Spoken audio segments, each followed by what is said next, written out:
Chilling tales for dark nights.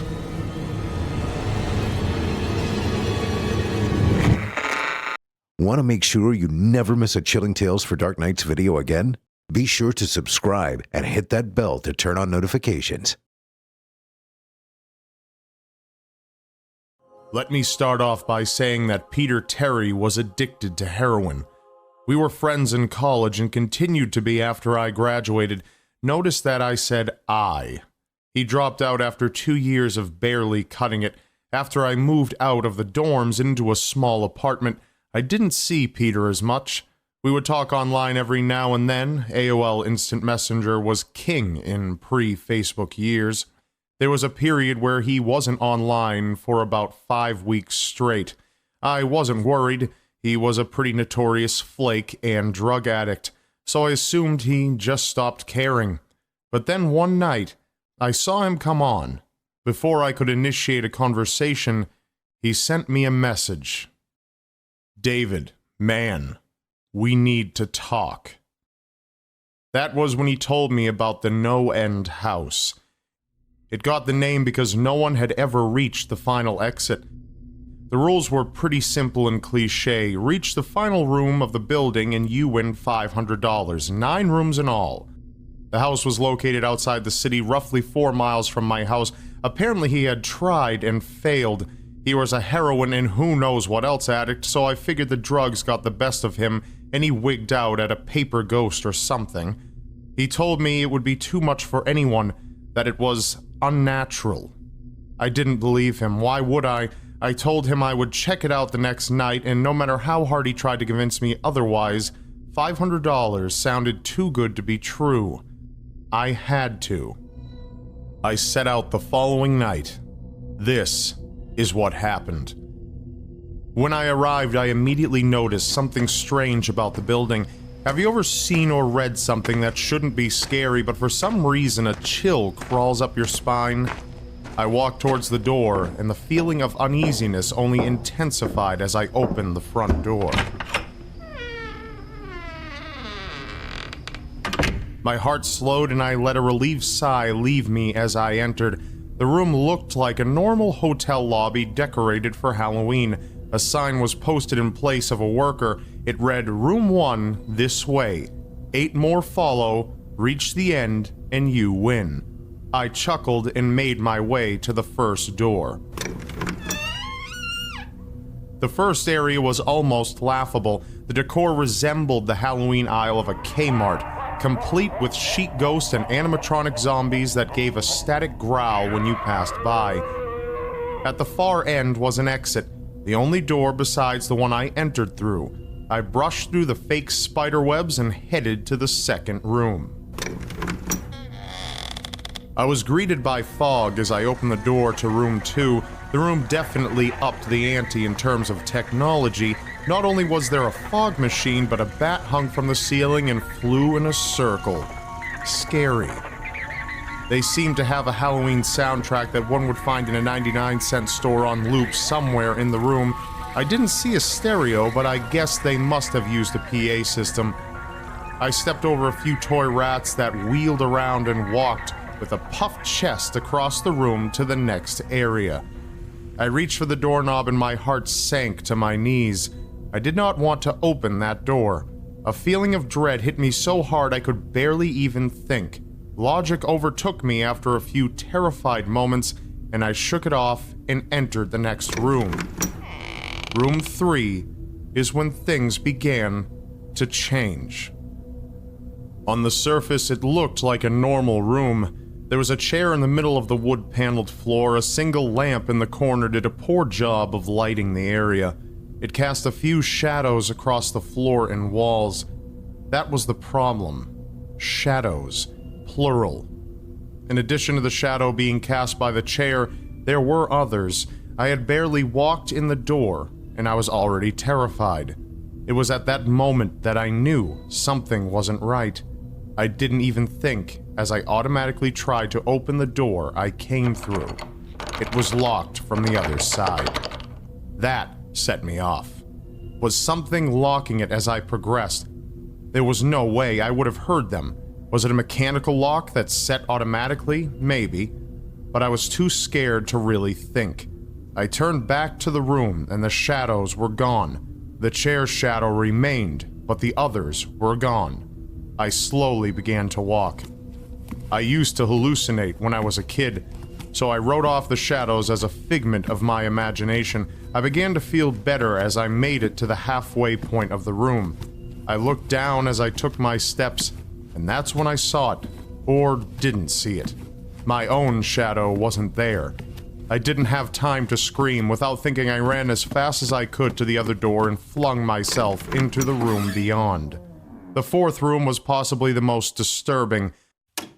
As I closed the door, all light seemed to be sucked out and put back into the previous room.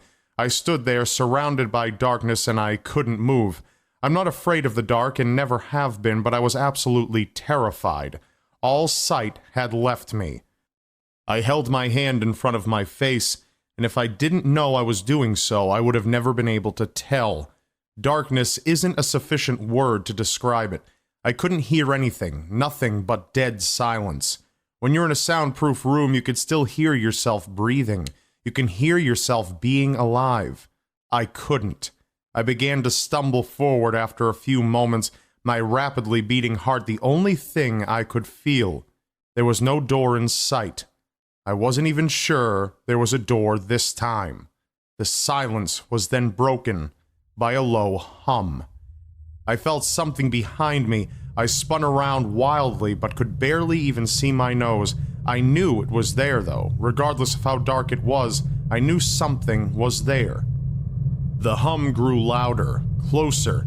It seemed to surround me, but I knew whatever was causing the noise was in front of me, inching closer.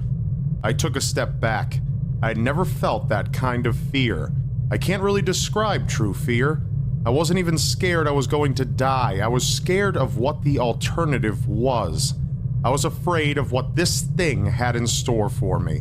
Then the lights flashed for less than a second, and I saw it. Nothing. I saw nothing. And I know I saw nothing there. The room was again plunged into darkness, and the hum became a wild screech. I screamed in protest. I couldn't stand to listen to the sound for another minute. I ran backwards, away from the noise, and fumbled for the door handle. I turned, and as I did, so I fell into room 5. Before I describe room 5, you have to understand something. I am not a drug addict. Short of the childhood hallucinations I mentioned earlier, I have had no history of drug abuse or any sort of psychosis, and in my younger years I only suffered from such hallucinations when I was really tired or just waking up. I entered the no-end house with a clear head. After falling in from the previous room, my view of room 5 was from my back, looking up at the ceiling.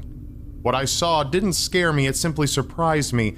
Trees had grown into the room and towered above my head. The ceilings in this room were taller than the others, which made me think I was in the center of the house. I got up off the floor, dusted myself off, and took a look around. It was definitely the biggest room yet.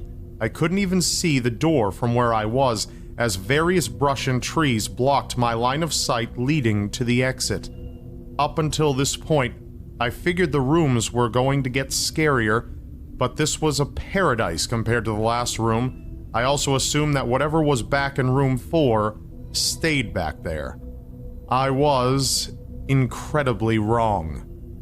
As I made my way deeper into the room, I began to hear what one would hear if they were in a forest. Chirping bugs and the occasional flap of birds seemed to be my only company in this room. That was the thing that bothered me the most. I heard the bugs and other animals, but I didn't see any of them. I began to wonder how big the house was. When I had first walked up to the house from the outside, it looked like a regular house. It was definitely on the bigger side, but certainly it wasn't large enough to contain a full forest. And yet here it was. A thick, towering mass of trees, all somehow contained within room 5. The canopy covered my view of the ceiling, but I assumed it was still there, however high it was. I couldn't see any walls, though. If it hadn't been for the standard dark wood paneling on the floor, which matched that of the other rooms, I would have had no way of knowing I was still indoors.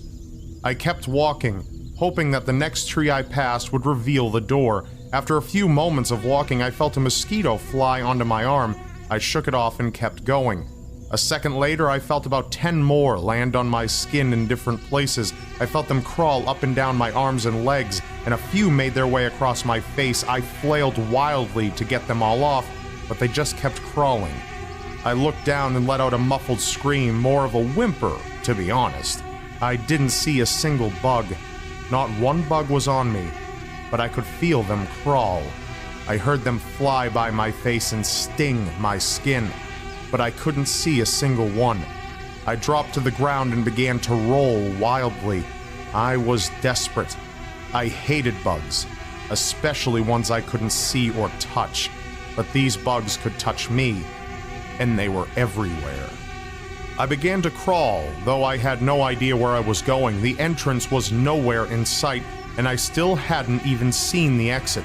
So I just crawled, my skin wriggling with the presence of those phantom bugs. After what seemed like hours, I found the door. I grabbed the nearest tree and propped myself up, mindlessly slapping my arms and legs to no avail. I tried to run, but I couldn't. My body was exhausted from crawling and dealing with whatever it was that was on me. I took a few shaky steps to the door, grabbing each tree on the way for support.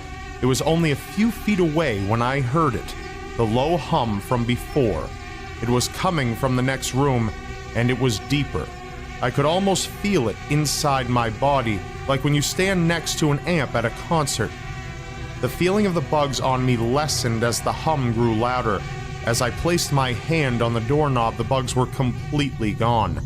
But I couldn't bring myself to turn the knob. I knew that if I let go, the bugs would return, and there was no way I would make it back to room 4. I just stood there, my head pressed against the door marked with the number 6, and grasped the knob with my shaking hands. By that point, the hum was so loud I couldn't even hear myself pretend to think. There was nothing I could do but move on. Room 6 was next, and room 6 was hell. I closed the door behind me, my eyes held shut and my ears ringing. The hum was surrounding me. As the door clicked into place, the hum quickly lessened in intensity and was soon gone. I opened my eyes in surprise, and the door I had shut was gone. It was just a wall now. I looked around in shock. The room was identical to room 3, with the same chair and lamp, but with the correct number of shadows this time. The only real difference was that there was no exit door, and the one I entered through was now gone. As I said before, I had no previous issues in terms of mental instability, but at that moment I fell into what I now know was insanity. I didn't scream, I didn't make a sound. At first I scratched softly. The wall was tough, but I knew the door was there somewhere. I just knew it was. I scratched at where the doorknob was. I clawed at the wall frantically with both hands, tore at the wood, filing my nails down to the skin. Then I fell silently to my knees. The only sound in the room was the incessant scratching against the wall. I knew it was there. The door was there. I knew it was just there. If I knew I could get past this wall, Are you all right? I jumped off the ground and spun in one motion. I leaned against the wall behind me and saw what it was that spoke to me. And to this day, I regret ever turning around. It was a little girl. A little girl wearing a soft white dress that went down to her ankles. She had white skin, blue eyes, and long blonde hair reaching to the middle of her back. She was the most frightening thing I had ever seen. And I know that nothing in my life will ever be as unnerving as what I saw in her. While looking at her, I saw the young girl, but I also saw something else. Where she stood, I saw what looked like a man's body, only larger than normal and covered in hair. He was naked from head to toe, but his head was not human, and his toes were hooves. It wasn't the devil, but at that moment it might as well have been. The form had the head of a ram and the snout of a wolf. It was horrifying, and it was synonymous with the little girl in front of me. They were the same form. I can't really describe it, but I saw them at the same time. They shared the same spot in that room. but it was like looking at two separate dimensions. When I saw the girl, I saw the form, and when I saw the form, I saw the girl. I couldn't speak. I could barely even see. My mind was revolting against what it was attempting to process. I had never been scared before in my life, and I had never been more scared than when I was trapped in the fourth room. But that was before room 6. I just stood there staring at whatever it was that spoke to me. There was no exit. I was trapped in there with it. And then it spoke again.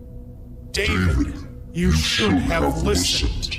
When it spoke, I heard the words of the little girl, but the other form spoke through my mind in a voice I won't attempt to describe. There was no other sound. The voice just kept repeating that sentence over and over into my mind, and I agreed. I didn't know what to do. I was slipping into madness, yet I couldn't take my eyes off what was in front of me. I dropped to the floor.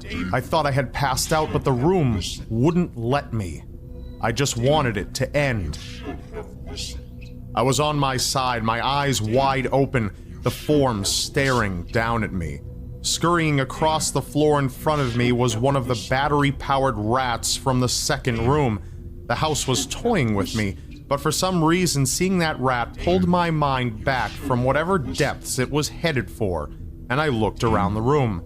I was getting out of there. I was determined to get out of that house and live and never think about this place again. I knew this room was hell, and I wasn't ready to take up residency.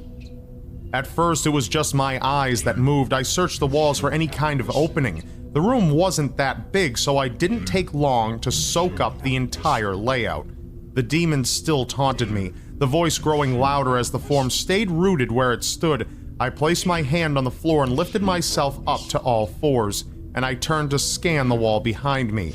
And then I saw something I couldn't believe. The form was now right at my back, whispering into my ear. You shouldn't have come, David. I felt its breath on the back of my neck, but I refused to turn around. A large rectangle was scratched into the wood with a small dent chipped away in the center of it.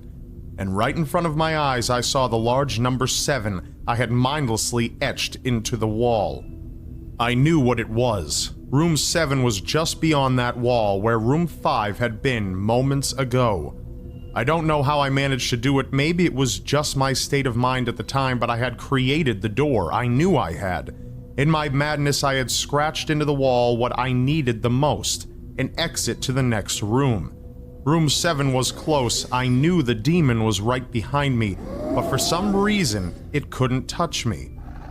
I closed my eyes and placed both hands on the large number 7 in front of me, and I pushed. I pushed as hard as I could. The demon was now screaming in my ear. It told me I was never leaving. It told me that this was the end, but that I wasn't going to die, that I was going to live there in room 6 with it. I wasn't. I pushed and screamed at the top of my lungs. I knew I was going to push through the wall eventually. I clenched my eyes shut and screamed, and the demon was gone. I was left in silence.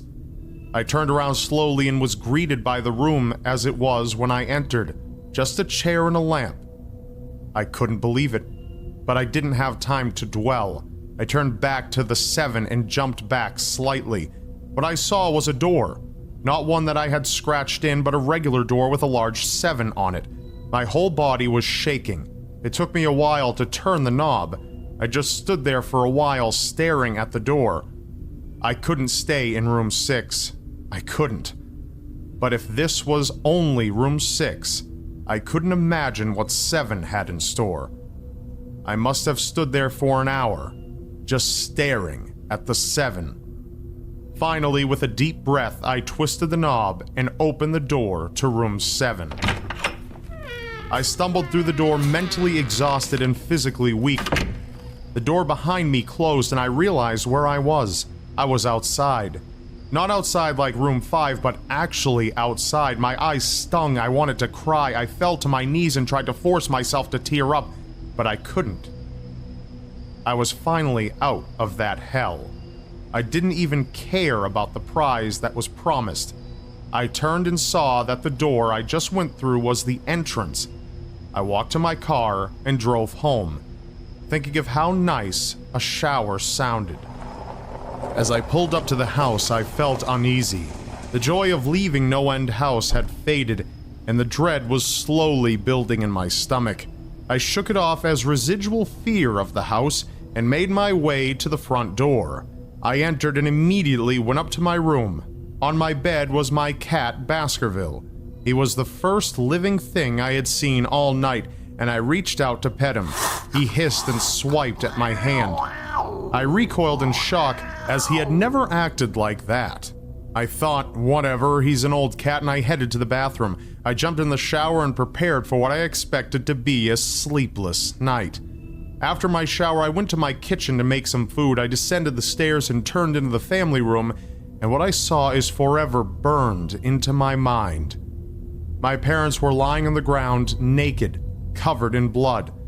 They were mutilated to such a degree that I hardly recognized them. Their limbs were removed and placed next to their bodies, and their heads were placed on their chests, facing me. The most unsettling part was their expressions. They were smiling, as though they were happy to see me. I vomited and sobbed right there in the family room. I didn't know what had happened. They didn't even live with me at the time. I was a mess. And then I saw it. A door that had never been there before. A door with the large number 8 scrawled on it in blood. I was still in the No End House. I was standing in what I thought was my family room, but it was room 7. As this occurred to me, I happened to notice that the smile on the faces of my parents' severed heads were widening. They weren't my parents, I thought. They couldn't be, but they looked exactly like them. Across the room, beyond the mutilated corpses before me, I saw a door marked with the number 8. I knew I had to move on, but at that moment, I gave up. The smiling faces tore into my mind, grounding me where I stood. I vomited again and nearly collapsed. Then the hum returned. It was louder than ever, and it filled the house and shook the walls. The hum compelled me to walk. I began to walk slowly, making my way closer to the door and to the bodies. I could barely stand, let alone walk, and the closer I got to my parents, the closer I came to suicide. The walls were now shaking so hard it seemed as though they were going to crumble, but still the faces smiled at me.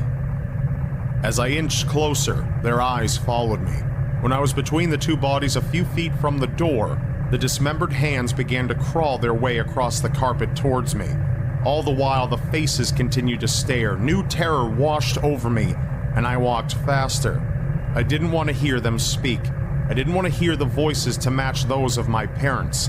They began to open their mouths, and the hands were now inches from my feet. In desperation, I lunged towards the door, threw it open, and slammed it shut behind me. That was it, I thought. Room 8, I was done. After what I had just experienced, I knew there wasn't anything else the house could throw at me that I couldn't live through. There was nothing short of the fires of hell that I wasn't ready for. Unfortunately, I underestimated the abilities of No End House. To my horror, Room 8 was more disturbing, more terrifying, and more unspeakable. I still have trouble believing what I saw in Room 8. Once again, the room was a carbon copy of Room 3, but now in the chair that had previously been empty, there sat a man. After a few seconds of disbelief, my mind finally accepted the fact that the man sitting in the chair was me. Not someone who looked like me. It was David Williams. I walked closer. Even though I was sure of it, I had to get a better look. He looked up at me, and I noticed tears in his eyes. Please don't do it. Please don't hurt me. What? I said. Who are you? I'm not going to hurt you. Yes, you are, he sobbed. You're going to hurt me, and I don't want you to. He sat in the chair with his legs up and began rocking back and forth. It was actually really pathetic looking, especially since he was me, identical in every way. Listen, who are you? I was now only a few feet from my doppelganger. It was the weirdest experience yet, standing there talking to myself. I wasn't scared, but I would be soon. Why are you? You're going to hurt me. You're going to hurt me, it interrupted. If you want to leave, you're going to hurt me. "Why are you saying this?" I asked. "Just calm down, all right? Let's try to figure this..." And then I saw it. The David sitting down was wearing the same clothes as me, except for a small red patch on his shirt, embroidered with the number 9. "You're going to hurt me! You're going to hurt me! Don't! Please! You're going to hurt me!" My eyes didn't leave that small number on his chest. I knew exactly what it was. The first few doors had been plain and simple, but after a while they got a little more ambiguous. 7 had been scratched into the wall by my own hands. 8 had been marked in blood above the bodies of my parents, but 9? This number was on a person. A living person. And worse still, it was on a person that looked exactly like me.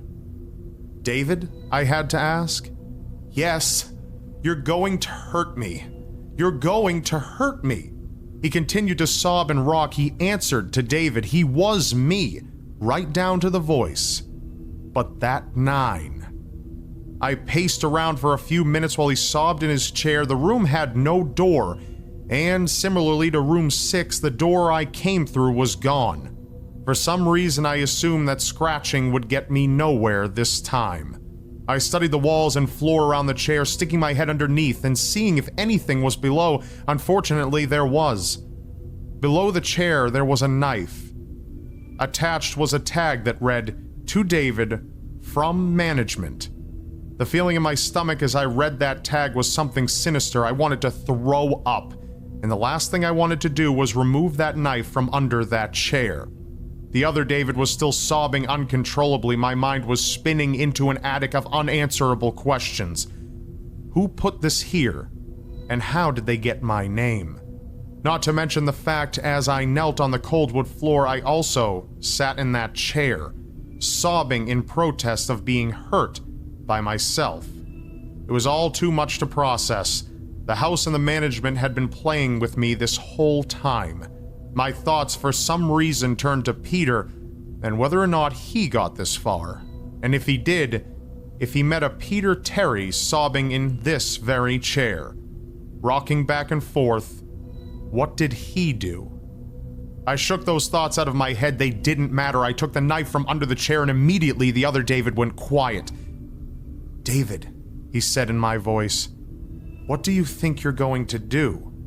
I lifted myself from the ground and clenched the knife in my hand. "I'm going to get out of here." David was still sitting in the chair, though he was very calm now. He looked up at me with a slight grin. I couldn't tell if he was going to laugh or strangle me. Slowly, he got up from the chair and stood facing me. It was uncanny. His height and even the way he stood matched mine. I felt the rubber hilt of the knife in my hand and I gripped it tighter. I didn't know what I was planning on doing with it, but I had the feeling I was going to need it. "Now," his voice was slightly deeper than my own, "I'm going to hurt you. I'm going to hurt you, and I'm going to keep you here." I didn't respond. I just lunged and tackled him to the ground. I mounted him and looked down, knife poised and ready. He looked up at me, terrified. It was like I was looking in a mirror. Then the hum returned, low and distant, though I still felt it deep in my body. David looked up at me as I looked down at myself. The hum was getting louder and I felt something inside me snap. With one motion, I slammed the knife into the patch on his chest and ripped down. Blackness fell on the room, and I was falling. The darkness around me was like nothing I'd ever experienced up to that point. Room 3 was dark, but it didn't come close to what was completely engulfing me. After a while, I wasn't even sure I was falling. I felt weightless, covered in dark. And then a deep sadness came over me. I felt lost, depressed, and suicidal. The sight of my parents entered my mind. I knew it wasn't real, but I had seen it. And the mind has trouble differentiating between what is real and what isn't. The sadness only deepened. It was in room 9 for what seemed like days, the final room, and that's exactly what it was. The end. No End House had an end, and I had reached it. At that moment I gave up. I knew I would be in that in-between state forever, accompanied by nothing but darkness. Not even the hum was there to keep me sane. I had lost all senses. I couldn't feel myself. I couldn't hear anything. Sight was useless there, and I searched for taste in my mouth and found nothing. I felt disembodied and completely lost. I knew where I was. It was hell. Room 9 was hell. And then it happened. A light. One of those stereotypical lights at the end of the tunnel. Then I felt ground come up from below me, and I was standing. After a moment or two of gathering my thoughts and senses, I slowly walked towards that light. As I approached the light, it took form. It was a vertical slit down the side of a door, this time unmarked. I slowly walked through the door and found myself back where I started, standing in the lobby of No End House. It was exactly how I left it. Still empty, still decorated with childish Halloween decorations. After everything that had happened that night, I was still wary of where I was. After a few moments of normalcy, I looked around the place, trying to find anything different. On the desk was a plain white envelope with my name handwritten on it. Immensely curious, yet still cautious, I mustered up the courage to open the envelope. Inside was a letter, again handwritten. David Williams, congratulations! You have made it to the end of No End House. Please accept this prize as a token of your great achievement. Yours forever, Management.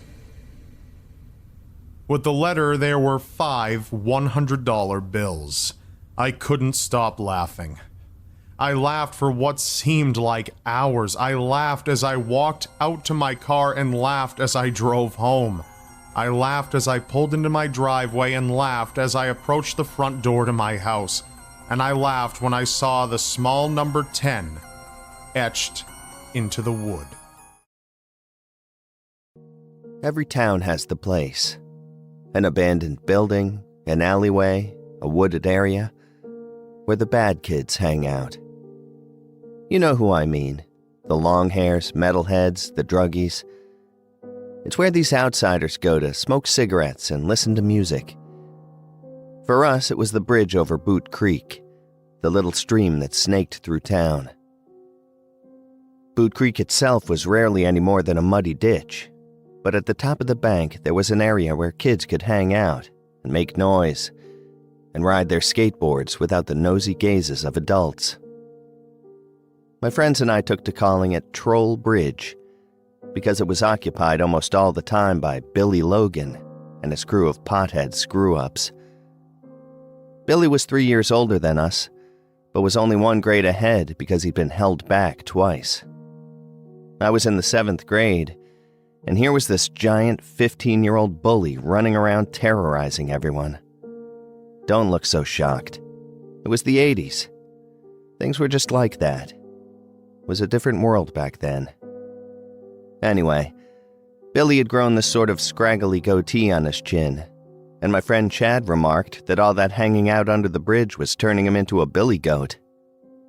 My other friend Daniel pointed out that it had been the troll who lived under the bridge, not the goats. I agreed with Daniel that Billy was much more like the troll than the goats. And after that, it was Troll Bridge, not Boot Creek, that we avoided as much as we could. Now, like I said, this was the 80s and things were different back then. Westport is still a tiny town, but back then it wasn't much more than a few cross streets, some churches, the schools, and a few neighborhoods. It was the sort of town that it was really big news, like front page, that they were opening a new gas station on 5th Street. So in the 80s, I lived in a town that was still very much like the idyllic American towns they showed in TV shows from the 50s. The people were pretty religious and very patriotic. There were community events and boosters, and on the 4th of July, everyone in town would drag a cooler to the beach to watch the fireworks display out over the bay. There were no kidnappers or drug cartels, no perverts or traffickers. There was nothing to be afraid of in Westport, except for maybe Satan. But you know, it was the 80s. Everyone was scared of the devil back then. So when it came to things for me to be afraid of, it was pretty much Satan and Billy Logan. And although we were all pretty scared of the devil, Billy Logan was someone we saw every day. The thing was, although he was a giant asshole and I was terrified of the guy, I stood in awe of Billy Logan. Here was a guy who did whatever he wanted, whenever he wanted. Billy dressed in nothing but ripped jeans, black heavy metal t-shirts, and combat boots. His hair was working on being long, with the back hanging somewhat longer than the front. You'd call it a mullet now, but back then, it was what metalhead kids did between figuring out they wanted long hair and actually having it. Occasionally, I'd see him riding around town on his bike, a tweaked-out BMX with mix-and-match parts. Always leaning back, riding without hands, smoking a cigarette.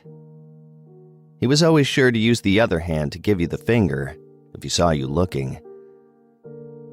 Now I realize bullies are created by being bullied, and that the story of Billy Logan was probably a horribly tragic one, full of neglectful parents and cries for help. I know this. Part of me knew it then too. You had to know this sort of thing was not normal, that kids just didn't go around failing grades and being assholes because they were just naturally that cool. I realized that he probably had a terrible home life and was just acting out. And teachers? If I had to bet what the teachers were all talking about most of the time in that tiny, smoke-filled teacher's lounge, it was Billy Logan. He'd already been left back twice. There was no way this kid was going to college. Any decent grade he made was, in all likelihood, a sympathy mark, if he even bothered to show up for class. So the teachers more or less left him alone, and for what it's worth, he obviously didn't have parents breathing down his neck all the time. Like some throwback version of Tyler Durden, he was free, in all the ways I was not. And I craved that freedom. Another reason I took a shine to Billy Logan was because of the way Amy Martin looked at him the day he rode his skateboard through the cafeteria at lunchtime. I'd had a crush on Amy since the 5th grade and had nearly gotten up the nerve to ask her to the dance before hearing through the grapevine that she'd already been asked. Amy had an older brother that kept her informed of what was cool. She knew about music and books that we'd never heard of before. She had this sort of maturity, this sophistication that set her apart from the other girls in class. She was also really, really pretty.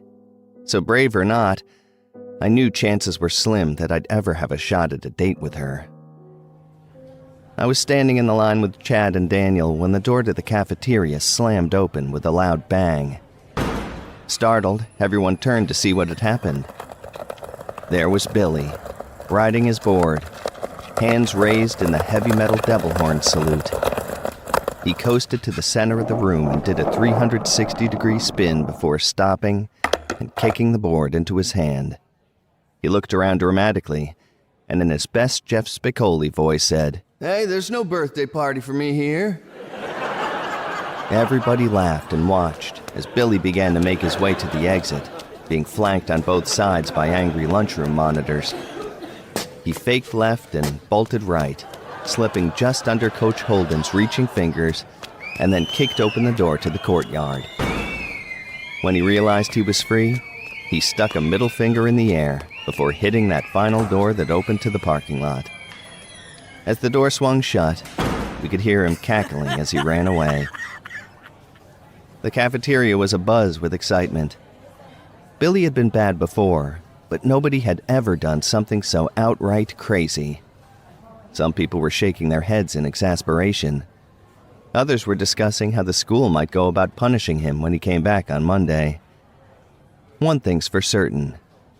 The only thing anyone was talking about was Billy Logan and the stunt he'd just pulled. Chad and Daniel guessed he'd finally be expelled, and we would be over the terror of Troll Bridge. I wasn't listening to any of it. You see, I'd only been watching Billy out of the corner of my eye. When he'd entered the room, I'd been sneaking glances at Amy Martin. I'd seen her reaction to his antics, and her reaction was anything but exasperation, anger, or pity. No, hers was a serious interest. I realized that she was watching him like I was watching her. Amy liked Billy Logan. She must have felt me watching her because she turned to look at me. I turned away for a second and looked back. Amy was watching Billy again. I decided then and there that I needed to be friends with Billy Logan. Somehow, I thought, he could show me how to be cool and whimsical and free like he was. Girls like bad boys? Fine. I was going to learn from the baddest of them all.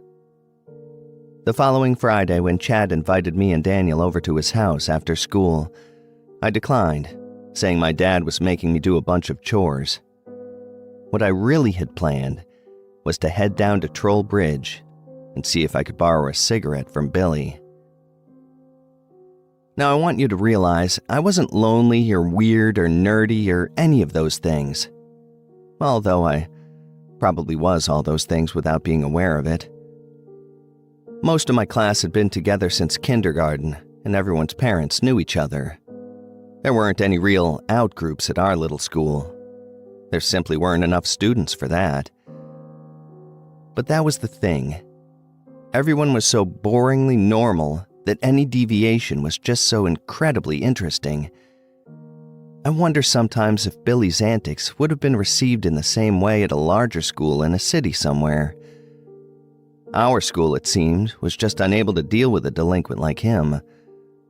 And whether it was good or bad, it got everyone's attention.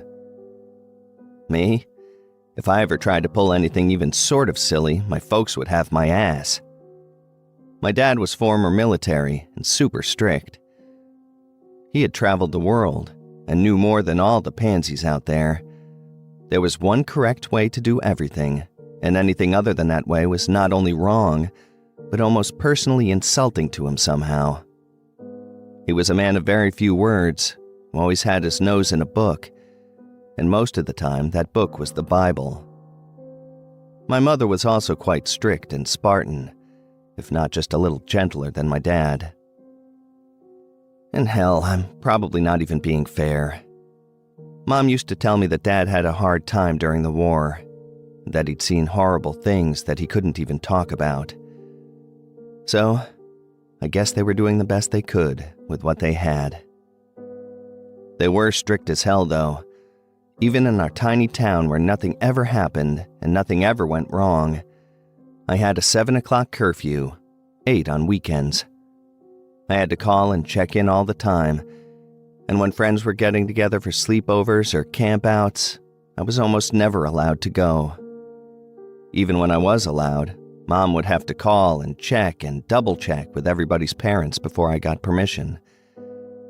As elementary school gave way to junior high, I had expected the shackles to be loosened a bit, but so far, no such luck.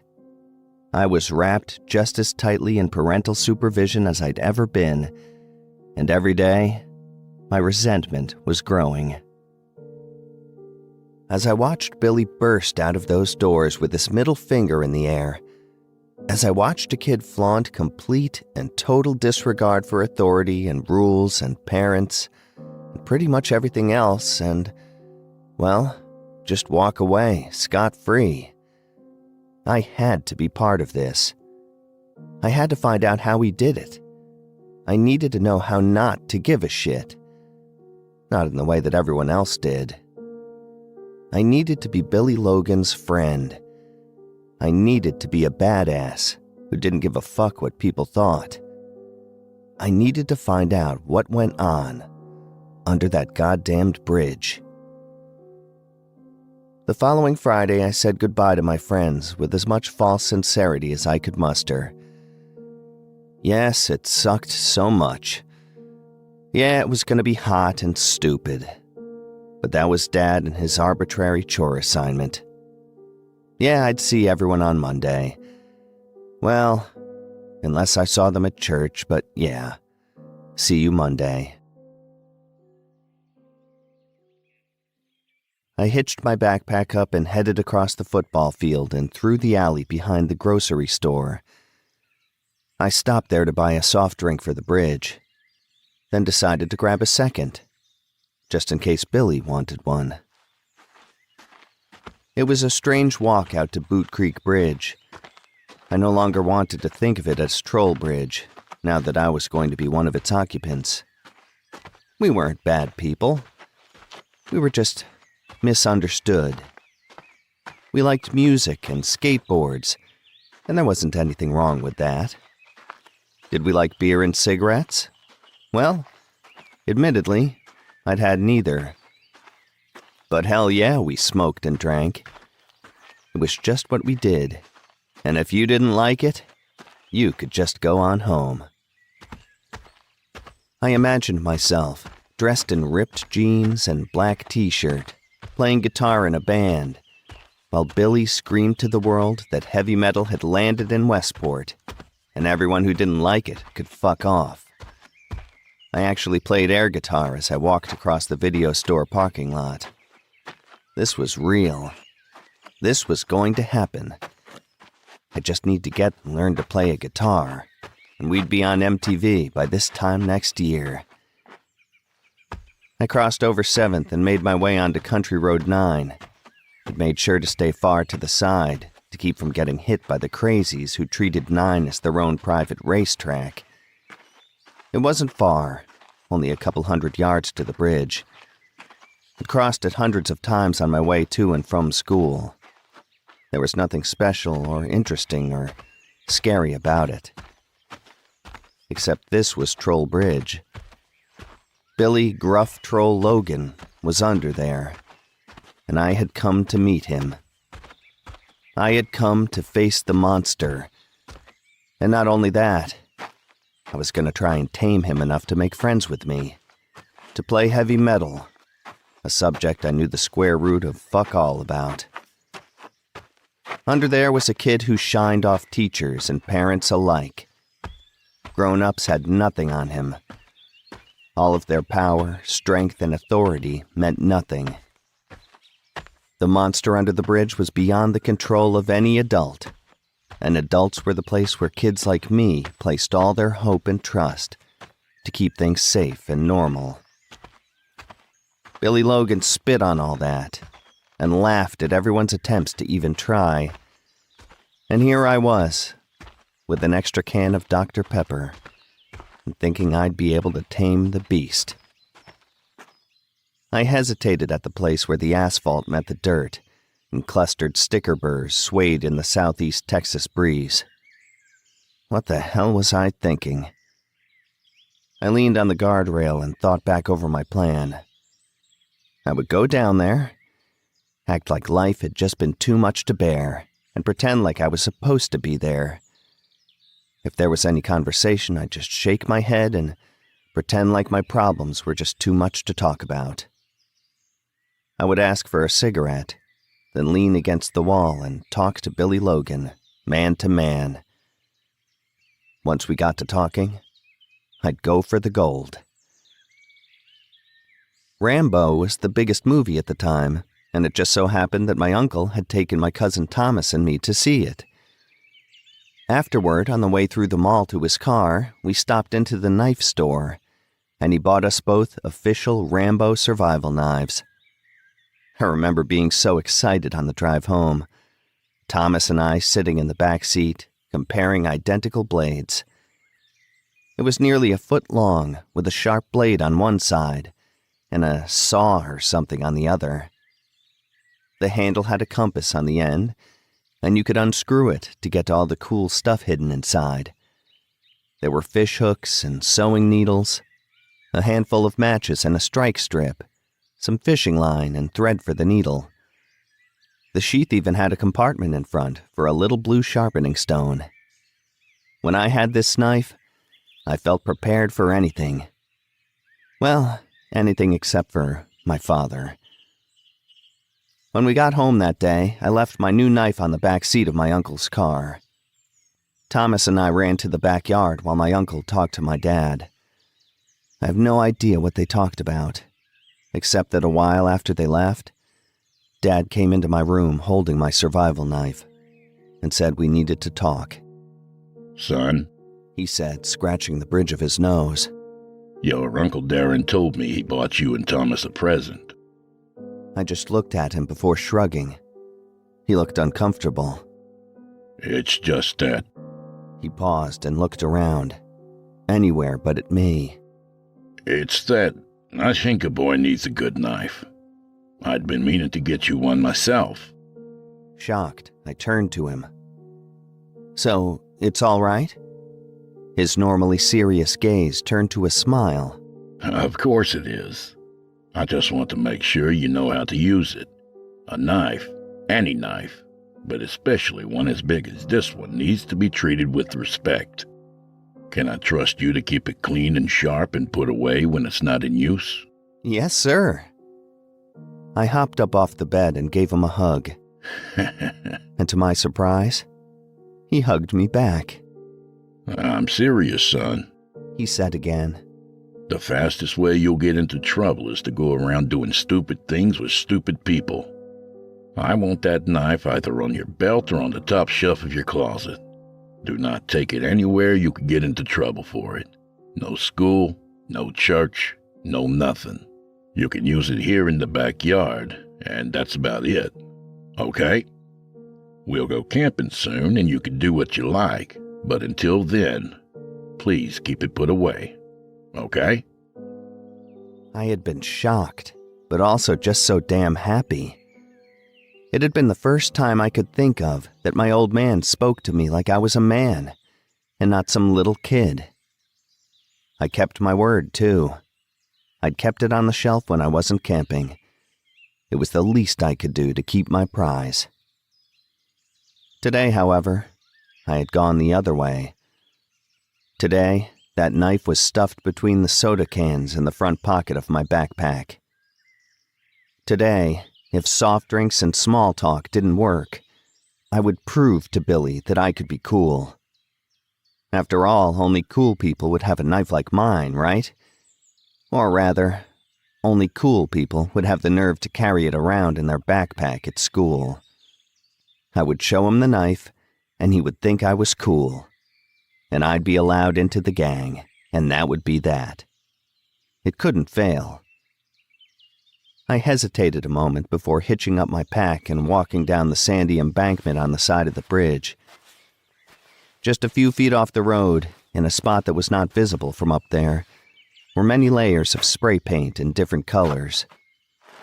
I couldn't make out what most of it said, as it was painted over itself and nearly impossible to read. There were the names of bands, such as Slayer and Iron Maiden, among others.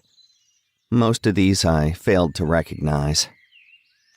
Further down, the graffiti got heavier, and I could make out swastikas and little phrases that I imagined were song lyrics. Among these phrases, more prominent than the others, were the phrases, "Hail Satan," and "God is dead." For whatever reason, the "Hail Satan" message didn't bother me, but "God is dead" gave me pause.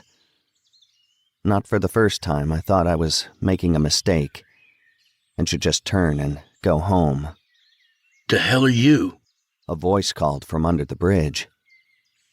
I took a few more steps, then followed the voice. Billy Logan was sitting against the concrete embankment, smoking a cigarette and reading a magazine. To say he looked surprised to see me was an understatement. He regarded me carefully. "Who's with you? What do you want?" "Nobody's with me. I came by myself." I sighed and tried to play cool. "It's just been one of those days. Teachers all on my ass. Needed to come and think." Billy just watched me as I walked around considering the graffiti. He set his magazine down and leaned forward, his arms hugging his knees, then stood up slowly. I didn't know what to make of him moving like that. He almost seemed like a cat ready to pounce. I'd expected him to say something, but he didn't. This wasn't going well. I gestured to a cigarette. "Mind if I get one of those?" He exhaled a giant plume of smoke through his nose before reaching into his shirt pocket and tossing me a stick. Of course, it fell short, and I had to walk over to pick it up. I looked at it for a second, then put it between my lips. I then patted my pockets as if looking for a lighter we both knew I didn't have. "Got a light?" Rolling his eyes, he produced a Zippo and tossed it as well. But I caught it this time. I flipped the top and struck it, puffing on my first ever cigarette, getting it lit before closing the lid and tossing the lighter back to him. I took a mouthful of smoke and blew it into the air. I looked at the cigarette and back to Billy. Camel. I haven't had one of these before." I shrugged. "It's good." Billy narrowed his eyes and moved away from me. He knew I was full of shit. Knew that I didn't smoke. He knew that I didn't belong here. The only thing he wasn't sure of yet was why. Why was I here? What did I want? He walked over and stood over a rusted oil drum, the kind you see in movies being used as a fireplace by homeless people. He kicked it a couple times. It made a deep ringing sound that echoed loudly off the concrete that surrounded us. He still stared at me and said nothing. His silence was suddenly terrifying. I started to say something, thought better of it, then remembered the cigarette in my hand and brought it up for another puff. "That's not how you do it, dweeb," he said. "You pull it into your mouth, then you inhale it like this." He took a drag, inhaled, then let it out in a slow exhale. "What's a kid your age doing smoking anyway? What are you, 12? I hesitated before answering. 13, actually. I mean, almost. In a few weeks I'll be 13. The cigarette burned between my fingers, and I tried again, following Billy's instructions. My biggest fear was that I would start coughing. I didn't. What happened was I was immediately dizzy. I felt nauseated. Something was wrong. I looked up at Billy through teary eyes, and he laughed. "Jesus, kid, you're pretty fucking stupid." The nausea soon passed, but was replaced by a keening headache. I had no idea why. My only guess was that I had somehow smoked the cigarette incorrectly. Too fast or too much at once. Either way, I was pretty miserable now. The feeling was made worse by the laughing bully I'd come down here to impress. I tossed the cigarette away and turned to leave. This whole thing had been a mistake. People like this, places like this, they were all out of my league. Girls like Amy Martin were just as unattainable. I would just have to accept that. I took a few steps back toward the road when something crashed into me from behind. My knees buckled, and I went down on my face and stomach on the concrete. "Where are you going, kiddo?" Billy laughed as he pulled my right arm up behind me and pinned it against my backpack. The pain was so sudden and so immense, I barely had time to register what had happened. Billy was dragging me to my feet by very nearly ripping my arm out of its socket.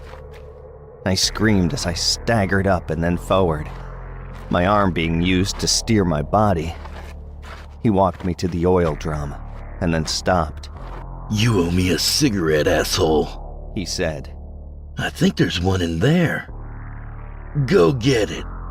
And with that, he shoved my head into the drum. He pushed and pulled until I was inverted in the can, my arm now pinned between my backpack and my steel prison. He then lifted my legs, and gravity pulled me to the bottom of the can, where my head and left arm splashed into a nasty slush of rancid water and wet cigarette butts. The odor of this and whatever else was in that liquid immediately made me throw up. And now I was covered in that too. I used my left arm to try to push myself out, but it was no use. I was stuck fast. And even if I wasn't able to do a one-handed inverted push-up, even when I wasn't covered in vomit and shit water. It was completely dark. Whichever way I was situated in the barrel, there was no light. I could not move. And as my body settled, either through relaxing muscles or gravity pulling me, I felt myself getting stuck even tighter than before. I kicked my legs frantically, hoping to throw the can off balance so maybe I could crawl out.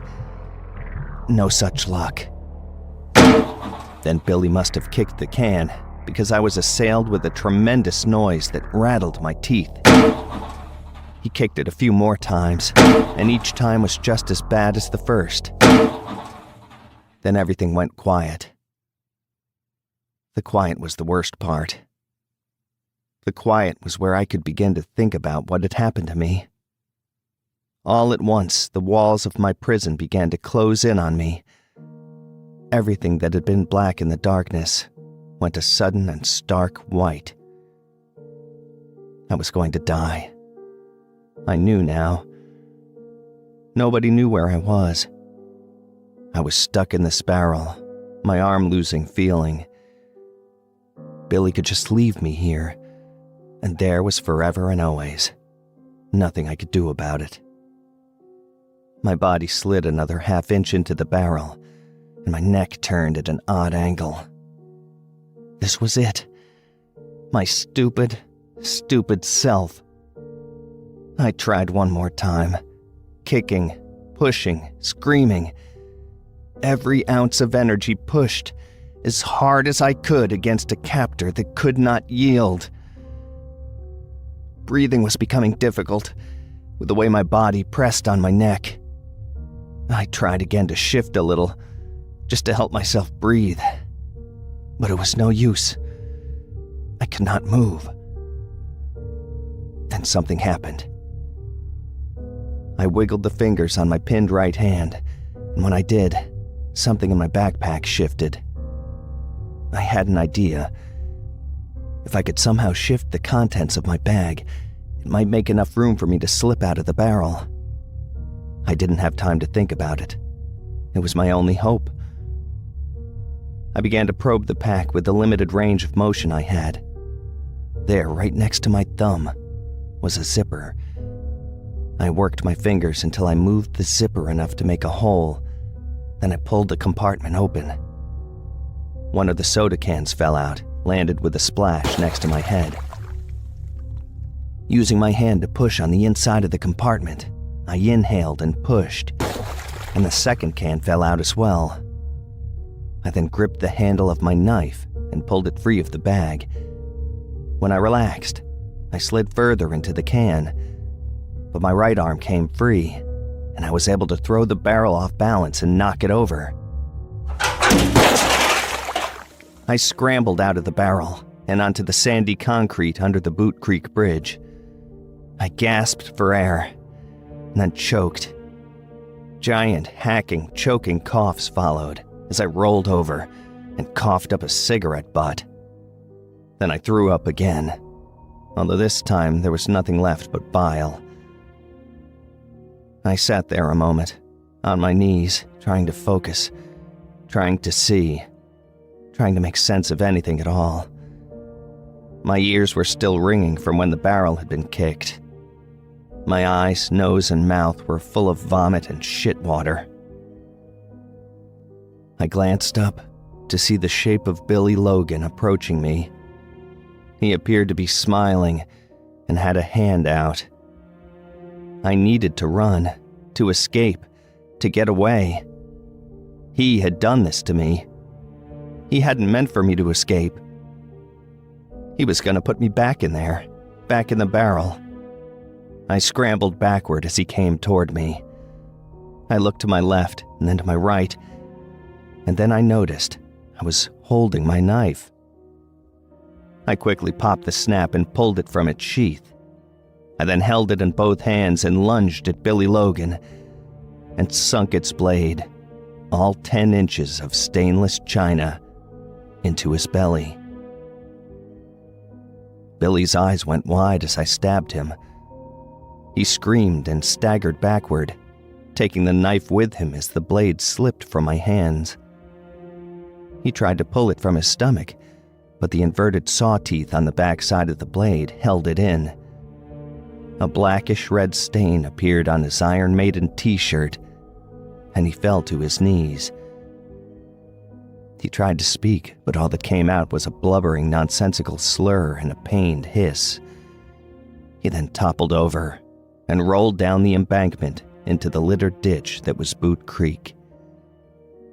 He landed on his back, the handle of the knife now laying flat against his stomach. I thought for a second of all the damage that thing must have done as it got knocked side to side and up and down as he tumbled. He kicked a time or two, weakly, in the wet scrabble of trash at the bottom of the ditch, then went still. What had I done? Oh my God, what had just happened? Adrenaline and panic rose, almost as badly as it had been in the bottom of the barrel. Bile rose in my throat, and I threw up for the 3rd time that afternoon. What now? Should I call the police? Should I just run away? I should get help. That's what I should do. But what help? I was no doctor, but I imagined a 10-inch blade making random cuts inside the body cavity of a person. There was no help for Billy Logan. The kid was dead. If not now, then definitely by the time I could find someone and bring them back. I should just run. Go out to the train yards and hop on the first one going anywhere. I would just live as a man on the run, telling stories to younger men about the dangers of bridges and trolls. I shook off the thought. What are you, 12? Billy's voice in my head. I was just 12, and I had just stabbed a guy to death. What kind of prison do they send a 12-year-old murderer to? Certainly not juvie, the place they send shoplifters and vandals.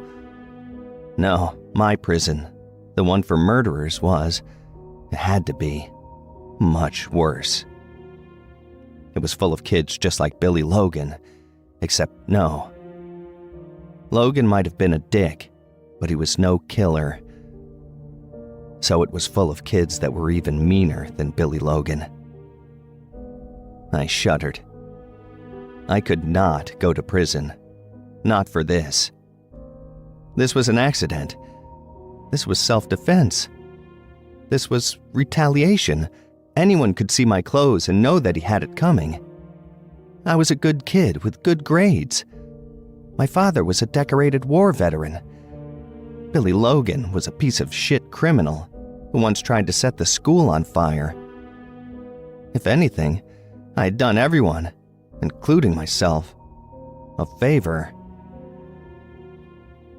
I looked back at the now still body with the giant knife poking out of it, and I knew that I was kidding myself. All the judge would have to ask was why I had that knife with me, and why I had chosen to go under the bridge in the first place. Billy Logan had terrorized me in some way, and I had gone down there seeking revenge. He had fought me, but in the end, the one with the huge knife used it to murder the harmless prankster. The gavel would come down and I would be escorted out in chains to spend the rest of my life among dangerous and violent criminals. I had to cover this up, had to conceal it. I had to get rid of the body. Thunder pealed off in the distance to herald a coming storm. I stared at the body for a long time, daring myself to move. I knew that when I began to move, whatever I did, and whatever the results were, they were permanent. I was dealing with forever here, and as the storm got closer, I knew my time was running out. How was I going to get rid of him? I looked around for an answer. Then I found it. The barrel. I would shove him in and close the top somehow. When Boot Creek came up with the runoff from the storm, Billy, barrel and all, would be washed out into the bay. Flushed away. Gone, gone, gone. I could think of no other solution, so I got to work. I took off my backpack and stashed it high on the bank, then rolled the barrel down into the ditch. The echoing noise it made as it bounced off the concrete was deafening, and I was sure that someone was going to hear and investigate. I couldn't worry about that. I ran down and pulled the knife from Billy's belly. The saw teeth held chunks of flesh and gore that I'd have to scrub to get off. But for now, I needed to hide the knife as well. Then if anyone came along, I could say I found him like this. I was just trying to get him out, rather than into the barrel. I rolled the open end to his head, and then lifted his head and shoulders into the can. He was heavier than I thought he'd be, and I wasn't sure if I was strong enough to get the job done. I was also creeped out by his half-lidded eyes. I half expected him to jump up and grab me like a killer in a monster movie. I hoped he would, even. But I knew he would not. He was dead, and I had to get him into this barrel. I worked the barrel from side to side and inched the body into it little by little. Once I got a little past his hips, his head hit the bottom of the can, and I couldn't get the rest of him in. I sat there for a second thinking. When I'd been upside down in the barrel, my neck had turned. And when it did, my body had shifted and more of me had fallen in. I needed to use gravity to help. I went to the open end of the barrel and tried lifting it, but it was too heavy. Then I bent Billy's knees and tried to shove them in. One of them caught on the side of the can, and it made it easier for me to get a grip. I held on to the side of that barrel and pushed with all my strength. Harder and harder than I had ever tried to do anything before, and little by little, the barrel righted itself, and the body of Billy Logan slipped further inside. Once I was done folding the other leg and pushing the corpse in, the barrel was only about 3/4 full. I thought about how to close the top. The rain was closer now. I could smell it in the air along with the sludge and cigarettes from the barrel. The creek was flowing a bit more than it had been as well. I needed to hurry. How would I close this thing? There was no lid. Then I saw one of the Dr. Pepper cans that had fallen from my backpack. It had fallen out and rolled down here with us, and the top had been crushed somehow in all the confusion. I had a flash of inspiration and cast about looking for as big a rock as I could find. I found what I needed and set to work collapsing the top of the barrel on 2 sides. I then hammered the sides in, basically sealing the top by crushing the top in on him. If I was lucky, the barrel would float away, maybe as far as the bay. And by the time they found the body, there would be nothing left to connect me to it in any way. As the rain began to fall around Boot Creek Bridge, I left the barrel and the worst mistake I'd ever made behind. I collected my backpack and my knife. I wondered about the spots of blood that glistened here and there on the concrete, but as the water began to flow down the sides of the culvert, I was comfortable that it would wash away. And even if it didn't, it would blend with the swastikas and other graffiti down there. God is dead, indeed.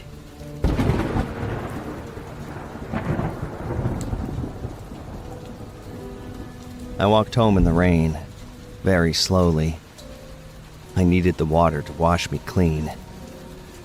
I stopped behind the car wash and rinsed the blood and chunks off the knife. I would take a toothbrush to it later, but this would do for now. I cried as I worked. For the first time since Billy had attacked me, I'd been able to actually think about what had happened. A series of full-bodied shudders shook me, and I cried from my core. I cried for myself and what was going to happen when they found me.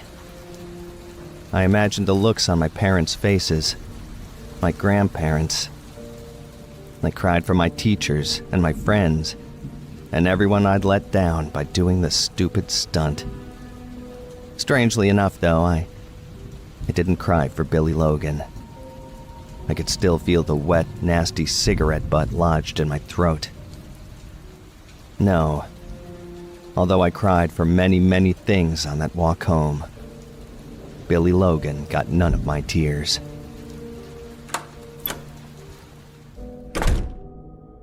When I got home, Dad was still at work, and Mom's car was gone, meaning she was out running errands.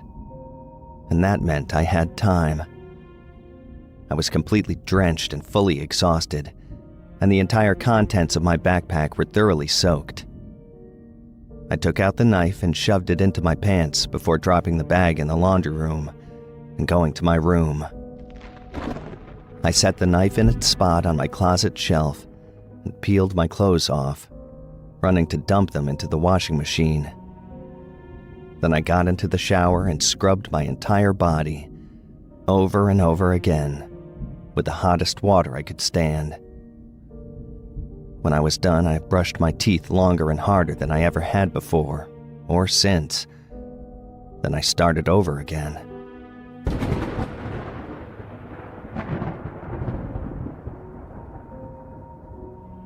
In the days that come, every phrase that anyone uttered scared me. I assumed that any second, someone would call my name, and there would be a cop waiting to take me in. I was a murderer, after all. In English class, we'd been studying Poe's story, The Telltale Heart. Of course we were. I sat quietly as that heart beat in that crawl space, and that killer gave himself up to the cops. I felt like I was being tested, like they knew it was me and were giving me a chance to give myself up. I started to wonder if cops got bigger paychecks if the criminals confessed, because they didn't have to pay the lawyers as much.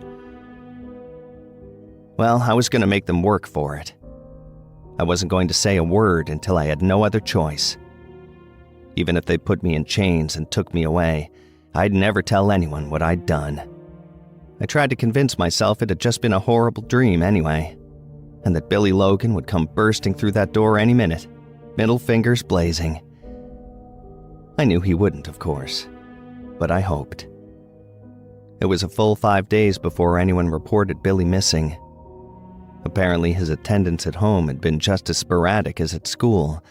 Nobody even realized he was gone for almost a week. When the first missing person sign showed up on the bulletin board in the cafeteria, I just about fainted. People talked, of course. There were rumors.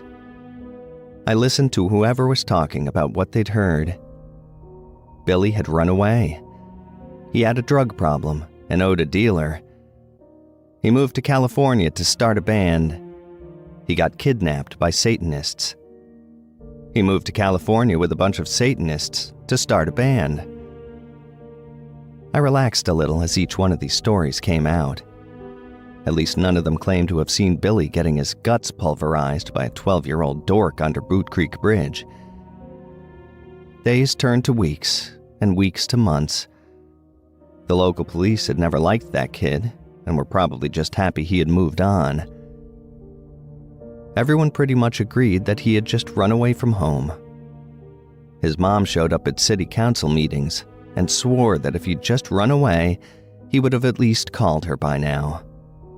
But she was a mean drunk who had punched a cop in front of the Dixie Mart on Christmas Eve, so they didn't like her either. The missing person signs faded, and with them, the memory of Billy Logan. I turned 13 without having been caught. Then 14. My folks moved from Westport to Dallas, then from Dallas to Tallahassee. I graduated high school, then college, and went on to have a family and a career in a city and state I'd rather not mention. In the end, nobody put much effort into finding Billy Logan. Not much effort at all. I suppose that when all was said and done, he wasn't someone I needed to be friends with. After all.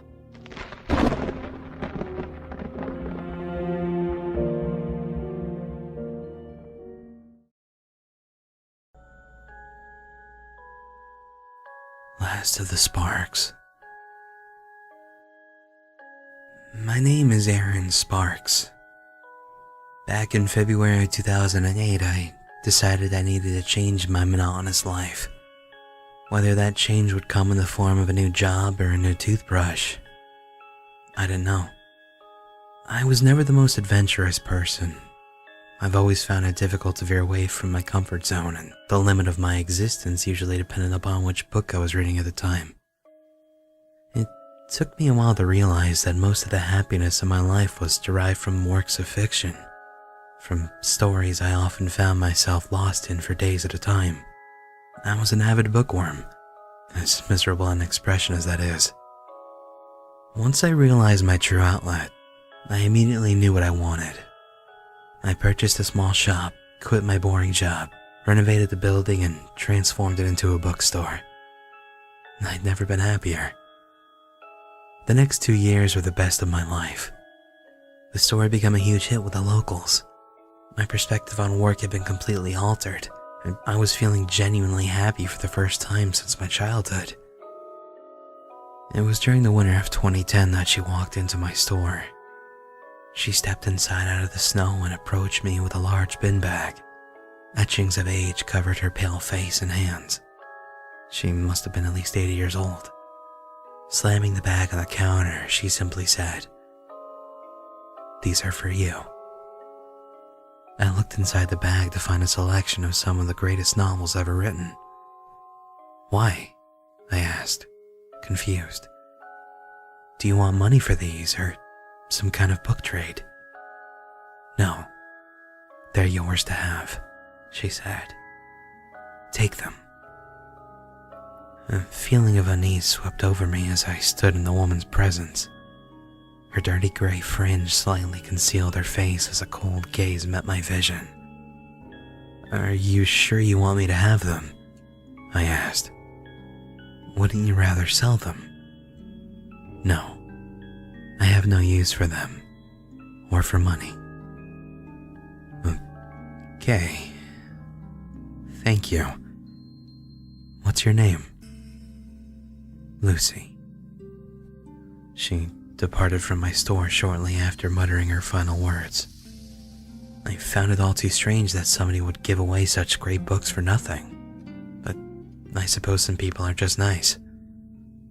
I made my way home that night and took the books with me so that I could go through them. I piled them all up on the table and was surprised to see that all of them were in fantastic condition. A couple of them seemed to be first editions, and others were versions I had never even seen before.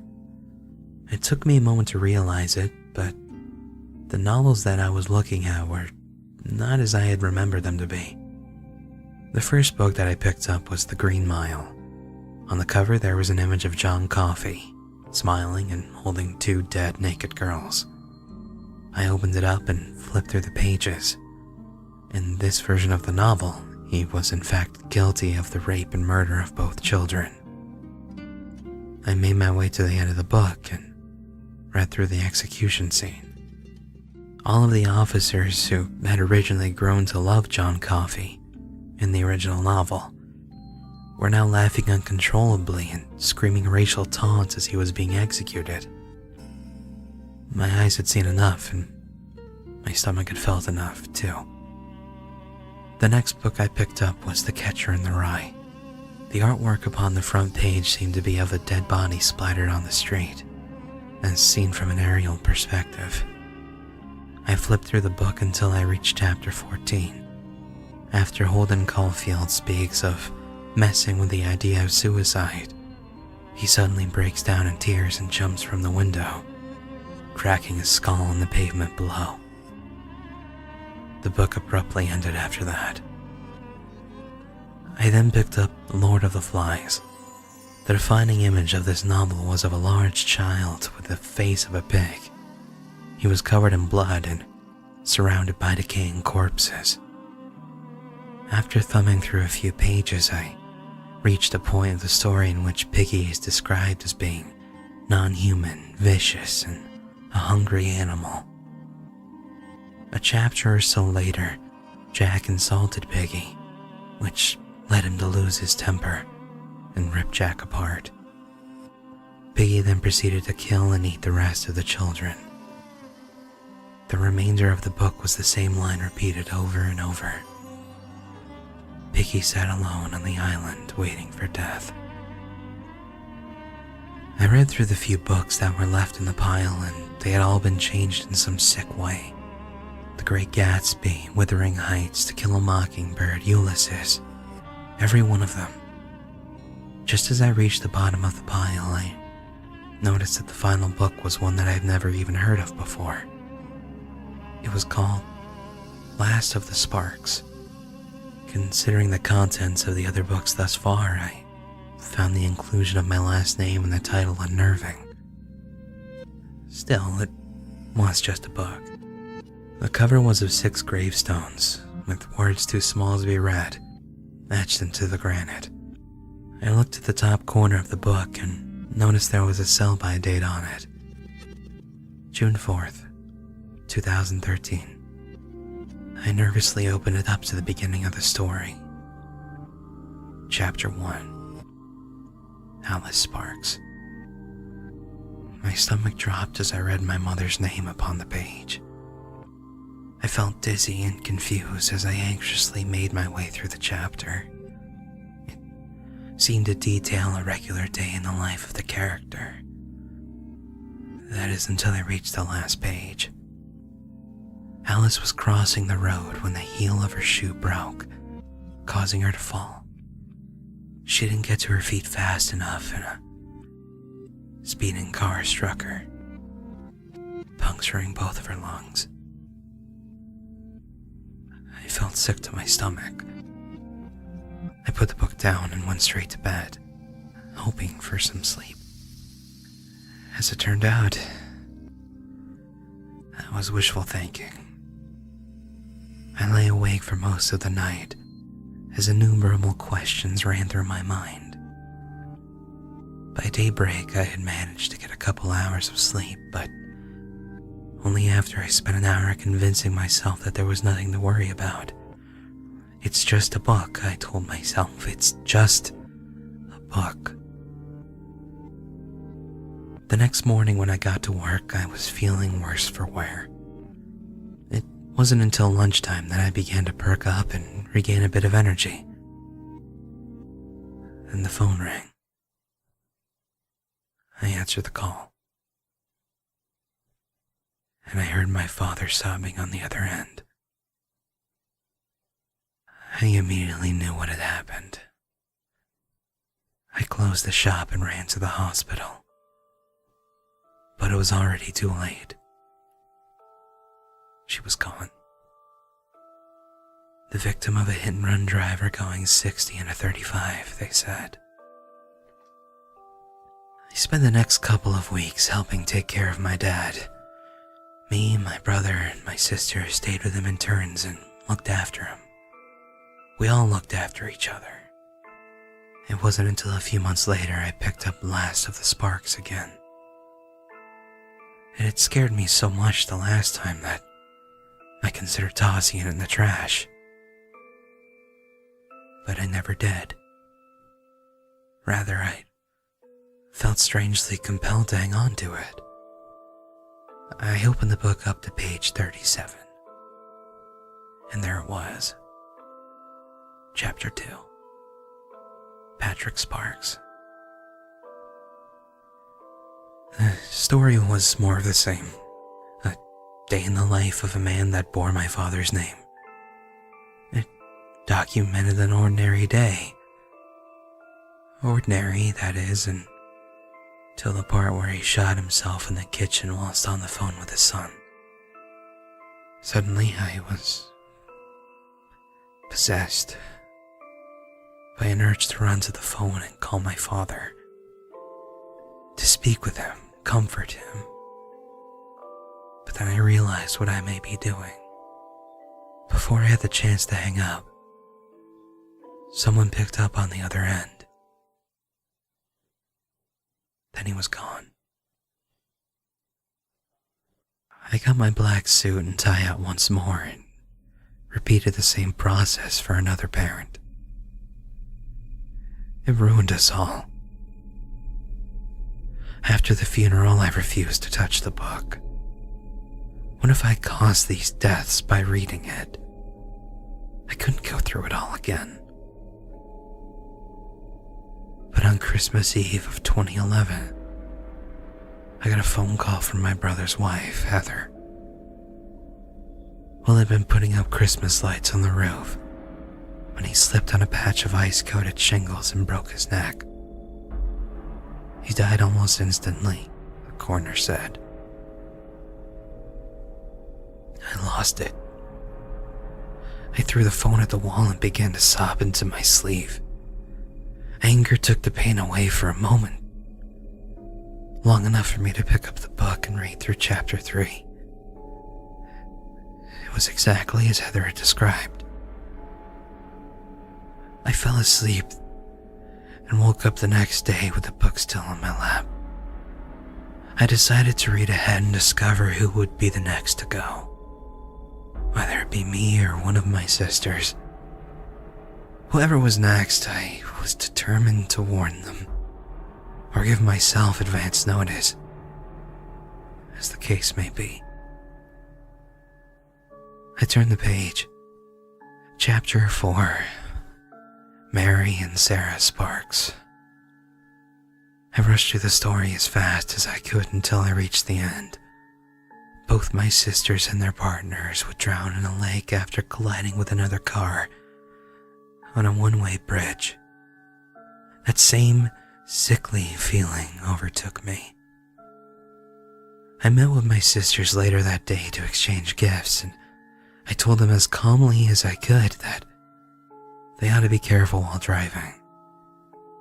I tried to sound as sincere as possible as I mentioned the lake, the bridge, and even the fact that all four of them would be in the car at the same time. Of course, they didn't take me seriously, chalking up my apprehension up to fears of losing more loved ones. But at least I told them. Mary and Sarah drowned 8 months later in August 2012. Following the funeral, I picked up the book and turned to the final pages. Chapter 5, Aaron Sparks. But I didn't read it. I decided I'd rather not live in fear for who knows how long. So I decided to save it for a later time. After all, there was a sell-by date on it for a reason. Everything has been normal for the past 5 months or so. I've lost interest in reading, though, so I'm back to my old miserable self. I questioned myself every day as to why the old woman was doing this to me. But it doesn't matter. It's all gonna be over soon anyway. I've just finished reading the final chapter. It's June 4th, 2013, and I'm sitting in my basement, waiting for her to arrive.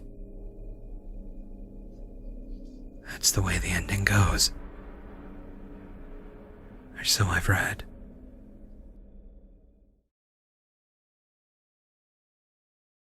For the most wild yet most homely narrative which I am about to pen, I neither expect nor solicit belief.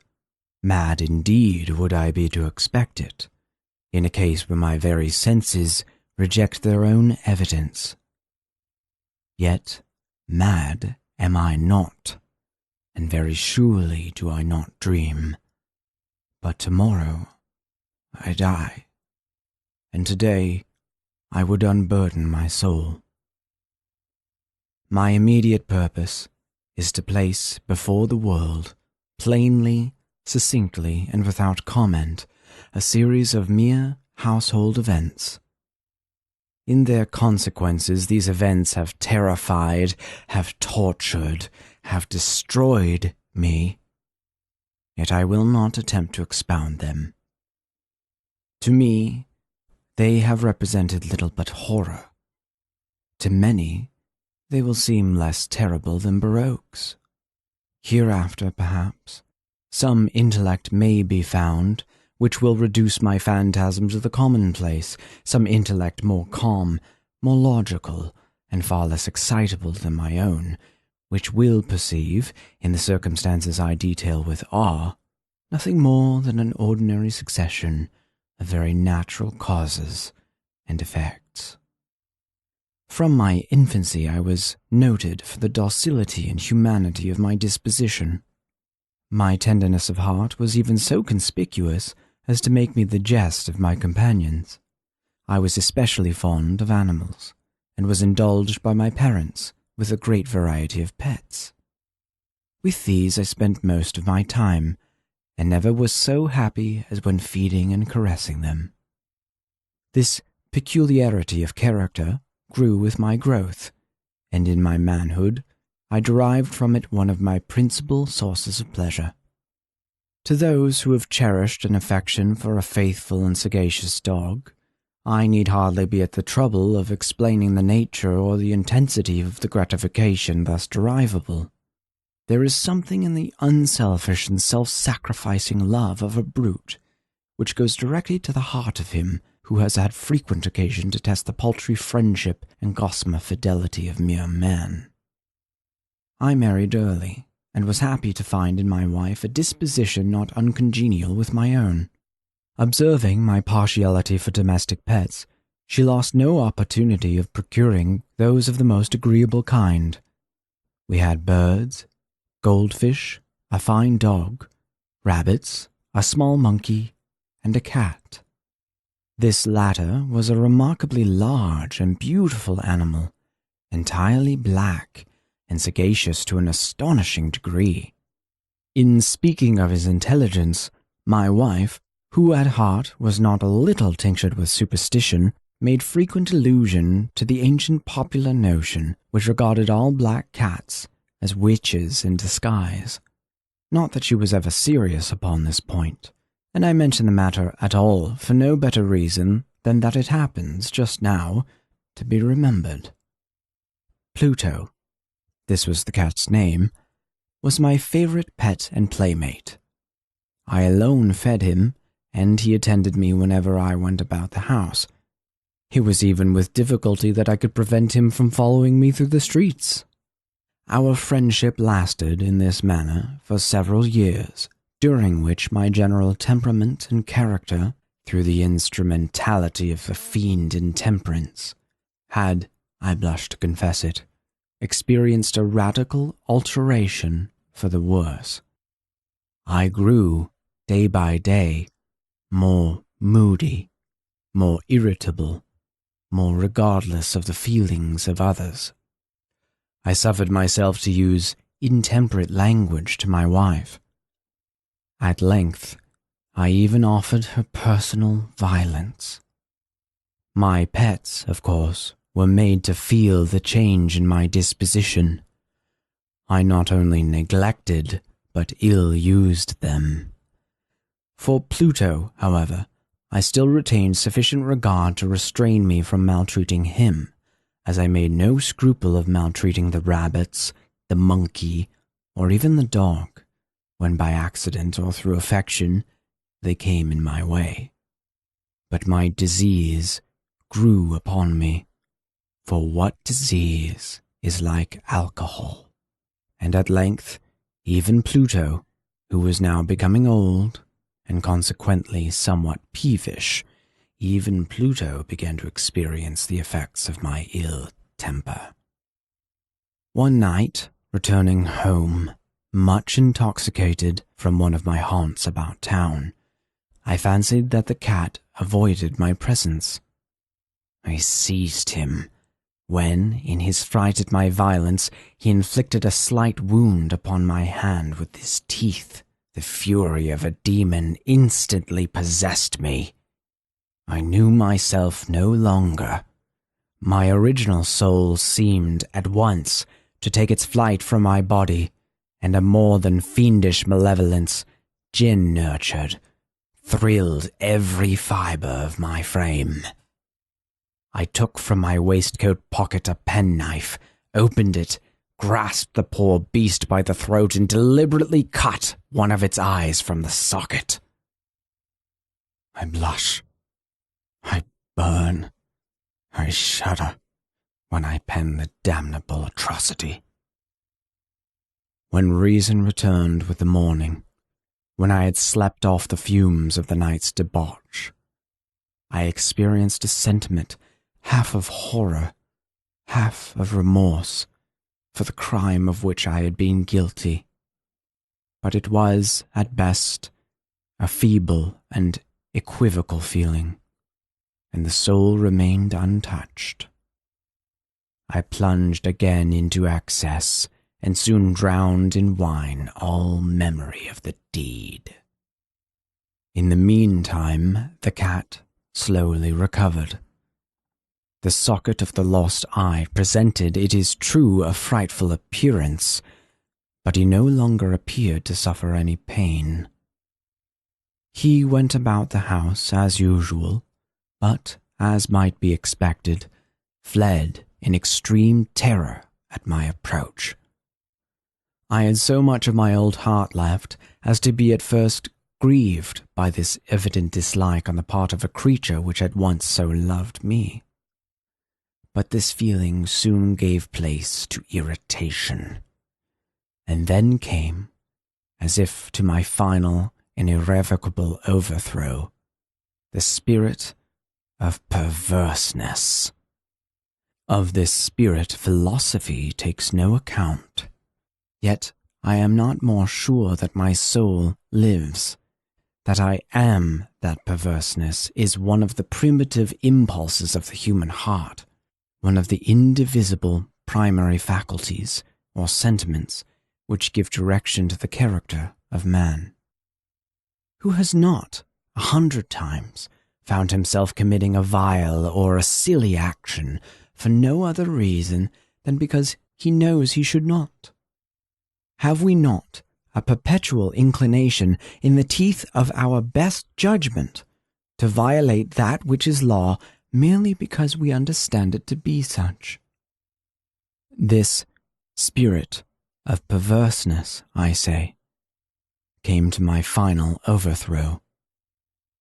It was this unfathomable longing of the soul to vex itself, to offer violence to its own nature, to do wrong for the wrong's sake only, that urged me to continue and finally to consummate the injury I had inflicted upon the unoffending brute. One morning, in cold blood, I slipped a noose about its neck and hung it to the limb of a tree, hung it with the tears streaming from my eyes and with the bitterest remorse at my heart, hung it because I knew that it had loved me and because I felt it had given me no reason of offense, hung it because I knew that in so doing I was committing a sin, a deadly sin that would so jeopardize my immortal soul as to place it, as if such a thing were possible, even beyond the reach of the infinite mercy of the most merciful and most terrible God. On the night of the day in which this cruel deed was done, I was aroused from sleep by the cry of fire.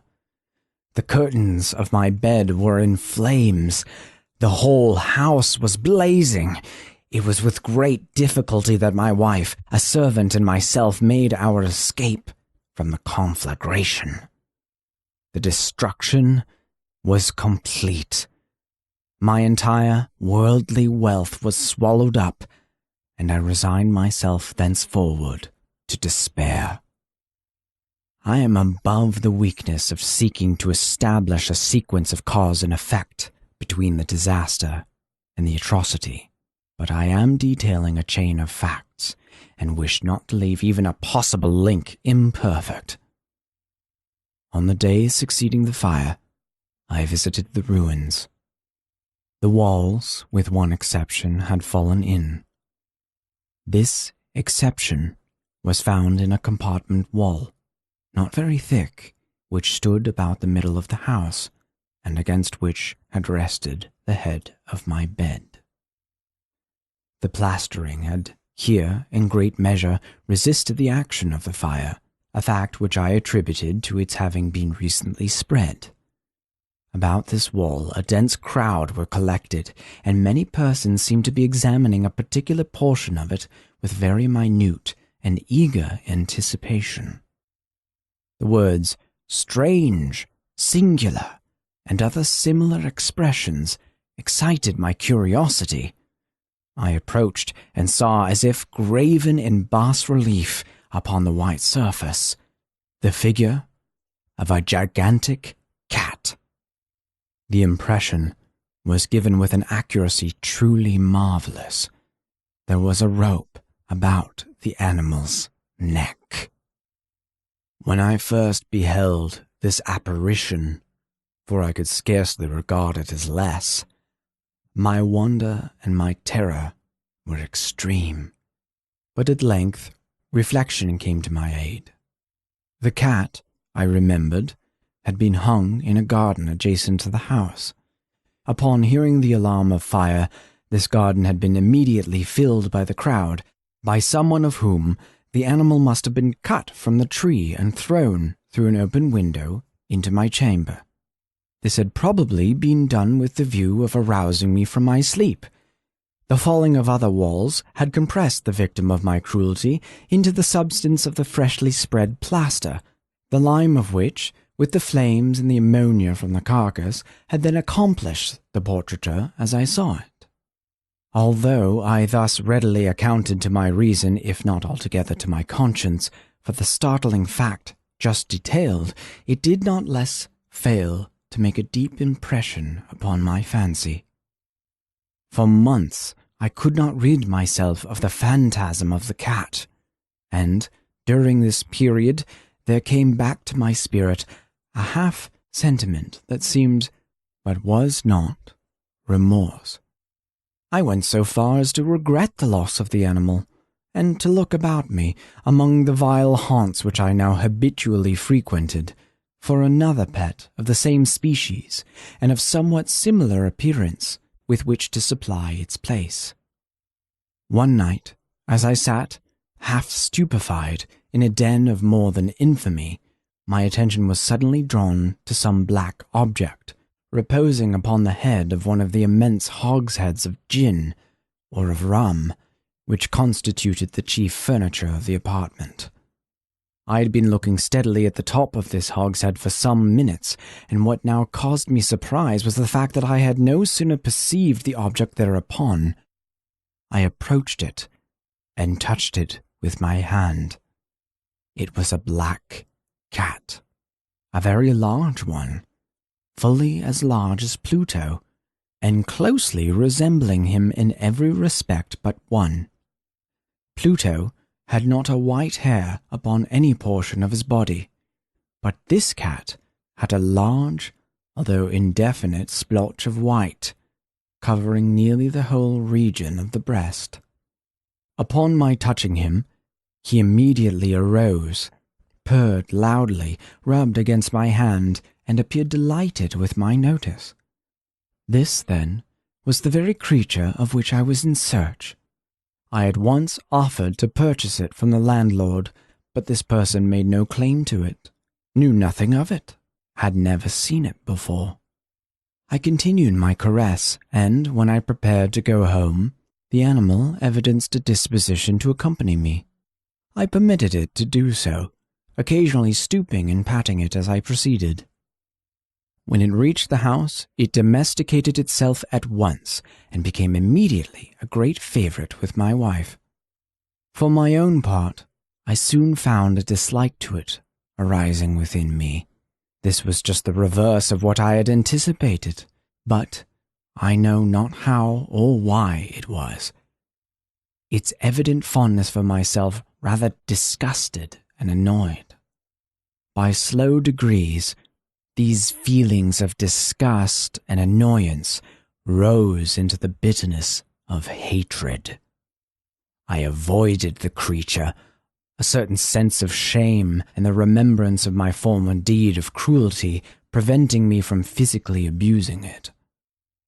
I did not, for some weeks, strike or otherwise violently ill-use it, but gradually, very gradually, I came to look upon it with unutterable loathing, and to flee silently from its odious presence, as from the breath of a pestilence. What added, no doubt, to my hatred of the beast was the discovery on the morning after I brought it home that, like Pluto, it had also been deprived of one of its eyes. This circumstance, however, only endeared it to my wife, who, as I have already said, possessed, in a high degree, that humanity of feeling which had once been my distinguishing trait and the source of many of my simplest and purest pleasures. With my aversion to this cat, however, its partiality for myself seemed to increase. It followed my footsteps with a pertinacity which it would be difficult to make the reader comprehend. Whenever I sat, it would crouch beneath my chair or spring upon my knees, covering me with its loathsome caresses. If I arose to walk, it would get between my feet and thus nearly throw me down, or, fastening its long and sharp claws in my dress, clamber in this manner to my breast. At such times, although I longed to destroy it with a blow, I was yet withheld from so doing, partly by a memory of my former crime, but chiefly, let me confess it at once, by absolute dread of the beast. This dread was not exactly a dread of physical evil, and yet I should be at a loss how otherwise to define it. I am almost ashamed to own, yes, even in this felon's cell I am almost ashamed to own, that the terror and horror with which the animal inspired me had been heightened by one of the merest chimeras it would be possible to conceive. My wife had called my attention more than once to the character of the mark of white hair, of which I have spoken, and which constituted the sole visible difference between the strange beast and the one I had destroyed. The reader will remember that this mark, although large, had been originally very indefinite, but by slow degrees, nearly imperceptible, and which for a long time my reason struggled to reject as fanciful, it had, at length, assumed a rigorous distinctiveness of outline. It was now the representation of an object that I shudder to name, and for this, above all, I loathed and dreaded, and would have rid myself of the monster had I dared. It was now, I say, the image of a hideous, of a ghastly thing, of the gallows. O mournful and terrible engine of horror and crime, of agony and of death. And now was I indeed wretched beyond the wretchedness of mere humanity, and a brute beast whose fellow I had contemptuously destroyed, a brute beast to work out for me a man fashioned in the image of the high God. So much of insufferable woe. Alas, neither by day nor by night knew I the blessing of rest any more. During the former, the creature left me no moment alone, and in the latter I started hourly from dreams of unutterable fear to find the hot breath of the thing upon my face, and its vast weight an incarnate nightmare that I had no power to shake off. incumbent eternally upon my heart. Beneath the pressure of torments such as these, the feeble remnant of the good within me succumbed.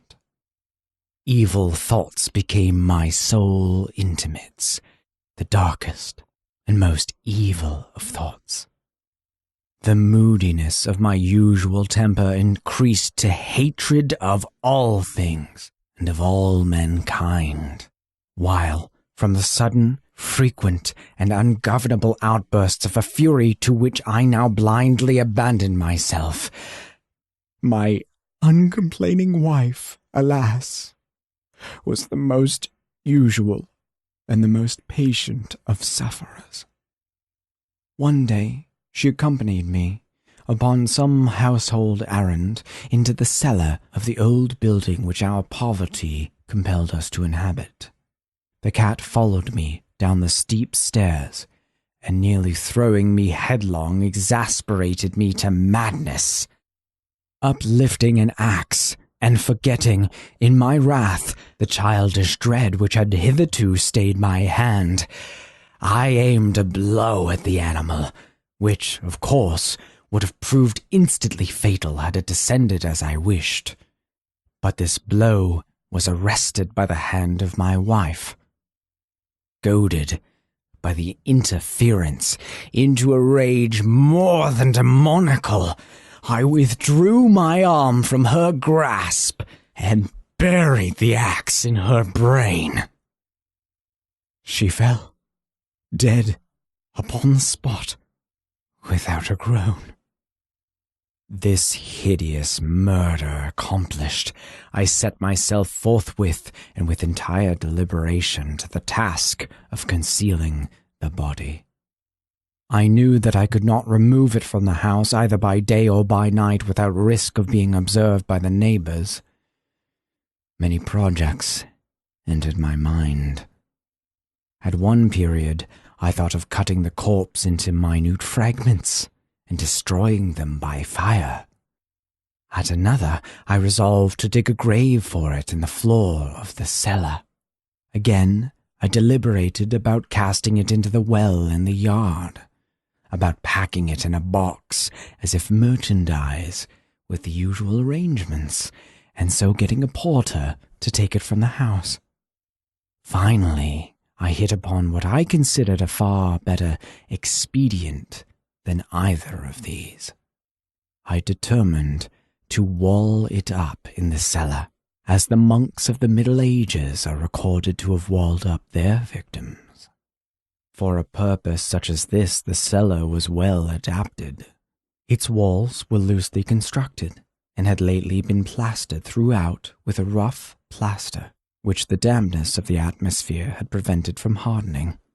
Moreover, in one of the walls was a projection, caused by a false chimney or fireplace that had been filled up and made to resemble the rest of the cellar. I made no doubt that I could readily displace the bricks at this point, insert the corpse, and wall the whole up as before, so that no eye could detect anything suspicious. And in this calculation I was not deceived. By means of a crowbar, I easily dislodged the bricks, and, having carefully deposited the body against the inner wall, I propped it in that position, while, with little trouble, I relaid the whole structure as it originally stood. Having procured mortar, sand, and hair with every possible precaution, I prepared a plaster which could not be distinguished from the old, and with this I very carefully went over the new brickwork. When I had finished, I felt satisfied that all was right. The wall did not present the slightest appearance of having been disturbed. The rubbish on the floor was picked up with the minutest care. I looked around triumphantly and said to myself, "Here at last, then.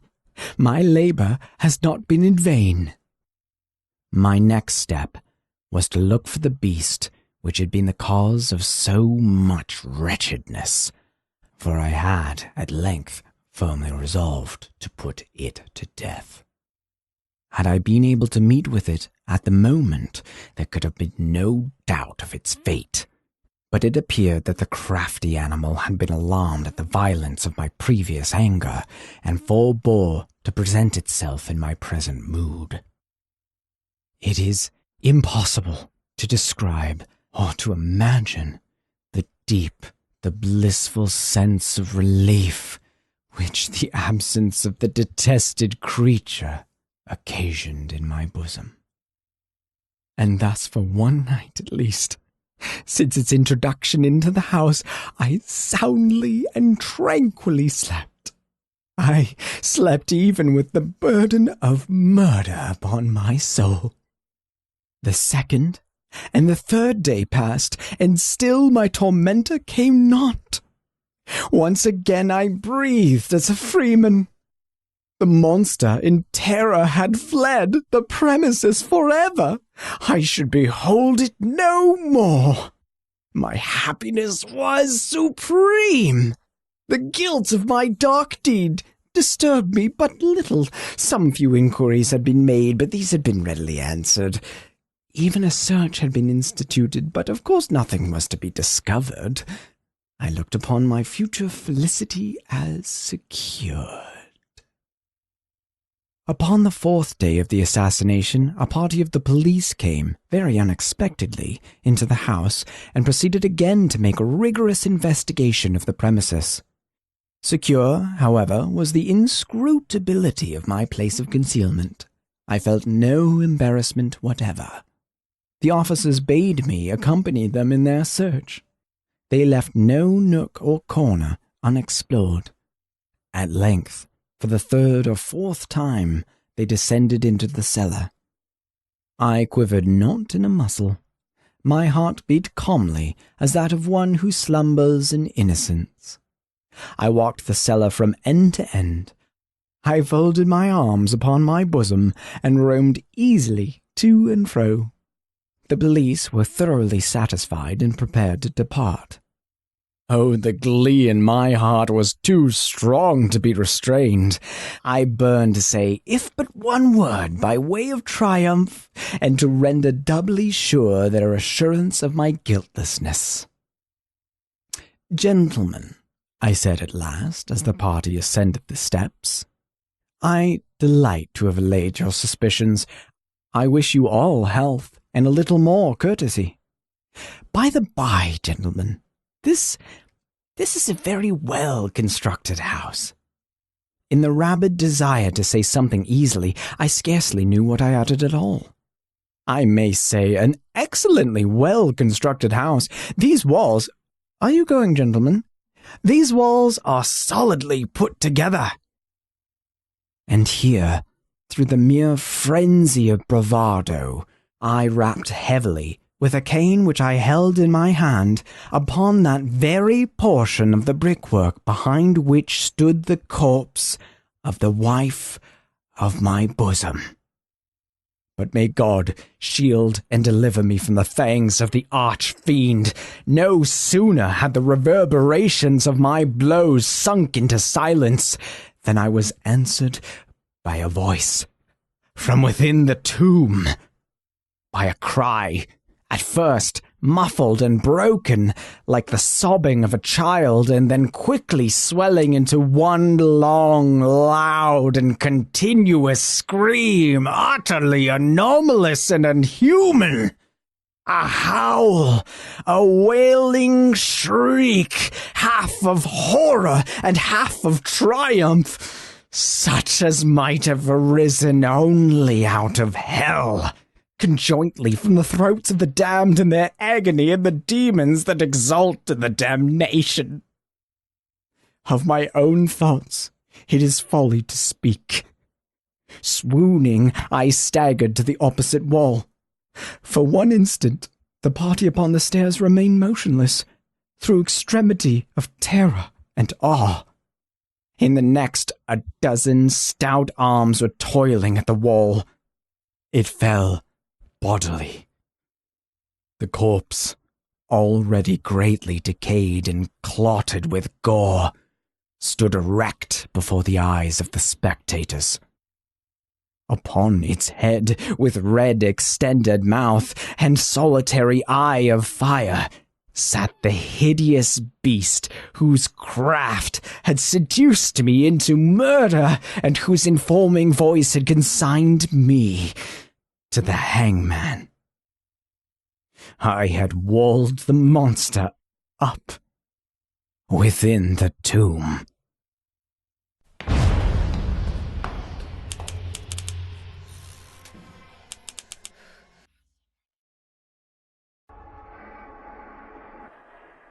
After leaving Vienna, and long before you come to Budapest, the Danube enters a region of singular loneliness and desolation, where its waters spread away on all sides, regardless of a main channel, and the country becomes a swamp for miles upon miles, covered by a vast sea of low willow bushes.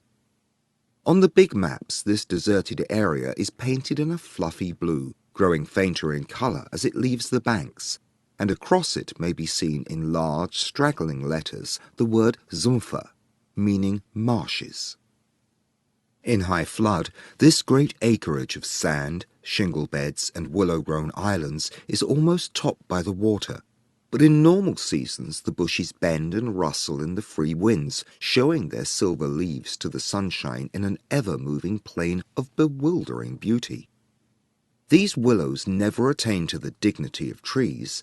They have no rigid trunks. They remain humble bushes with rounded tops and soft outline, swaying on slender stems that answer to the least pressure of the wind, supple as grasses, and so continually shifting that they somehow give the impression that the entire plain is moving and alive. For the wind sends waves rising and falling over the whole surface. Waves of leaves instead of waves of water.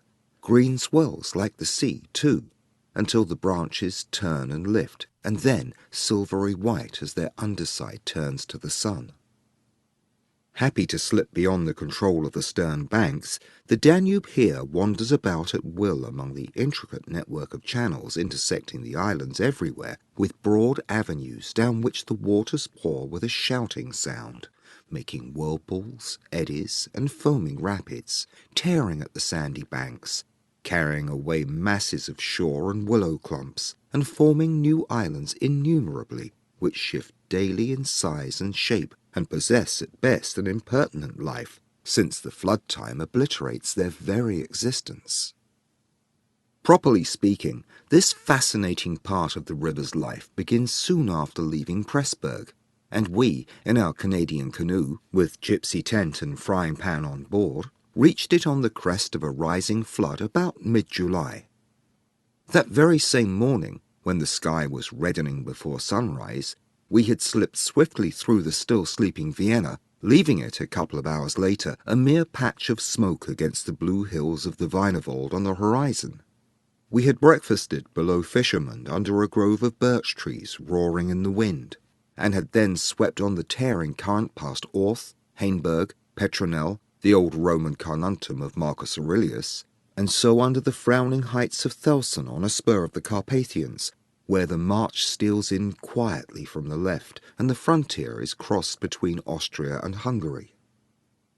Racing along at 12 kilometers an hour soon took us well into Hungary, and the muddy waters, sure sign of flood, sent us aground on many a shingle bed, and twisted us like a cork in many a sudden belching whirlpool before the towers of Pressburg, Hungarian, Pozsony, showed against the sky.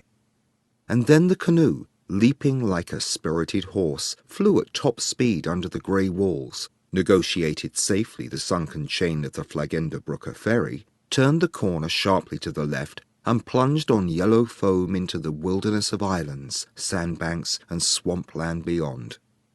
The land of the Willows. The change came suddenly, as when a series of bioscope pictures snaps down on the streets of a town and shifts without warning into the scenery of a lake or forest. We entered the land of desolation on wings, and in less than half an hour there was neither boat nor fishing hut nor red roof nor any single sign of human habitation and civilization within sight.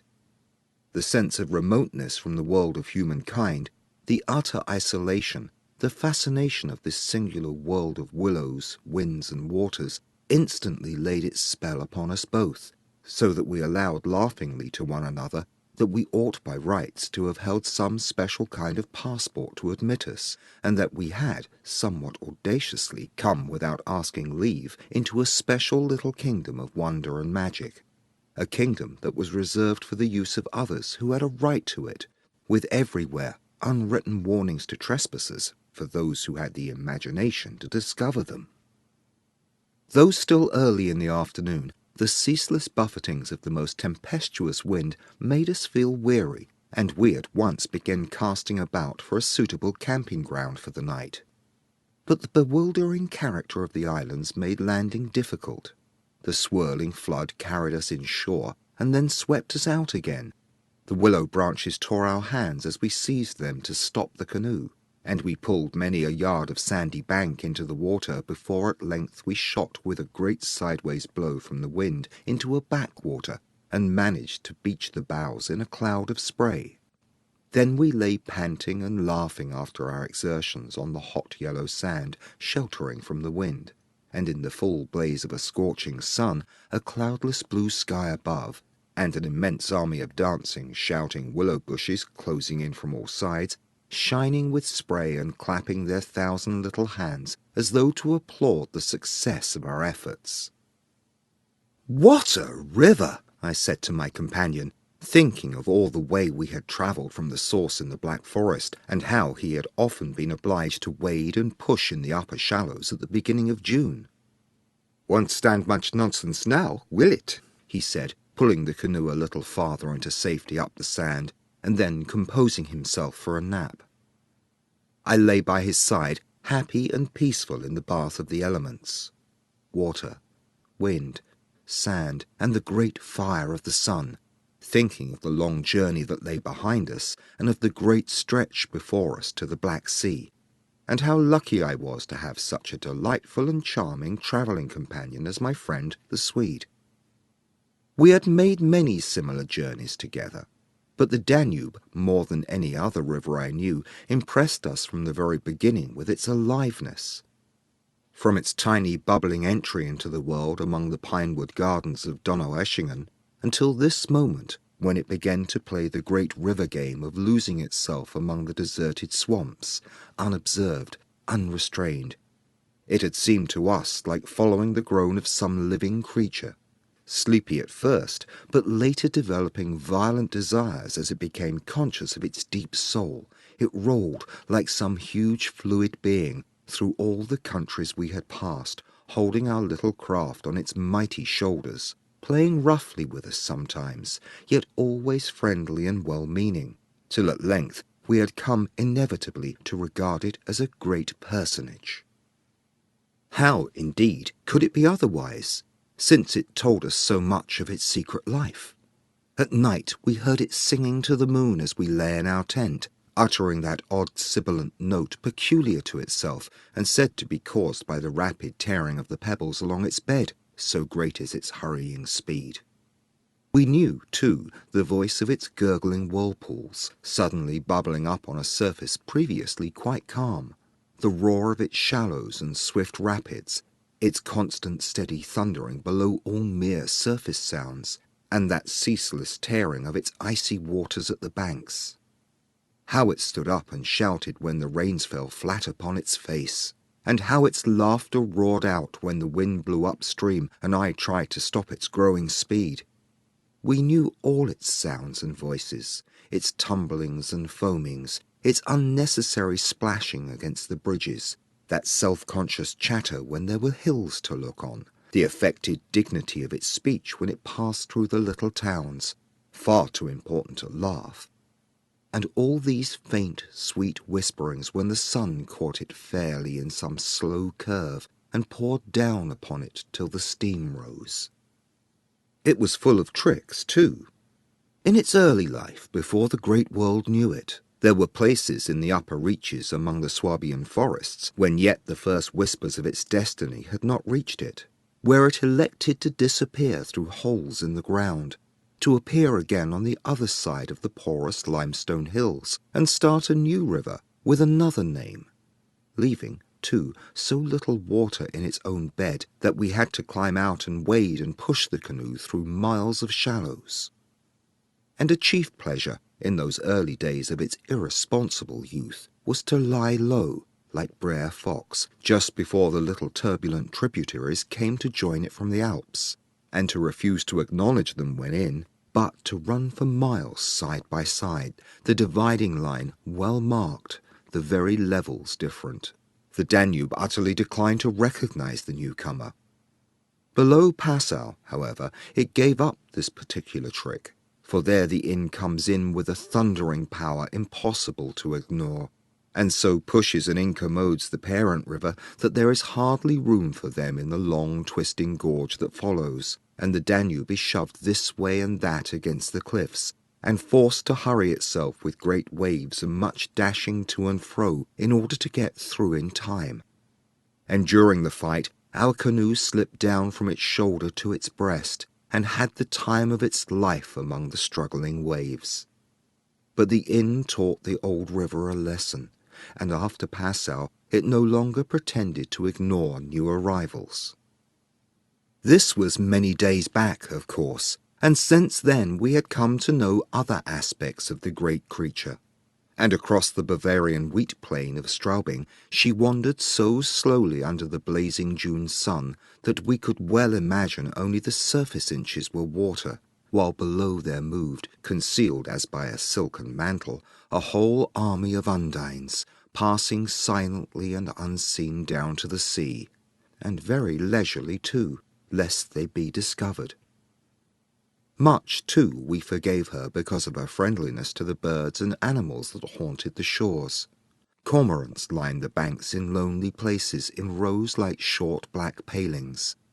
Grey crows crowded the shingle beds. Storks stood fishing in the vistas of shallower water that opened up between the islands. And hawks, swans, and marsh birds of all sorts filled the air with glinting wings and singing, petulant cries.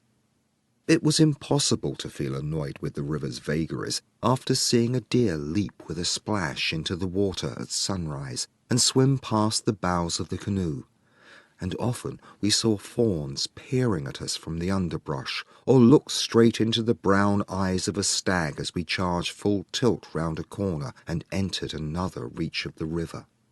Foxes, too, everywhere haunted the banks, tripping daintily among the driftwood and disappearing so suddenly that it was impossible to see how they managed it. But now, after leaving Pressburg, everything changed a little, and the Danube became more serious.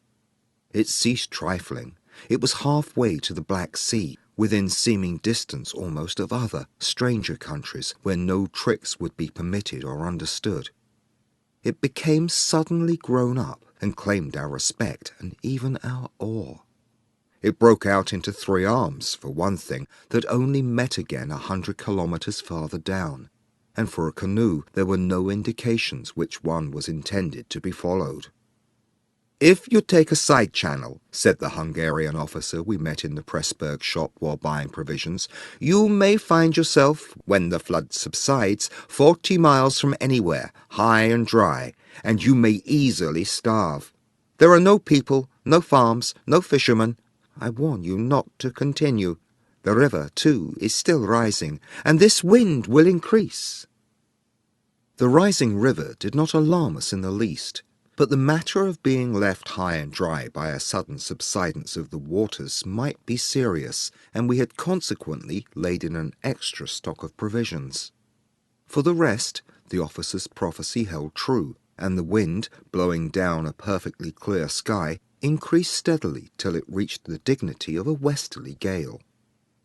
It was earlier than usual when we camped, for the sun was a good hour or two from the horizon, and leaving my friend still asleep on the hot sand, I wandered about in a desultory examination of our hotel.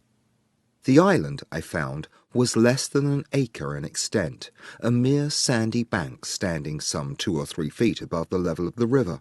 The far end, pointing into the sunset, was covered with flying spray, which the tremendous wind drove off the crests of the broken waves. It was triangular in shape, with the apex upstream.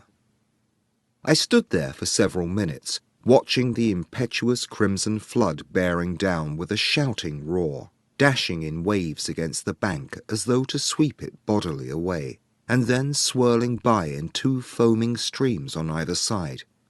The ground seemed to shake with the shock and rush, while the furious movement of the willow bushes as the wind poured over them increased the curious illusion that the island itself actually moved. Above, for a mile or two, I could see the great river descending upon me. It was like looking up the slope of a sliding hill, white with foam, and leaping up everywhere to show itself to the sun. The rest of the island was too thickly grown with willows to make walking pleasant, but I made the tour nevertheless. From the lower end the light, of course, changed, and the river looked dark and angry. Only the backs of the flying waves were visible, streaked with foam, and pushed forcibly by the great puffs of wind that fell upon them from behind. For a short mile it was visible, pouring in and out among the islands, and then disappearing with a huge sweep into the willows, which closed about it like a herd of monstrous antediluvian creatures crowding down to drink. They made me think of gigantic sponge-like growths that sucked the river up into themselves. They caused it to vanish from sight. They herded there together in such overpowering numbers. Altogether, it was an impressive scene, with its utter loneliness, its bizarre suggestion, and as I gazed, long and curiously, a singular emotion began to stir somewhere in the depths of me. Midway in my delight of the wild beauty, there crept, unbidden and unexplained, a curious feeling of disquietude, almost of alarm. A rising river, perhaps, always suggests something of the ominous. Many of the little islands I saw before me would probably have been swept away by the morning. This resistless, thundering flood of water touched the sense of awe. Yet I was aware that my uneasiness lay deeper far than the emotions of awe and wonder. It was not that I felt, nor had it directly to do with the power of the driving wind. This shouting hurricane that might almost carry up a few acres of willows into the air and scatter them like so much chaff over the landscape. The wind was simply enjoying itself, for nothing rose out of the flat landscape to stop it, and I was conscious of sharing its great game with a kind of pleasurable excitement. Yet this novel emotion had nothing to do with the wind. Indeed, so vague was the sense of distress I experienced that it was impossible to trace it to its source and deal with it accordingly, though I was aware somehow that it had to do with my realization of our utter insignificance before this unrestrained power of the elements about me.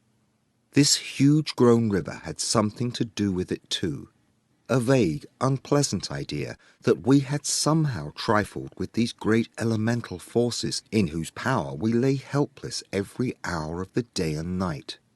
For here, indeed, they were gigantically at play together, and the sight appealed to the imagination. But my emotion, so far as I could understand it, seemed to attach itself more particularly to the willow bushes, to these acres and acres of willows, crowding, so thickly growing there, swarming everywhere the eye could reach, pressing upon the river as though to suffocate it, standing in dense array, mile after mile beneath the sky, watching, waiting, listening, and, apart quite from the elements, the willows connected themselves subtly with my malaise, attacking the mind insidiously somehow by reason of their vast numbers, and contriving in some way or other to represent to the imagination a new and mighty power, a power, moreover, not altogether friendly to us. Great revelations of nature, of course, never fail to impress in one way or another, and I was no stranger to moods of this kind. Mountains overawe and oceans terrify, while the mystery of great forests exercises a spell peculiarly its own.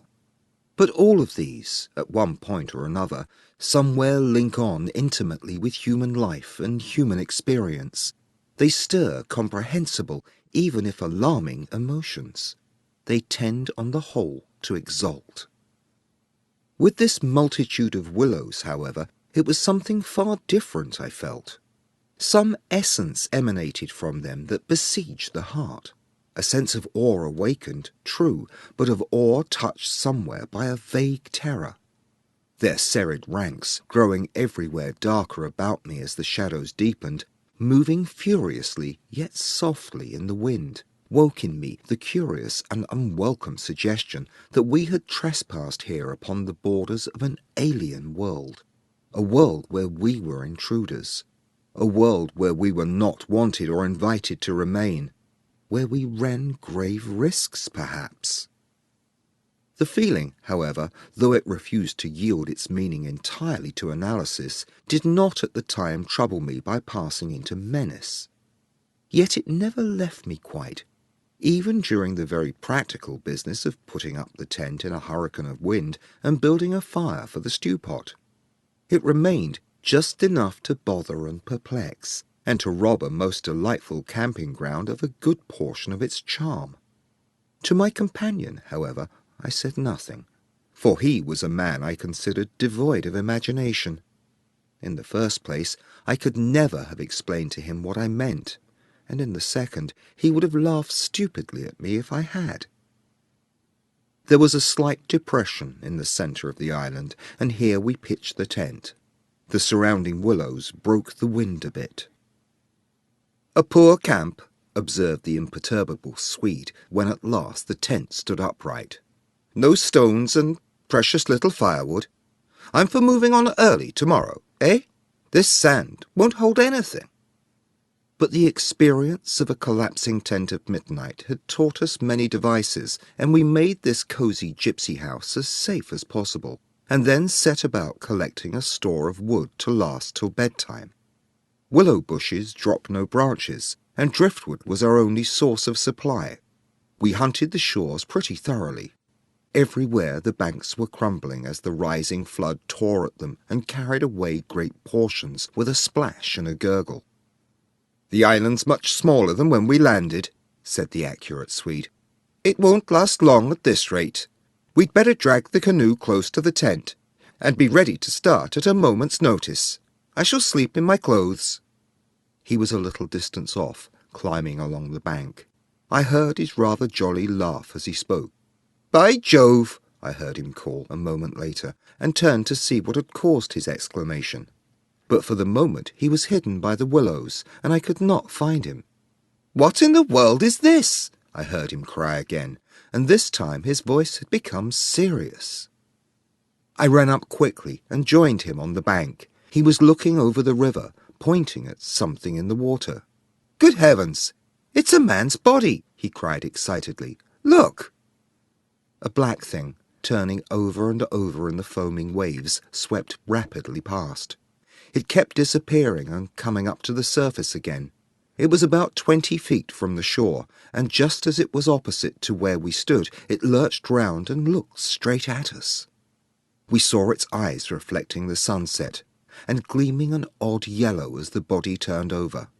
Then it gave a swift, gulping plunge and dived out of sight in a flash. "An otter, by gad!" we exclaimed in the same breath, laughing. It was an otter, alive and out on the hunt. Yet it had looked exactly like the body of a drowned man turning helplessly in the current. Far below it came to the surface once again, and we saw its black skin, wet and shining in the sunlight. Then, too, just as we turned back, our arms full of driftwood, another thing happened to recall us to the river-bank. This time it really was a man, and what was more, a man in a boat. Now, a small boat on the Danube was an unusual sight at any time, but here in this deserted region, and at flood time, it was so unexpected as to constitute a real event. We stood and stared.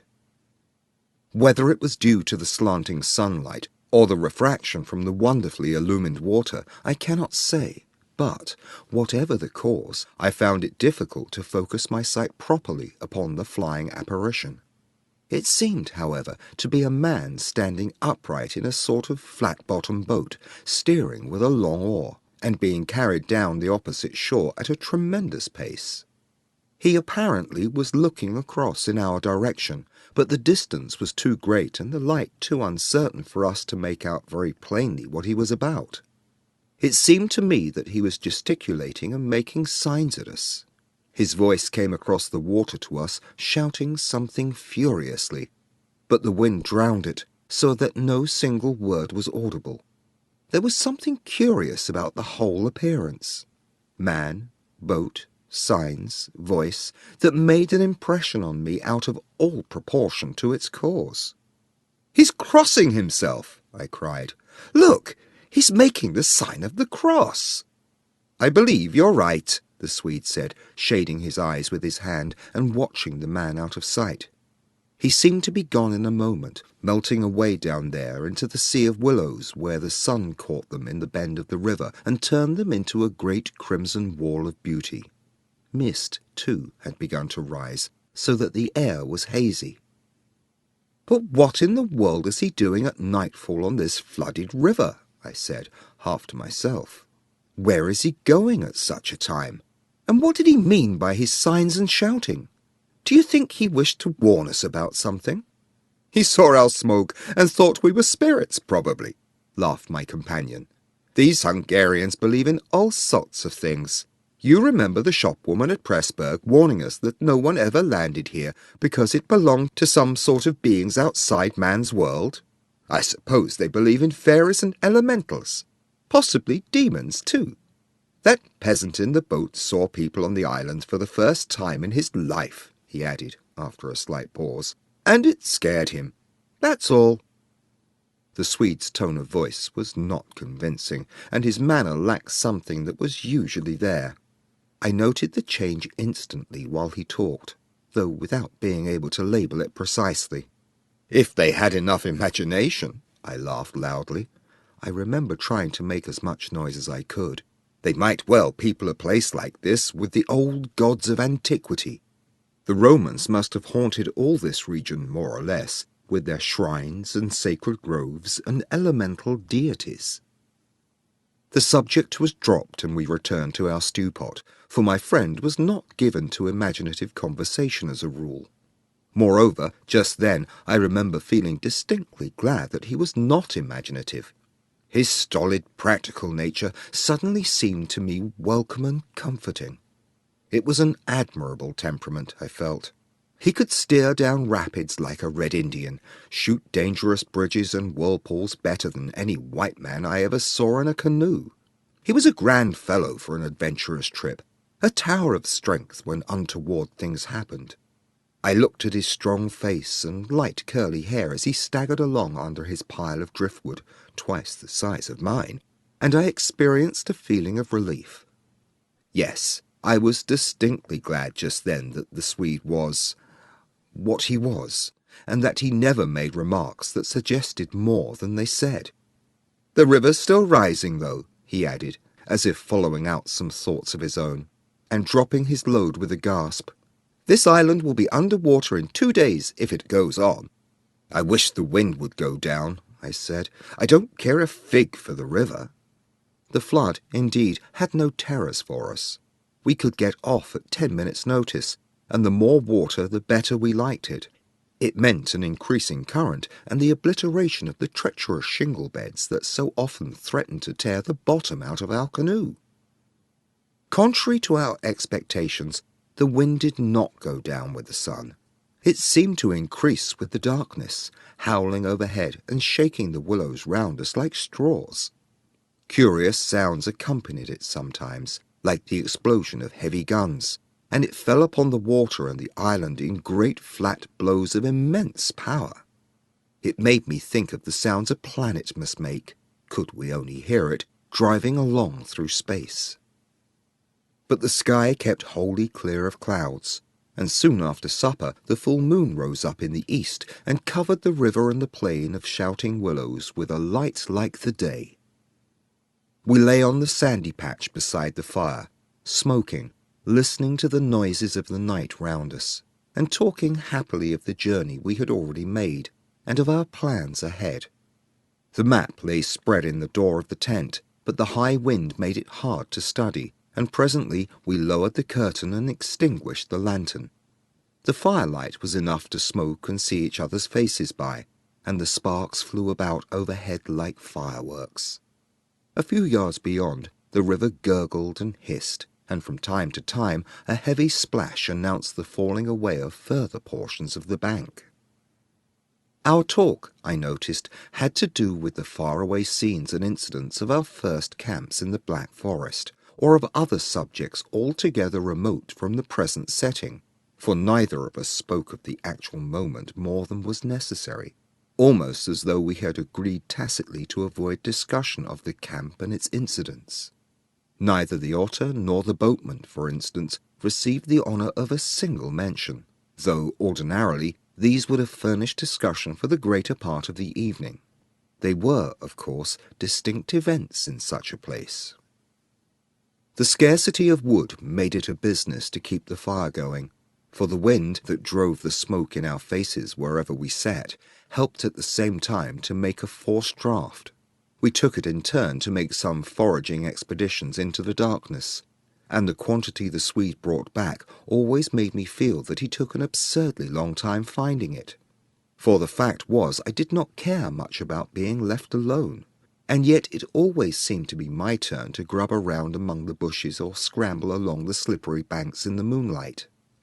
The long day's battle with wind and water, such wind and water, had tired us both, and an early bed was the obvious programme. Yet neither of us made the move for the tent.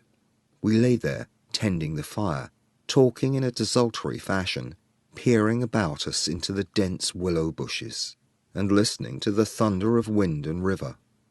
The loneliness of the place had entered our very bones, and silence seemed natural. For after a bit, the sound of our voices became a trifle unreal and forced. Whispering would have been the fitting mode of communication, I felt, and the human voice, always rather absurd amid the roar of the elements, now carried with it something almost illegitimate. It was like talking out loud in church, or in some place where it was not lawful, perhaps not quite safe, to be overheard. The eeriness of this lonely island, set among a million willows, swept by a hurricane and surrounded by hurrying deep waters, touched us both, I fancy. Untrodden by man, almost unknown to man, it lay there beneath the moon, remote from human interference, on the frontier of another world, an alien world, a world tenanted by willows only, and the soul of willows. And we, in our rashness, had dared to invade it, even to make use of it. Something more than the power of its mystery stirred in me as I lay on the sand, feet to the fire, and peered up through the leaves at the stars. For the last time, I rose to get firewood. "When this is burnt up," I said firmly, "I shall turn in," and my companion watched me lazily as I moved off into the surrounding shadows. For an unimaginative man, I thought he seemed unusually receptive that night, unusually open to suggestion of things other than sensory. He, too, was touched by the beauty and loneliness of the place. I was not altogether pleased, I remember, to recognize this slight change in him, and instead of immediately collecting sticks, I made my way to the far point of the island, where the moonlight on plain and river could be seen to better advantage. The desire to be alone had come suddenly upon me. My former dread returned in force. There was a vague feeling in me I wished to face and probe to the bottom. When I reached the point of sand jutting out among the waves, the spell of the place descended upon me with a positive shock. No mere scenery could have produced such an effect. There was something more here, something to alarm. I gazed across the waste of wild waters. I watched the whispering willows. I heard the ceaseless beating of the tireless wind, and, one and all, each in its own way, stirred in me this sensation of a strange distress. But the willows especially, Forever they went on chattering and talking amongst themselves, laughing a little, shrilly crying out, sometimes sighing. But what it was they made so much to do about belonged to the secret life of the great plain they inhabited, and it was utterly alien to the world I knew, or to that of the wild yet kindly elements. They made me think of a host of beings from another plane of life, another evolution altogether, perhaps all discussing a mystery known only to themselves. I watched them move busily together, oddly shaking their big bushy heads, twirling their myriad leaves even when there was no wind. They moved of their own will as though alive, and they touched, by some incalculable method, my own keen sense of the horrible. There they stood in the moonlight, like a vast army surrounding our camp, shaking their innumerable silver spears defiantly, formed, all ready for an attack. The psychology of places, for some imaginations at least, is very vivid. For the wanderer especially, camps have their note, either of welcome or rejection. At first it may not always be apparent, because the busy preparations of tent and cooking prevent, but with the first pause, after supper usually, it comes and announces itself. And the note of this willow camp now became unmistakably plain to me. We were interlopers, trespassers. We were not welcomed. The sense of unfamiliarity grew upon me as I stood there watching. We touched the frontier of a region where our presence was resented. For a night's lodging we might perhaps be tolerated, but for a prolonged and inquisitive stay, no. By all the gods of the trees and the wilderness, no. We were the first human influences upon this island, and we were not wanted. The Willows were against us. Strange thoughts like these, bizarre fancies, born I know not whence, found lodgment in my mind as I stood listening. What, I thought, if, after all, these crouching willows proved to be alive? If suddenly they should rise up, like a swarm of living creatures, marshalled by the gods whose territory we had invaded, swept toward us off the vast swamps, booming overhead in the night, and then settle down.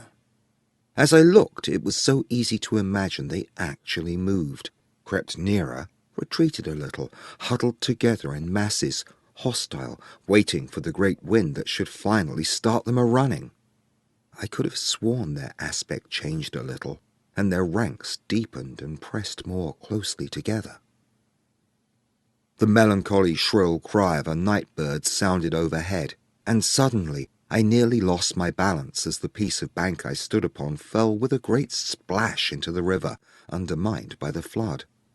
I stepped back just in time and went on hunting for firewood again, half laughing at the odd fancies that crowded so thickly in my mind and cast their spell upon me. I recalled the Swede's remark about moving on next day, and I was just thinking that I fully agreed with him when I turned with a start and saw the subject of my thoughts standing immediately in front of me. He was quite close. The roar of the elements had covered his approach. "You've been gone so long," he shouted above the wind. "I thought something must have happened to you." But there was that in his tone, and a certain look in his face as well, that conveyed to me more than his usual words, and in a flash I understood the real reason for his coming. It was because the spell of the place had entered his soul too, and he did not like being alone. "River still rising," he cried, pointing to the flood in the moonlight, "and the wind simply awful." He always said the same things, but it was the cry for companionship that gave the real importance to his words. "Lucky," I cried back, "our tent's in the hollow. I think it'll hold all right." I added something about the difficulty of finding wood in order to explain my absence, but the wind caught my words and flung them across the river, so that he did not hear, but just looked at me through the branches, nodding his head. "Lucky if we get away without disaster," he shouted, or words to that effect, and I remembered feeling half angry with him for putting the thought into words. For it was exactly what I felt myself. There was disaster impending somewhere, and the sense of presentiment lay unpleasantly upon me. We went back to the fire and made a final blaze, poking it up with our feet. We took a last look round. But for the wind, the heat would have been unpleasant. I put this thought into words, and I remember my friend's reply struck me oddly, that he would rather have the heat, the ordinary July weather, than this diabolical wind. Everything was snug for the night. The canoe lying turned over beside the tent with both yellow paddles beneath her, the provision sack hanging from a willow stem, and the washed-up dishes removed to a safe distance from the fire, all ready for the morning meal. We smothered the embers of the fire with sand and then turned in. The flap of the tent door was up, and I saw the branches and the stars and the white moonlight. The shaking willows and the heavy buffeting of the wind against our taut little house were the last things I remembered as sleep came down and covered us all with its soft and delicious forgetfulness. Suddenly I found myself lying awake, peering from my sandy mattress through the door of the tent. I looked at my watch pinned against the canvas, and saw by the bright moonlight that it was past 12 o'clock, the threshold of a new day, and I had therefore slept a couple of hours. The Swede was asleep still beside me. The wind howled as before. Something plucked at my heart and made me feel afraid. There was a sense of disturbance in my immediate neighbourhood. I sat up quickly and looked out. The trees were swaying violently to and fro as the gusts smote them, but our little bit of green canvas lay snugly safe in the hollow, for the wind passed over it without meeting enough resistance to make it vicious. The feeling of disquietude did not pass, however, and I crawled quietly out of the tent to see if our belongings were safe. I moved carefully so as not to waken my companion. A curious excitement was on me. I was halfway out, kneeling on all fours, when my eye first took in that the tops of the bushes opposite, with their moving tracery of leaves, made shapes against the sky. I sat back on my haunches and stared. It was incredible, surely, but there, opposite and slightly above me, were shapes of some indeterminate sort among the willows, and as the branches swayed in the wind, they seemed to group themselves about these shapes, forming a series of monstrous outlines that shifted rapidly beneath the moon. Close, about 50 feet in front of me, I saw these things. My first instinct was to waken my companion, that he too might see them. But something made me hesitate. The sudden realization, probably, that I should not welcome corroboration. And meanwhile I crouched there, staring in amazement with smarting eyes. I was wide awake. I remember saying to myself that I was not dreaming. They first became properly visible, these huge figures, just within the tops of the bushes. Immense, bronze-coloured, and wholly independent of the swaying of the branches. I saw them plainly and noted, now I came to examine them more calmly, that they were very much larger than human, and indeed that something in their appearance proclaimed them not to be human at all. Certainly they were not merely the moving tracery of the branches against the moonlight. They shifted independently. They rose upwards in a continuous stream from earth to sky, vanishing utterly as soon as they reached the dark of the sky. They were interlaced one with another, making a great column, and I saw their limbs and huge bodies melting in and out of each other, forming this serpentine line that bent and swayed and twisted spirally with the contortions of the wind-tossed trees. They were nude, fluid shapes, passing up the bushes, within the leaves almost, rising up in a living column into the heavens.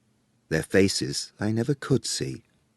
Unceasingly they poured upwards, swaying in great bending curves, with a hue of dull bronze upon their skins. I stared, trying to force every atom of vision from my eyes.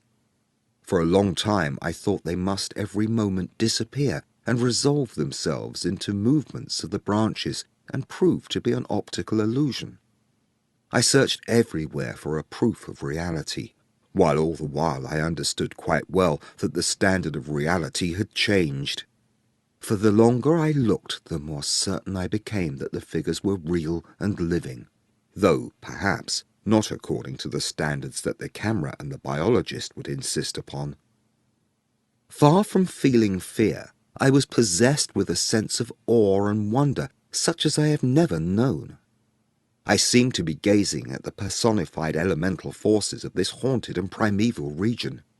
Our intrusion had stirred the powers of the place into activity. It was we who were the cause of the disturbance, and my brain was filled to bursting with stories and legends of the spirits and deities of places that have been acknowledged and worshipped by men in all ages of the world's history. But before I could arrive at any possible explanation, something impelled me to go farther out, and I crept forward on the sand and stood upright. I felt the ground still warm under my bare feet. The wind tore at my hair and face, and the sound of the river burst upon my ears with a sudden roar. These things, I knew, were real, and proved that my senses were acting normally. Yet the figures still rose from earth to heaven, silent, majestically, in a great spiral of grace and strength that overwhelmed me at length with a genuine deep emotion of worship. I felt that I must fall down and worship. Absolutely worship. Perhaps in another minute I might have done so, when a gust of wind swept against me with such force that it blew me sideways, and I nearly stumbled and fell. It seemed to shake the dream violently out of me. At least it gave me another point of view somehow. The figures still remained, still ascended into the heavens from the heart of the night, but my reason at last began to assert itself. It must be a subjective experience, I argued, none the less real for that, but still subjective. The moonlight and the branches combined to work out these pictures upon the mirror of my imagination, and for some reason I projected them outwards and made them appear objective. I knew this must be the case, of course. I took courage and began to move forward across the open patches of sand. By Jove, though! Was it all hallucination? Was it merely subjective? Did not my reason argue in the old futile way from the little standard of the known? I only know that great columns of figures ascended darkly into the sky for what seemed a very long period of time, and with a very complete measure of reality as most men are accustomed to gauge reality. Then suddenly they were gone. And once they were gone and the immediate wonder of their presence had passed, fear came down upon me with a cold rush. The esoteric meaning of this lonely and haunted region suddenly flamed up within me, and I began to tremble dreadfully. I took a quick look round, a look of horror that came near to panic, calculating vainly ways of escape, and then, realizing how helpless I was to achieve anything really effective, I crept back silently into the tent and lay down against my sandy mattress, first lowering the door curtain to shut out the sight of the willows in the moonlight, and then burying my head as deeply as possible beneath the blankets to deaden the sound of the terrifying wind. As though further to convince me that I had not been dreaming, I remembered that it was a long time before I fell into a troubled and restless sleep. And even then only the upper crust of me slept, and underneath there was something that never quite lost consciousness, but lay alert and on watch. But this second time I jumped up with a genuine start of terror.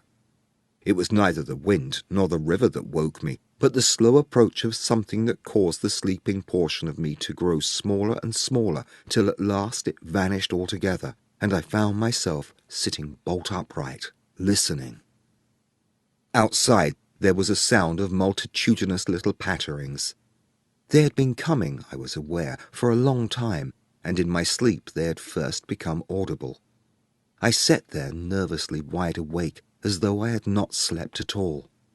It seemed to me that my breathing came with difficulty, and that there was a great weight upon the surface of my body. In spite of the hot night, I felt clammy with cold and shivered.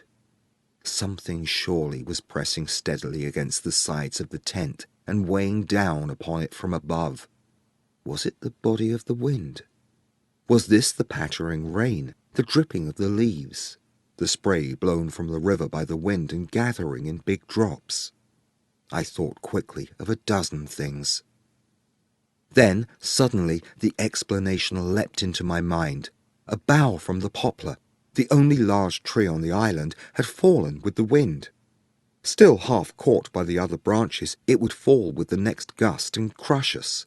And meanwhile its leaves brushed and tapped upon the tight canvas surface of the tent. I raised the loose flap and rushed out, calling to the Swede to follow. But when I got out and stood upright, I saw that the tent was free. There was no hanging bough, there was no rain or spray, nothing approached. A cold grey light filtered down through the bushes and lay on the faintly gleaming sand. Stars still crowded the sky directly overhead, and the wind howled magnificently. But the fire no longer gave out any glow, and I saw the east reddening in streaks through the trees.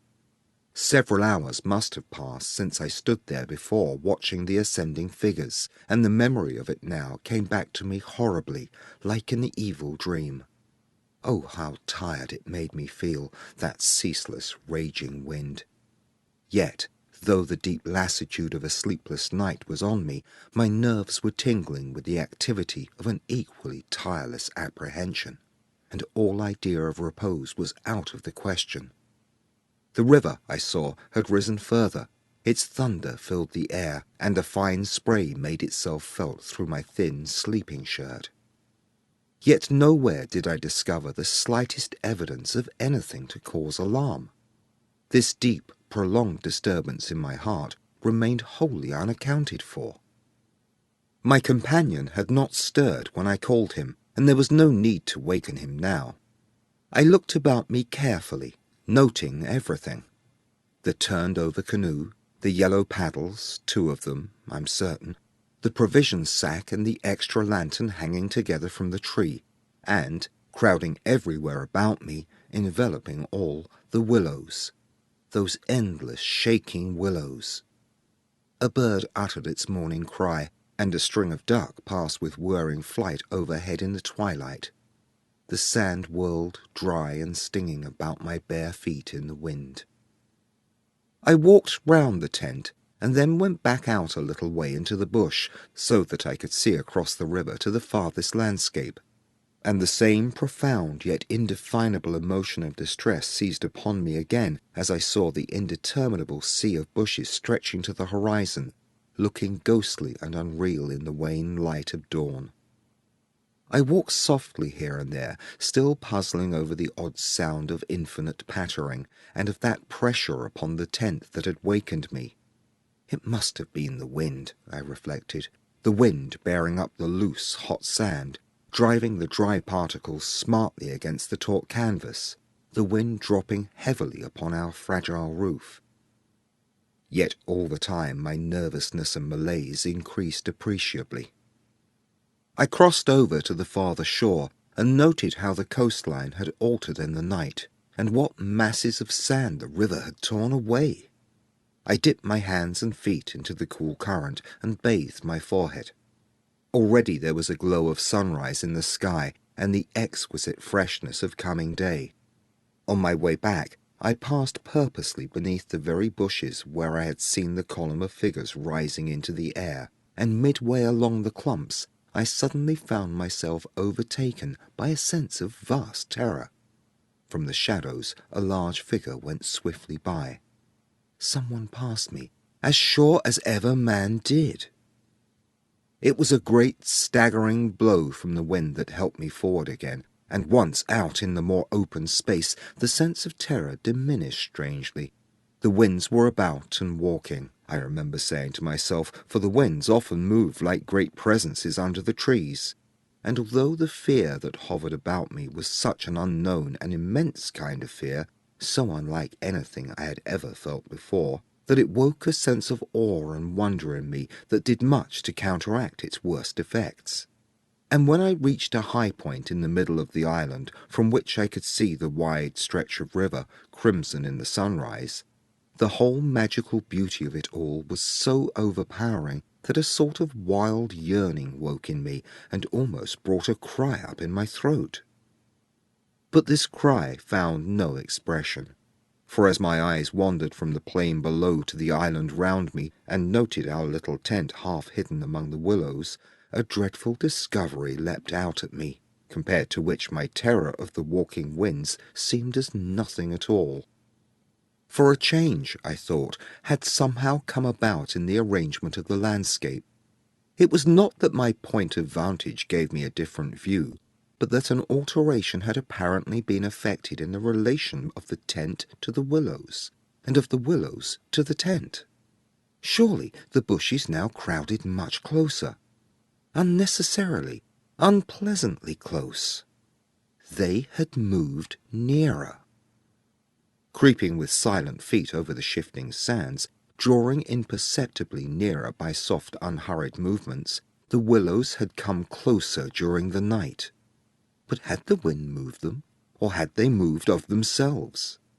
I recalled the sound of infinite small patterings and the pressure upon the tent and upon my own heart that caused me to wake in terror. I swayed for a moment in the wind like a tree, finding it hard to keep my upright position on the sandy hillock.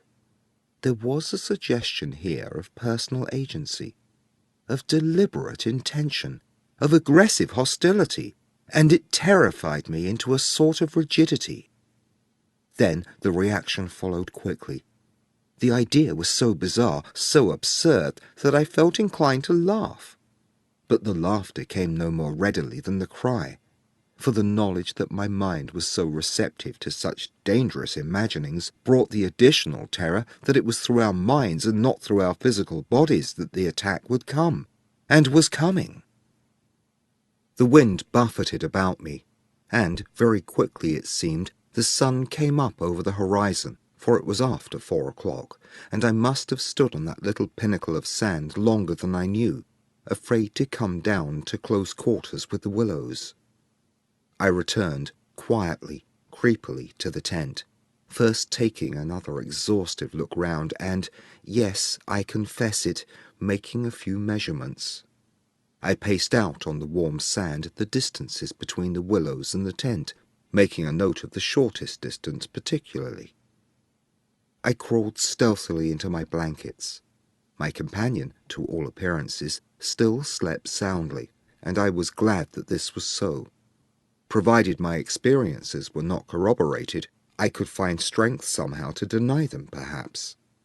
With the daylight, I could persuade myself that it was all a subjective hallucination, a fantasy of the night, a projection of the excited imagination.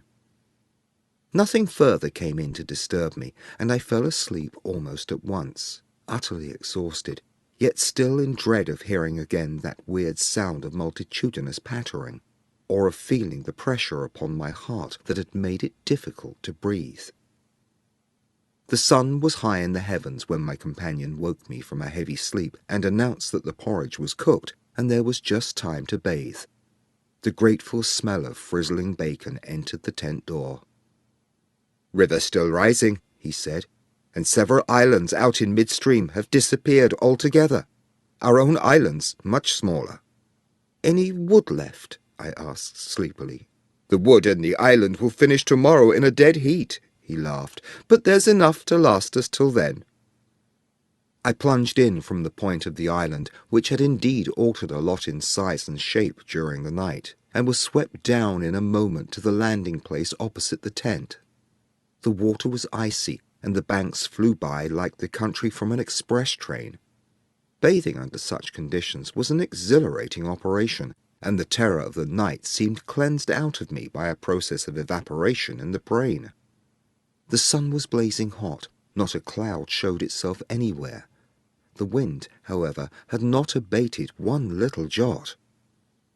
Quite suddenly, then, the implied meaning of the Swede's words flashed across me, showing that he no longer wished to leave post-haste, and had changed his mind.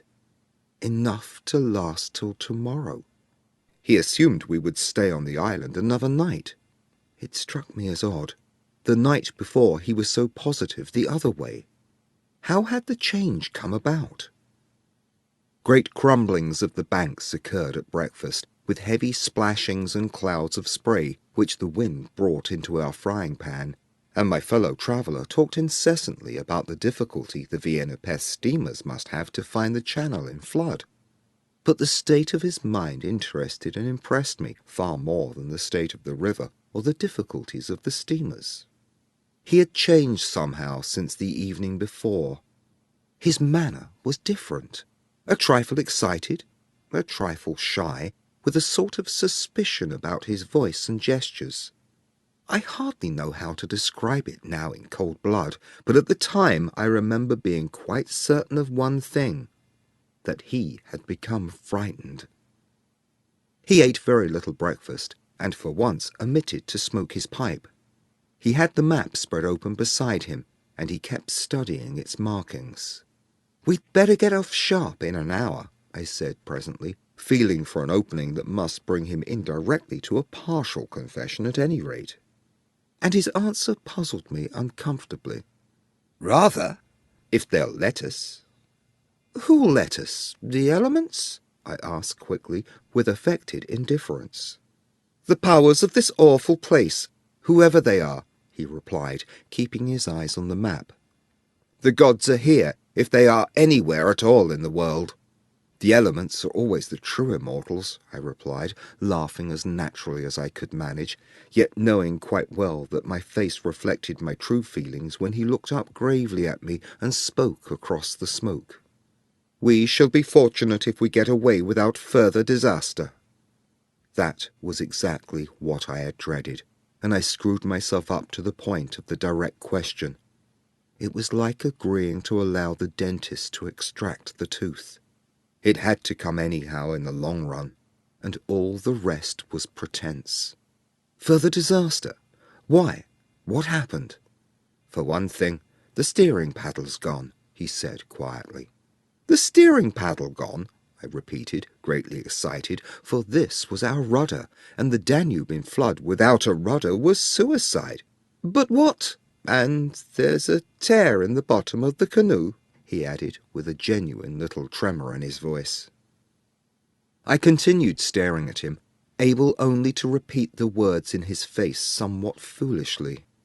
There, in the heat of the sun, and on this burning sand, I was aware of a freezing atmosphere descending around us. I got up to follow him, for he merely nodded his head gravely and led the way towards the tent a few yards on the other side of the fireplace. The canoe still lay there, as I had seen her in the night, ribs uppermost, the paddles, or rather the paddle, on the sand beside her. "There's only one," he said, stooping to pick it up, "and here's the rent in the baseboard." It was on the tip of my tongue to tell him that I had clearly noticed 2 paddles a few hours before, but a second impulse made me think better of it, and I said nothing. I approached to see. There was a long, finely made tear in the bottom of the canoe where a little slither of wood had been neatly taken out. It looked as if the tooth of a sharp rock or snag had eaten down her length, and investigation showed that the hole went through. Had we launched out in her without observing it, we must inevitably have floundered. At first, the water would have made the wood swell, so as to close the hole, but once out in mid-stream, the water must have poured in, and the canoe, never more than 2 inches above the surface, would have filled and sunk very rapidly. "There you see an attempt to prepare a victim for the sacrifice," I heard him saying, more to himself than to me. "2 victims, rather," he added, as he bent over and ran his fingers along the slit. I began to whistle, a thing I always do unconsciously when utterly nonplussed, and purposely paid no attention to his words. I was determined to consider them foolish. "It wasn't there last night," he said presently, straightening up from his examination and looking anywhere but at me. "We must have scratched her in landing, of course," I stopped whistling to say. "The stones are very sharp." I stopped abruptly, for at that moment he turned round and met my eye squarely. I knew just as well as he did how impossible my explanation was. There were no stones to begin with. And then there's this to explain, too, he added quietly, handing me the paddle and pointing to the blade. A new and curious emotion spread freezingly over me as I took it and examined it. The blade was scraped down all over, beautifully scraped, as though someone had sandpapered it with care, making it so thin that the first vigorous stroke must have snapped it off at the elbow. "One of us walked in his sleep and did this thing," I said feebly. Or it has been filed by the constant stream of sand particles blown against it by the wind, perhaps." "Ah," said the Swede, turning away, laughing a little. "You can explain everything. The same wind that caught the steering paddle and flung it so near the bank that it fell in with the next lump that crumbled," I called out after him, absolutely determined to find an explanation for everything he showed me. "I see," he shouted back, turning his head to look at me before disappearing among the willow bushes. Once alone with these perplexing evidences of personal agency, I think my first thoughts took the form of, one of us must have done this thing, and it certainly was not I. But my second thought decided how impossible it was to suppose, under all the circumstances, that either of us had done it. That my companion, the trusted friend of a dozen similar expeditions, could have knowingly had a hand in it, was a suggestion not to be entertained for a moment. Equally absurd seemed the explanation that this imperturbable and densely practical nature had suddenly become insane and was busied with insane purposes. Yet the fact remained that what disturbed me most and kept my fear actively alive even in this blaze of sunshine and wild beauty was the clear certainty that some curious alteration had come about in his mind. That he was nervous, timid, suspicious, aware of goings-on he did not speak about, watching a series of secret and hitherto unmentionable events, waiting, in a word, for a climax that he expected, and, I thought, expected very soon. This grew up in my mind intuitively. I hardly knew how. I made a hurried examination of the tent and its surroundings, but the measurements of the night remained the same. There were deep hollows formed in the sand I now noticed for the first time, basin-shaped and of various depths and sizes, varying from that of a teacup to a large bowl. The wind, no doubt, was responsible for these miniature craters, just as it was for lifting the paddle and tossing it towards the water. The rent in the canoe was the only thing that seemed quite inexplicable, and, after all, it was conceivable that a sharp point had caught it when we landed. The examination I made of the shore did not assist this theory, but all the same I clung to it with that diminishing portion of my intelligence which I called my reason. An explanation of some kind was an absolute necessity, just as some working explanation of the universe is necessary, however absurd, to the happiness of every individual who seeks to do his duty in the world and face the problems of life. The simile seemed to me at the time an exact parallel. I at once set the pitch melting, and presently the Swede joined me at the work, though under the best conditions in the world the canoe could not be safe for travelling till the following day. I drew his attention casually to the hollows in the sand. "Yes," he said, "I know. They are all over the island. But you can explain them, no doubt." "Wind, of course," I answered without hesitation. "Have you ever watched those little whirlwinds in the street that twist and twirl everything into a circle? The sand's loose enough to yield, that's all." He made no reply, and we worked on in silence for a bit. I watched him surreptitiously all the time, and I had an idea he was watching me. He seemed, too, to be always listening attentively to something I could not hear, or perhaps for something that he expected to hear, for he kept turning about and staring into the bushes, and up into the sky, and out across the water where it was visible through the openings among the willows. Sometimes he even put his hand to his ear and held it there for several minutes. He said nothing to me, however, about it, and I asked no questions. And meanwhile, As he mended that torn canoe with the skill and address of a Red Indian, I was glad to notice his absorption in the work, for there was a vague dread in my heart that he would speak of the changed aspect of the Willows, and if he had noticed that, my imagination could no longer be held a sufficient explanation of it. At length, after a long pause, he began to talk. "Queer thing," he added in a hurried sort of voice, as though he wanted to say something and get it over. "Queer thing, I mean, about that otter last night." I had expected something so totally different that it caught me with surprise, and I looked up sharply. Shows how lonely this place is. Otters are awfully shy things. "I don't mean that, of course," he interrupted. "I mean, did you think it really was an otter?" "What else, in the name of heaven? What else?" "You know, I saw it before you did, and at first it seemed so much bigger than an otter." "The sunset as you looked upstream magnified it, or something," I replied. He looked at me absently for a moment, as though his mind were busy with other thoughts. "It had such extraordinary yellow eyes," he went on half to himself. "That was the sun, too," I laughed, a trifle boisterously. "I suppose you'll wonder next if that fellow in the boat—" I suddenly decided not to finish the sentence. He was in the act again of listening, turning his head to the wind, and something in the expression of his face made me halt. The subject dropped, and we went on with our caulking. Apparently, he had not noticed my unfinished sentence. 5 minutes later, however, he looked at me across the canoe, the smoking pitch in his hand, his face exceedingly grave. "I did rather wonder, if you want to know," he said slowly, "what that thing in the boat was. I remember thinking at the time it was not a man. The whole business seemed to rise quite suddenly out of the water." I laughed again boisterously in his face, but this time there was impatience, and the strain of anger too, in my feeling.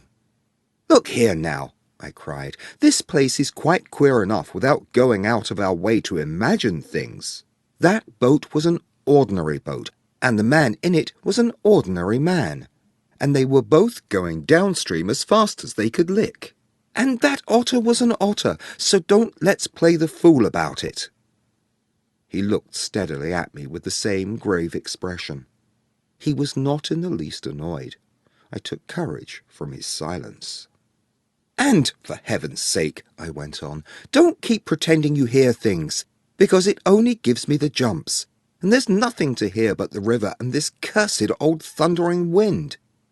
"You fool," he answered in a low, shocked voice. "You utter fool. That's just the way all victims talk, as if you didn't understand just as well as I do." He sneered with scorn in his voice and a sort of resignation. "The best thing you can do is to keep quiet and try to hold your mind as firm as possible. This feeble attempt at self-deception only makes the truth harder when you're forced to meet it."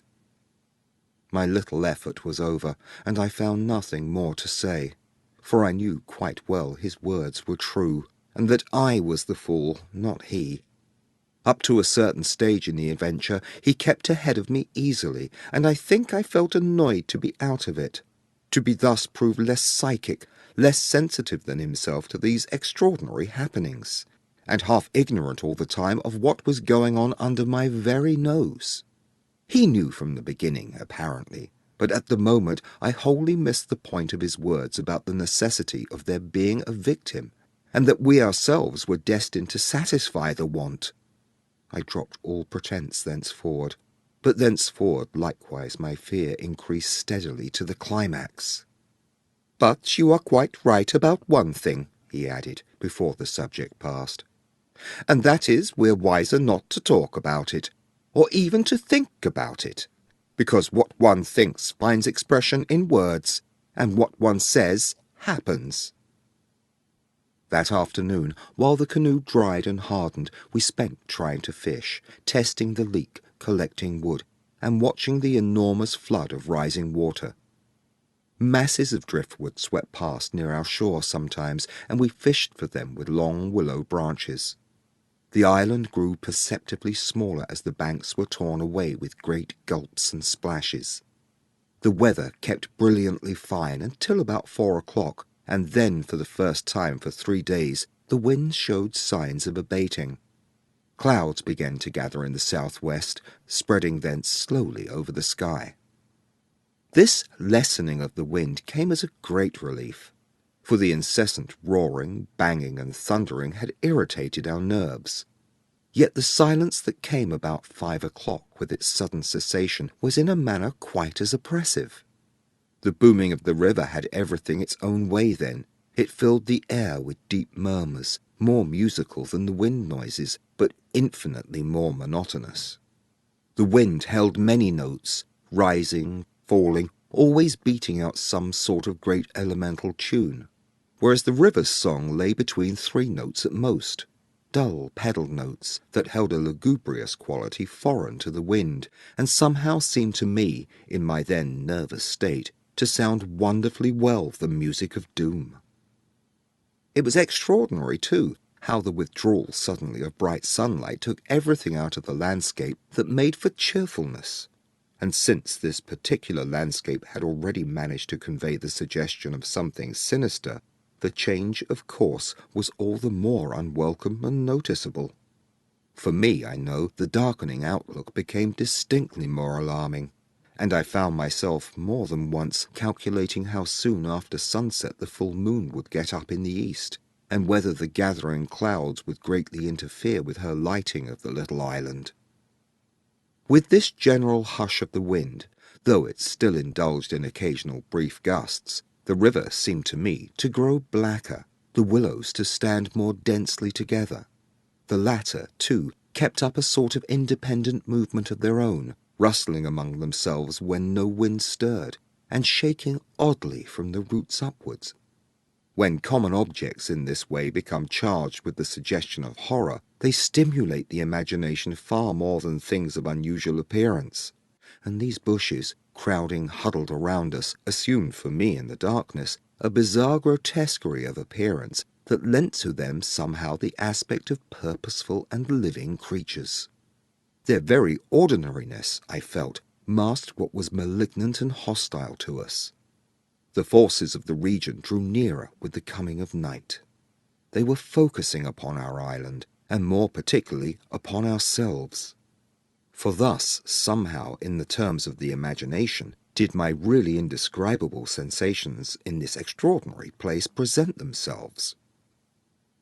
I had slept a good deal in the early afternoon, and had thus recovered somewhat from the exhaustion of a disturbed night, but this only served apparently to render me more susceptible than before to the obsessing spell of the haunting.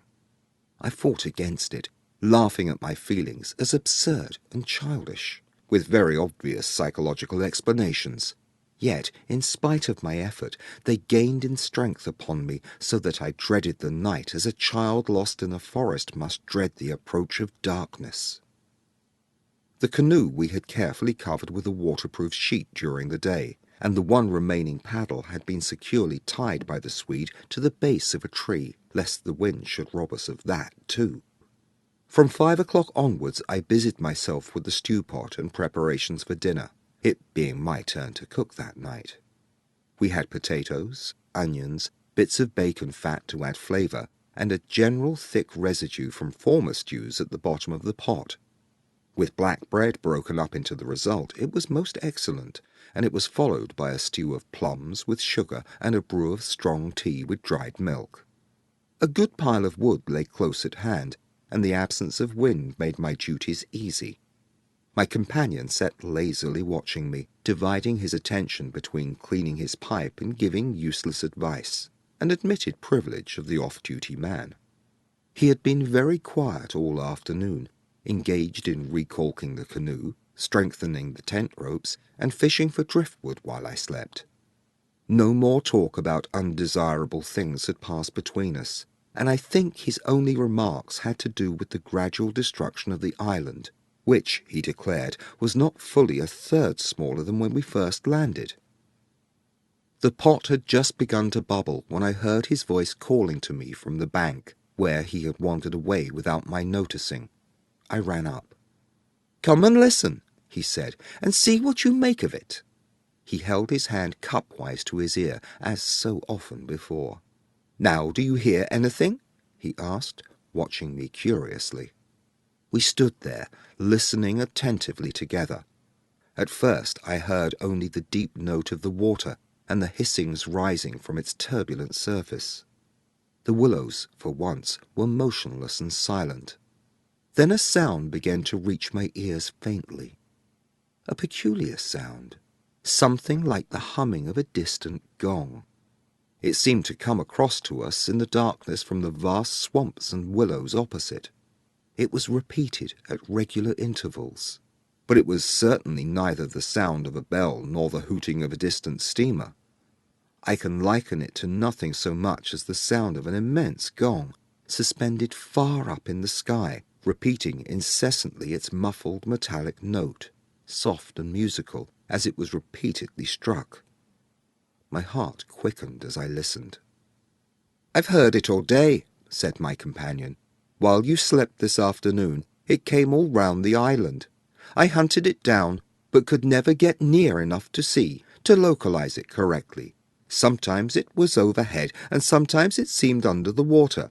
Once or twice, too, I could have sworn it was not outside at all, but within myself. You know, the way a sound in the fourth dimension is supposed to come." I was too much puzzled to pay much attention to his words.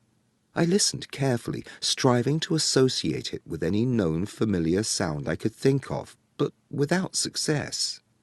It changed in the direction, too, coming nearer, and then sinking utterly away into a remote distance. I cannot say that it was ominous in quality, because to me it seemed distinctly musical. Yet I must admit it set going a distressing feeling that made me wish I had never heard it. "The wind blowing in those sand funnels," I said, determined to find an explanation. "Or the bushes rubbing together after the storm, perhaps." "It comes off the whole swamp," my friend answered. "It comes from everywhere at once." He ignored my explanations. "It comes from the willow bushes somehow." "But now the wind has dropped," I objected. "The willows can hardly make a noise by themselves, can they?" His answer frightened me. First, because I had dreaded it, and secondly, because I knew intuitively it was true. "It is because the wind has dropped we now hear it. It was drowned before. It is the cry, I believe, of the—" I dashed back to my fire, warned by the sound of bubbling that the stew was in danger, but determined at the same time to escape further conversation. I was resolute, if possible, to avoid the exchanging of views. I dreaded, too, that he would begin about the gods, or the elemental forces, or something else disquieting, and I wanted to keep myself well in hand for what might happen later.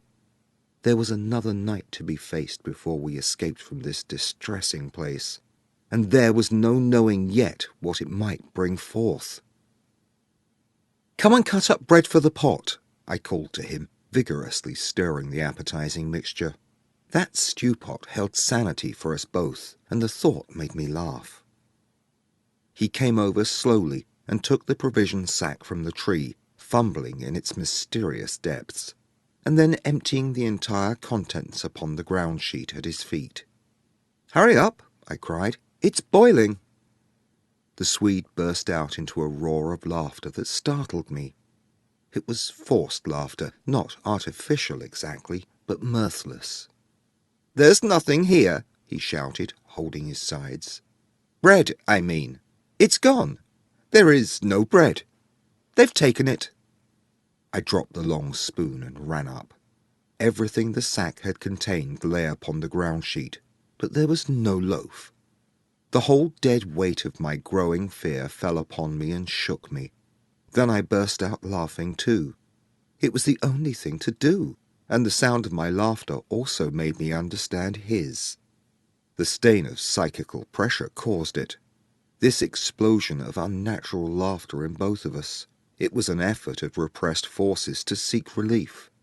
It was a temporary safety valve, and with both of us it ceased quite suddenly.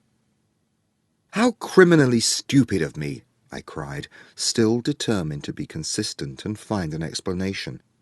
I clean forgot to buy a loaf at Pressburg. That chattering woman put everything out of my head, and I must have left it lying on the counter, or— The oatmeal, too, is much less than it was this morning, the Swede interrupted. Why in the world need he draw attention to it? I thought angrily. There's enough for tomorrow, I said, stirring vigorously, and we can get lots more at Comorn or Gran. In 24 hours we shall be miles from here. I hope so, to God, he muttered, putting the things back into the sack. Unless we're claimed first as victims for the sacrifice, he added with a foolish laugh. He dragged the sack into the tent, for safety's sake, I suppose, and I heard him mumbling to himself, but so indistinctly that it seemed quite natural for me to ignore his words. Our meal was, beyond question, a gloomy one, and we ate it almost in silence, avoiding one another's eyes, and keeping the fire bright. Then we washed up and prepared for the night, and, once smoking, our minds unoccupied with any definite duties, the apprehension I had felt all day long became more and more acute. It was not then active fear, I think, but the very vagueness of its origin distressed me far more than if I had been able to tick it and face it squarely. The curious sound I had likened to the note of a gong now became almost incessant, and filled the stillness of the night with a faint, continuous ringing rather than a series of distinct notes. At one time it was behind, and another time in front of us.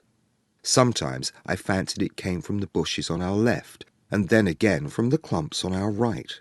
More often it hovered directly overhead, like the whirring of wings.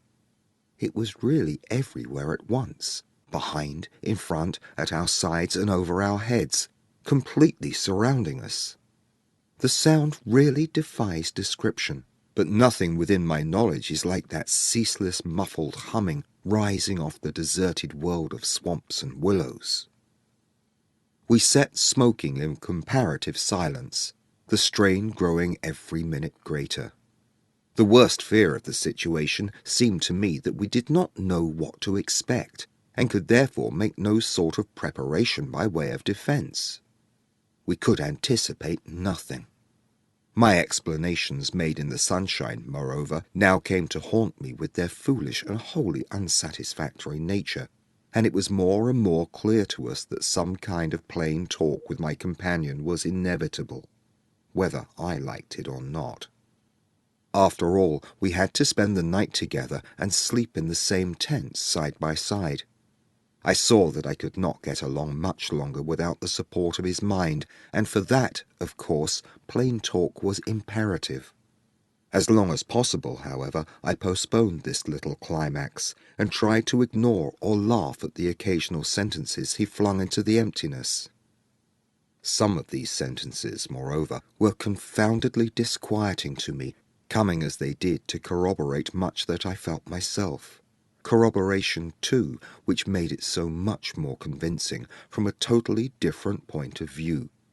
He composed such curious sentences, and hurled them at me in such an inconsequential sort of way, as though his main line of thought was secret to himself, and these fragments were mere bits he found it impossible to digest.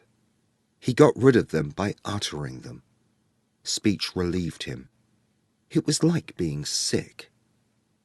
There are things about us, I'm sure, that make for disorder, disintegration, destruction. Our destruction, he said once, while the fire blazed between us. We've strayed out of a safe line somewhere. And another time, when the gong sounds had come nearer, ringing much louder than before and directly over our heads, he said it as though talking to himself. I don't think a gramophone would show any record of that. The sound doesn't come to me by the ears at all. The vibrations reach me in another manner altogether, and seem to be within me, which is precisely how a fourth-dimensional sound might be supposed to make itself heard. I purposely made no reply to this, but I sat up a little closer to the fire and peered about me into the darkness. The clouds were massed all over the sky, and no trace of moonlight came through. Very still, too, everything was, so that the river and the frogs had things all their own way. It has that about it, he went on, which is utterly out of common experience. It is unknown. Only one thing describes it, really. It is a non-human sound. I mean a sound outside humanity. Having rid himself of this indigestible morsel, he lay quiet for a time. But he had so admirably expressed my own feelings that it was a relief to have the thought out, and to have confined it by the limitation of words from dangerous wandering to and fro in the mind. The solitude of that Danube camping place, can I ever forget it?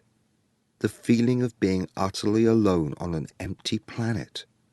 My thoughts ran incessantly upon cities and the haunts of men.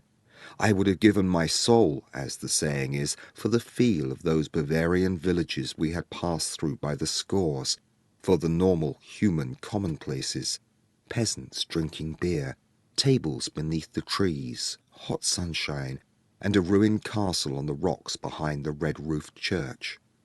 Even the tourists would have been welcome.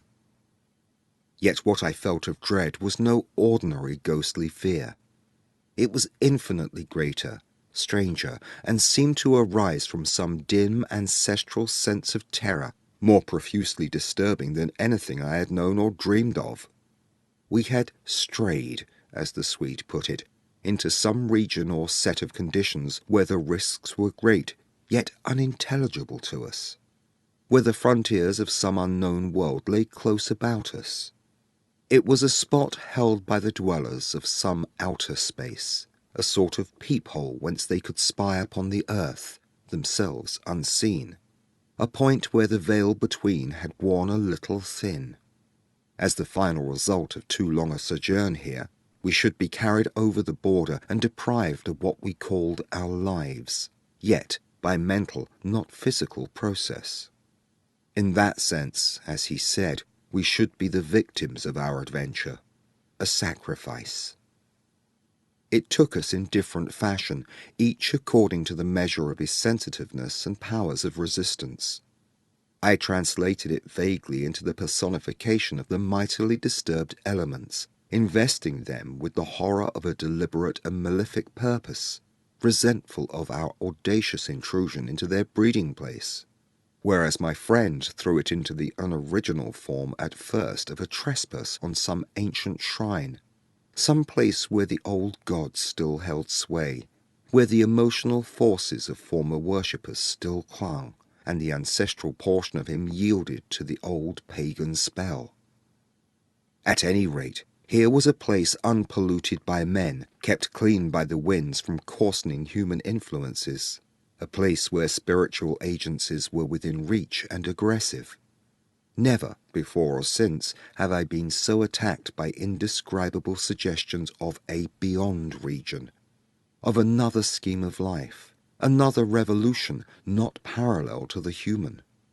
And in the end our minds would succumb under the weight of the awful spell, and we should be drawn across the frontier into their world. Small things testified to the amazing influence of the place, and now in the silence round the fire they allowed themselves to be noted by the mind. The very atmosphere had proved itself a magnifying medium to distort every indication. The otter rolling in the current, the hurrying boatman making signs, the shifting willows, one and all had been robbed of its natural character and revealed in something of its other aspect, as it existed across the border to that other region. And this changed aspect, I felt, was now not merely to me, but to the race. The whole experience whose verge we touched was unknown to humanity at all. It was a new order of experience, and in the true sense of the word, unearthly. It's the deliberate, calculating purpose that reduces one's courage to zero, the Swede said suddenly, as if he had been actually following my thoughts. Otherwise imagination might not count for much, but the paddle, the canoe, the lessening food— "Haven't I explained all that once?" I interrupted viciously. "You have," he answered dryly. You have indeed. He made other remarks too, as usual, about what he called the plain determination to provide a victim. But, having now arranged my thoughts better, I recognized that this was simply a cry of his frightened soul against the knowledge that he was being attacked in a vital part, and that he would be somehow taken or destroyed. The situation called for a courage and calmness of reasoning that neither of us could compass, and I have never before been so clearly conscious of two persons in me, the one that explained everything, and the other that laughed at such foolish explanations, yet was horribly afraid. Meanwhile, in the pitchy night the fire died down and the wood pile grew small. Neither of us moved to replenish the stock, and the darkness consequently came up very close to our faces. A few feet beyond the circle of firelight it was inky black. Occasionally a stray puff of wind set the willows shivering about us, but apart from this not very welcome sound, a deep and depressing silence reigned, broken only by the gurgling of the river and the humming in the air overhead. We both missed, I think, the shouting company of the winds. At length, at a moment when a stray puff prolonged itself as though the wind were about to rise again, I reached the point for me of saturation, the point where it was absolutely necessary to find relief in plain speech, or else betray myself by some hysterical extravagance that must have been far worse in its effect upon both of us.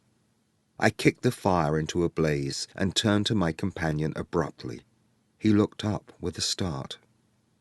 "I can't disguise it any longer," I said. "I don't like this place, and the darkness, and the noises, and the awful feelings I get.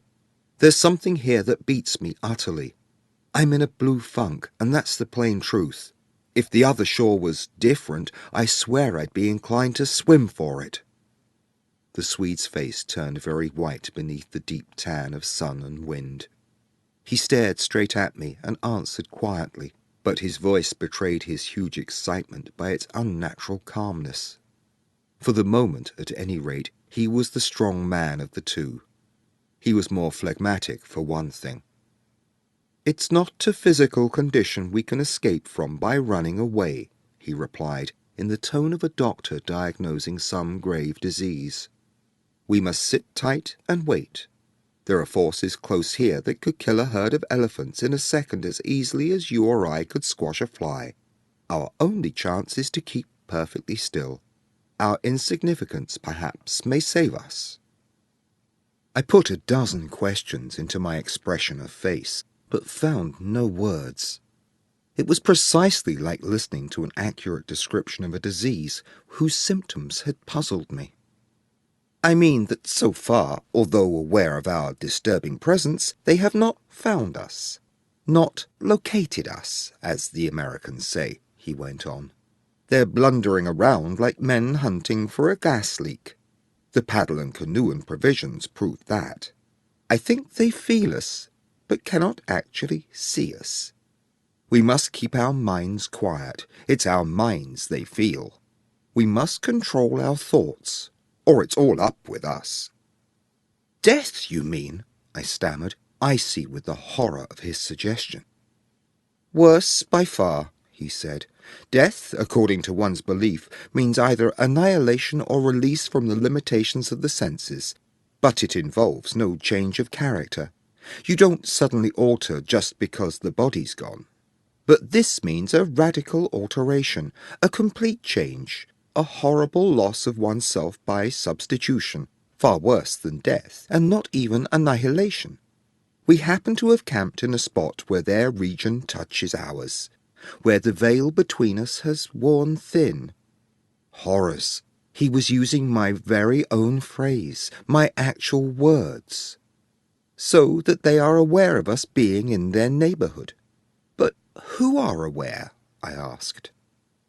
I forgot the shaking of the willows in the windless calm, the humming overhead, everything except that I was waiting for an answer that I dreaded more than I can possibly explain.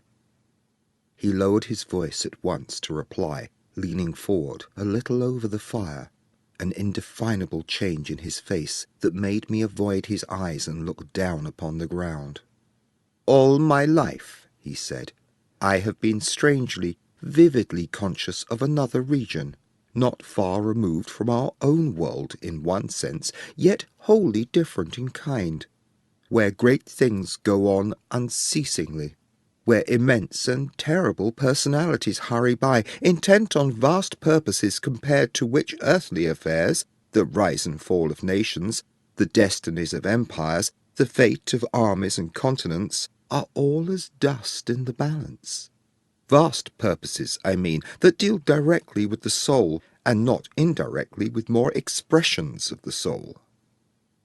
"I suggested just now," I began, seeking to stop him, feeling as though I was face to face with a madman, but he instantly overbore me with his torrent that had to come.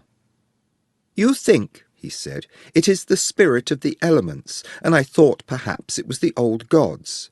But I tell you now it is neither. These would be comprehensible entities, for they have relations with men, depending upon them for worship or sacrifice, whereas these beings who are now about us have absolutely nothing to do with mankind, and it is mere chance that their space happens just at this spot to touch our own." The mere conception, which his words somehow made so convincing, as I listened to them in the dark stillness of that lonely island, set me shaking a little all over. I found it impossible to control my movements. "And what do you propose?" I began again.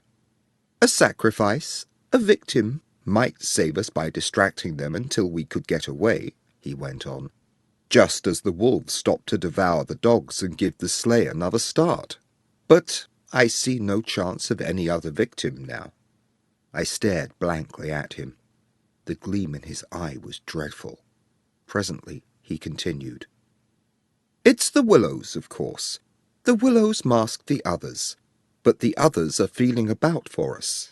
If we let our minds betray our fear, we're lost utterly." He looked at me with an expression so calm, so determined, so sincere, that I no longer had any doubts as to his sanity. He was as sane as any man ever was.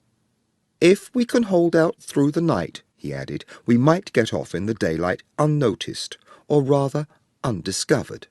"But you really think a sacrifice would—" That gong-like humming came down very close over our heads as I spoke, but it was my friend's scared face that really stopped my mouth.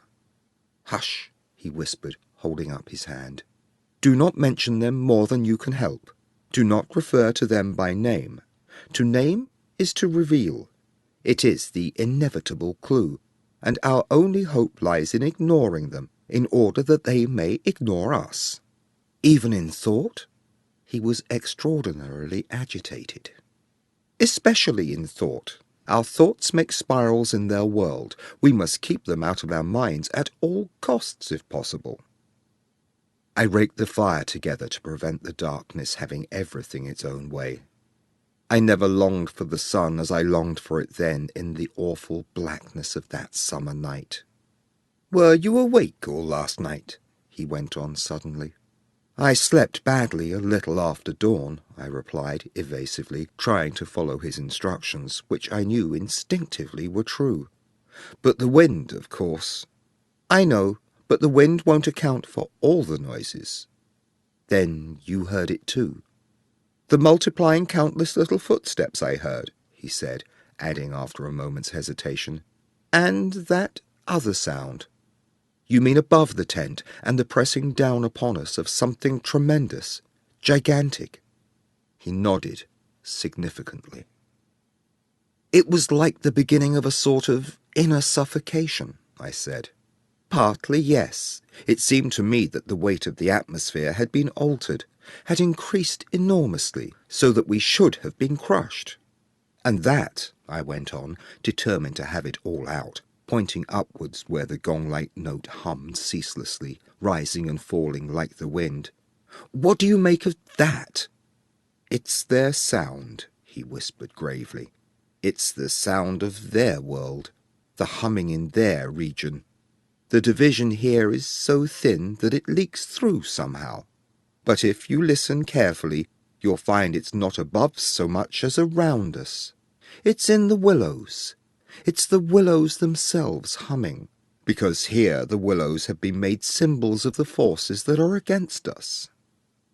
I could not follow exactly what he meant by this, yet the thought and idea in my mind were beyond question the thought and idea in his. I realized what he realized, only with less power of analysis than his. It was on the tip of my tongue to tell him at last about my hallucination of the ascending figures and the moving bushes, when he suddenly thrust his face close into mine across the firelight and began to speak in a very earnest whisper. He amazed me by his calmness and pluck, his apparent control of the situation. This man I had for years deemed unimaginative, stolid. "Now listen," he said. "The only thing for us to do is to go on as though nothing has happened. Follow our usual habits, go to bed, and so forth. Pretend we feel nothing and notice nothing. It is a question wholly of the mind, and the less we think about them, the better our chance of escape. Above all, don't think, for what you think happens." "All right," I managed to reply, simply breathless with his words and the strangeness of it all. "All right, I'll try. But tell me one more thing first. Tell me what you make of those hollows in the ground all about us, those sand funnels." "No," he cried, forgetting to whisper in his excitement.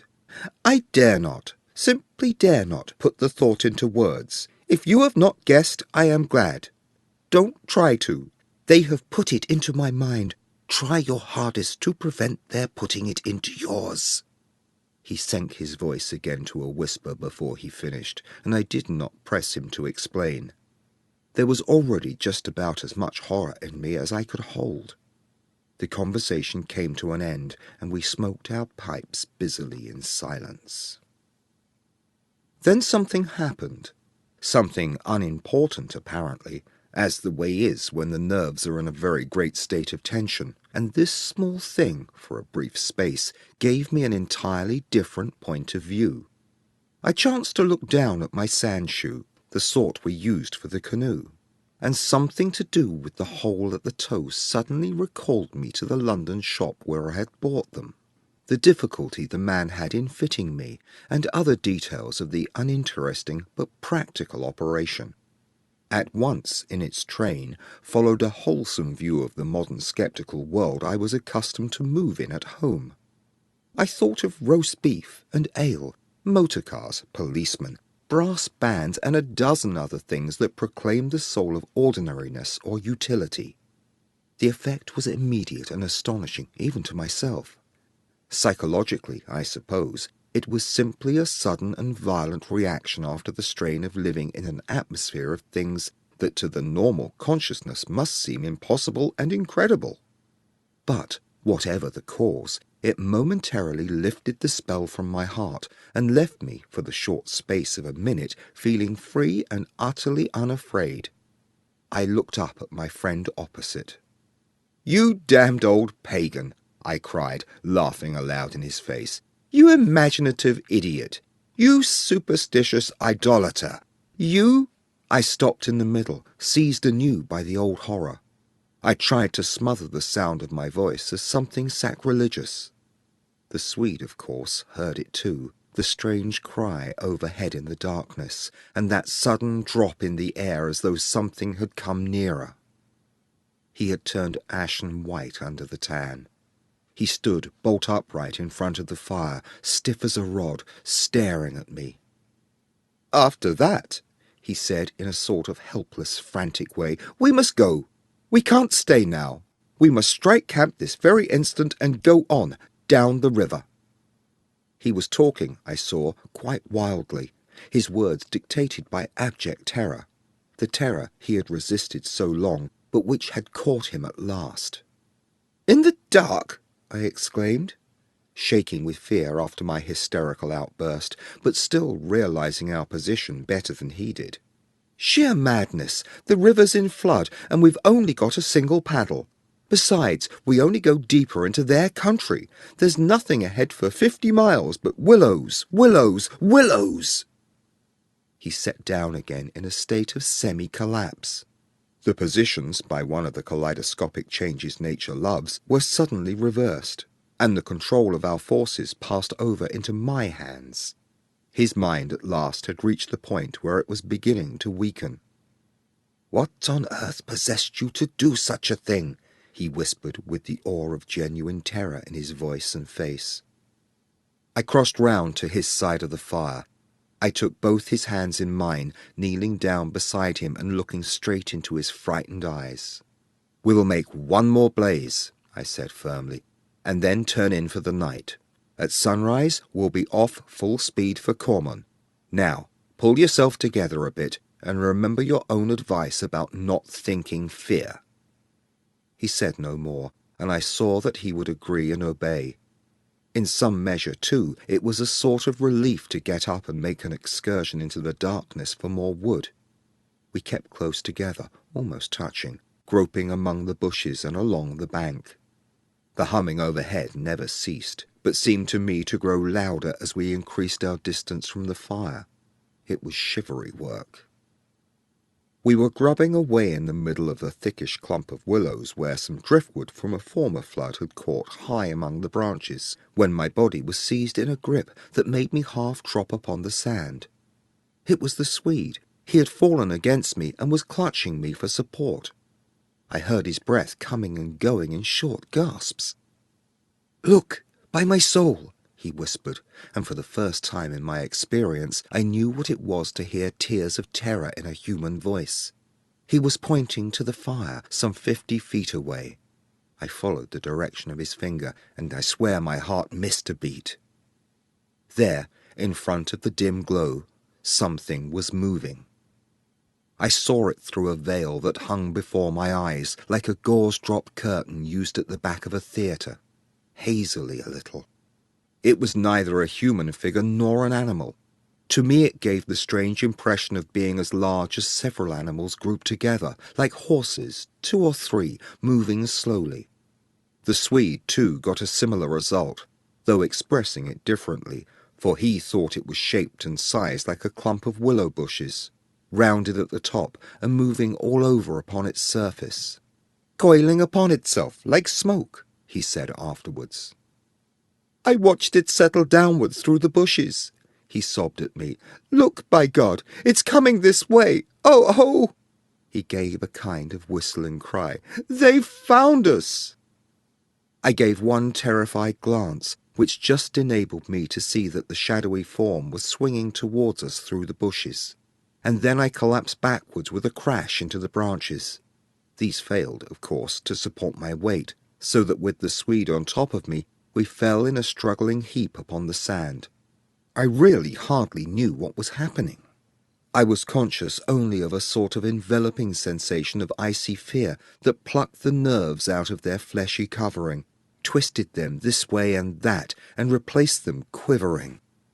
My eyes were tightly shut. Something in my throat choked me, a feeling that my consciousness was expanding, extending out into space, swiftly gave way to another feeling that I was losing it altogether and about to die. An acute spasm of pain passed through me, and I was aware that the Swede had hold of me in such a way that he hurt me abominably. It was the way he caught at me in falling.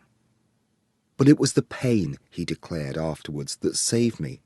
It caused me to forget them and think of something else at the very instant when they were about to find me. It concealed my mind from them at the moment of discovery, yet just in time to evade their terrible seizing of me. He himself, he says, actually swooned at the same moment, and that was what saved him. I only know that at a later date, how long or short is impossible to say, I found myself scrambling up out of the slippery network of willow branches, and saw my companion standing in front of me, holding out a hand to assist me. I stared at him in a dazed way, rubbing the arm he had twisted for me. Nothing came to me to say, somehow. "I lost consciousness for a moment or two," I heard him say. "That's what saved me.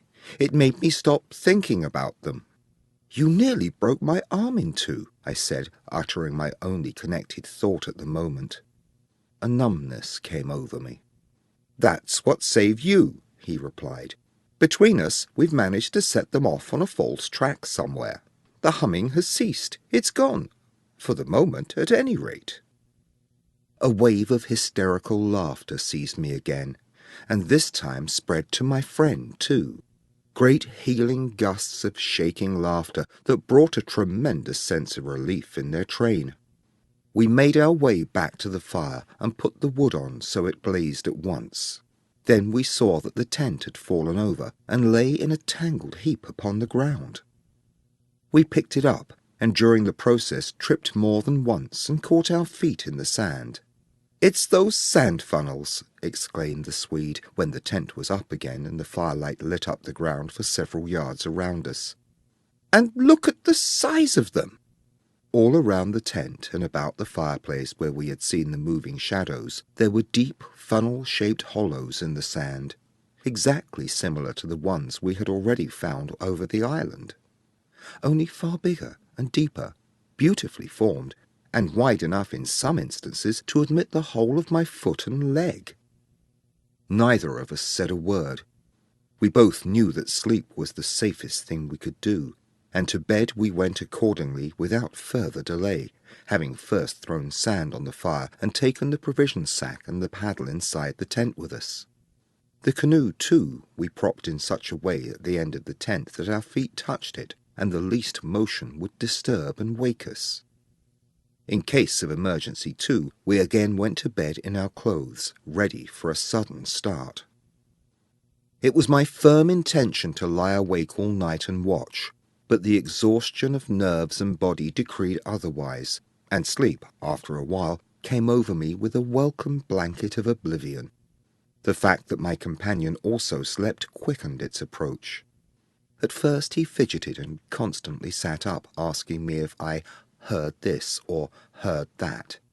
He tossed about on his cork mattress and said the tent was moving and the river had risen over the point of the island. But each time I went out to look, I returned with the report that all was well, and finally he grew calmer and lay still. Then, at length, his breathing became regular, and I heard unmistakable sounds of snoring, the first and only time in my life when snoring had been a welcome and calming influence. This, I remember, was the last thought in my mind before dozing off. A difficulty in breathing woke me, and I found the blanket over my face. But something else beside the blanket was pressing upon me, and my first thought was that my companion had rolled off his mattress onto my own in his sleep. I called to him and sat up, and at the same moment it came to me that the tent was surrounded. The sound of multitudinous soft patterings was again audible outside, filling the night with horror. I called again to him, louder than before. He did not answer, but I missed the sound of his snoring, and also noticed that the flap of the tent was down. This was the unpardonable sin. I crawled out in the darkness to hook it back securely, and it was then, for the first time, I realized positively that the Swede was not here. He had gone. I dashed out in a mad run, seized by a dreadful agitation, and the moment I was out, I plunged into a sort of torrent of humming that surrounded me completely and came out of every quarter of the heavens at once. It was that same familiar humming gone mad. A swarm of great invisible bees might have been about me in the air. The sound seemed to thicken the very atmosphere, and I felt that my lungs worked with difficulty. But my friend was in danger, and I could not hesitate. The dawn was just about to break, and a faint whitish light spread upward over the clouds from a thin strip of clear horizon. No wind stirred. I could just make out the bushes and river beyond, and the pale sandy patches. In my excitement, I ran frantically to and fro about the island, calling him by name, shouting at the top of my voice the first words that came into my head. But the willows smothered my voice, and the humming muffled it, so that the sound only travelled a few feet round me. I plunged among the bushes, tripping headlong, tumbling over roots and scraping my face as I tore this way and that among the preventing branches. Then, quite unexpectedly, I came out upon the island's point and saw a dark figure outlined between the water and the sky. It was the Swede, and already he had one foot in the river. A moment more, and he would have taken the plunge. I threw myself upon him, flinging my arms about his waist and dragging him shoreward with all my strength. Of course, he struggled furiously, making a noise all the time, just like that cursed humming, and using the most outlandish phrases in his anger about going inside to them, and taking the way of the water and the wind, and God only knows what more besides, that I tried in vain to recall afterwards, but which turned me sick with horror and amazement as I listened. But in the end, I managed to get him into the comparative safety of the tent, and flung him breathless and cursing upon the mattress, where I held him until the fit had passed. I think the suddenness with which it all went and he grew calm, coinciding as it did with the equally abrupt cessation of the humming and pattering outside, I think this was almost the strangest part of the whole business, perhaps. For he had just opened his eyes and turned his tired face up to me, so that the dawn threw a pale light upon it through the doorway, and said, for all the world just like a frightened child, "My life, old man, it's my life I owe you. But it's all over now anyhow. They found a victim in our place." Then he dropped back upon his blankets and went to sleep literally under my eyes. He simply collapsed and began to snore again as healthily as though nothing had happened, and he had never tried to offer his own life as a sacrifice by drowning. And when the sunlight woke him 3 hours later, hours of ceaseless vigil for me, it became so clear to me that he remembered absolutely nothing of what he attempted to do that I deemed it wise to hold my peace and ask no dangerous questions.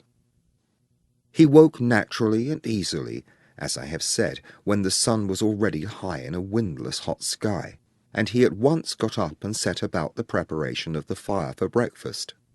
I followed him anxiously at bathing, but he did not attempt to plunge in, merely dipping his head and making some remark about the extra coldness of the water. "River's falling at last," he said, "and I'm glad of it." "The humming has stopped too," I said. He looked up at me quietly with his normal expression. Evidently he remembered everything except his own attempt at suicide.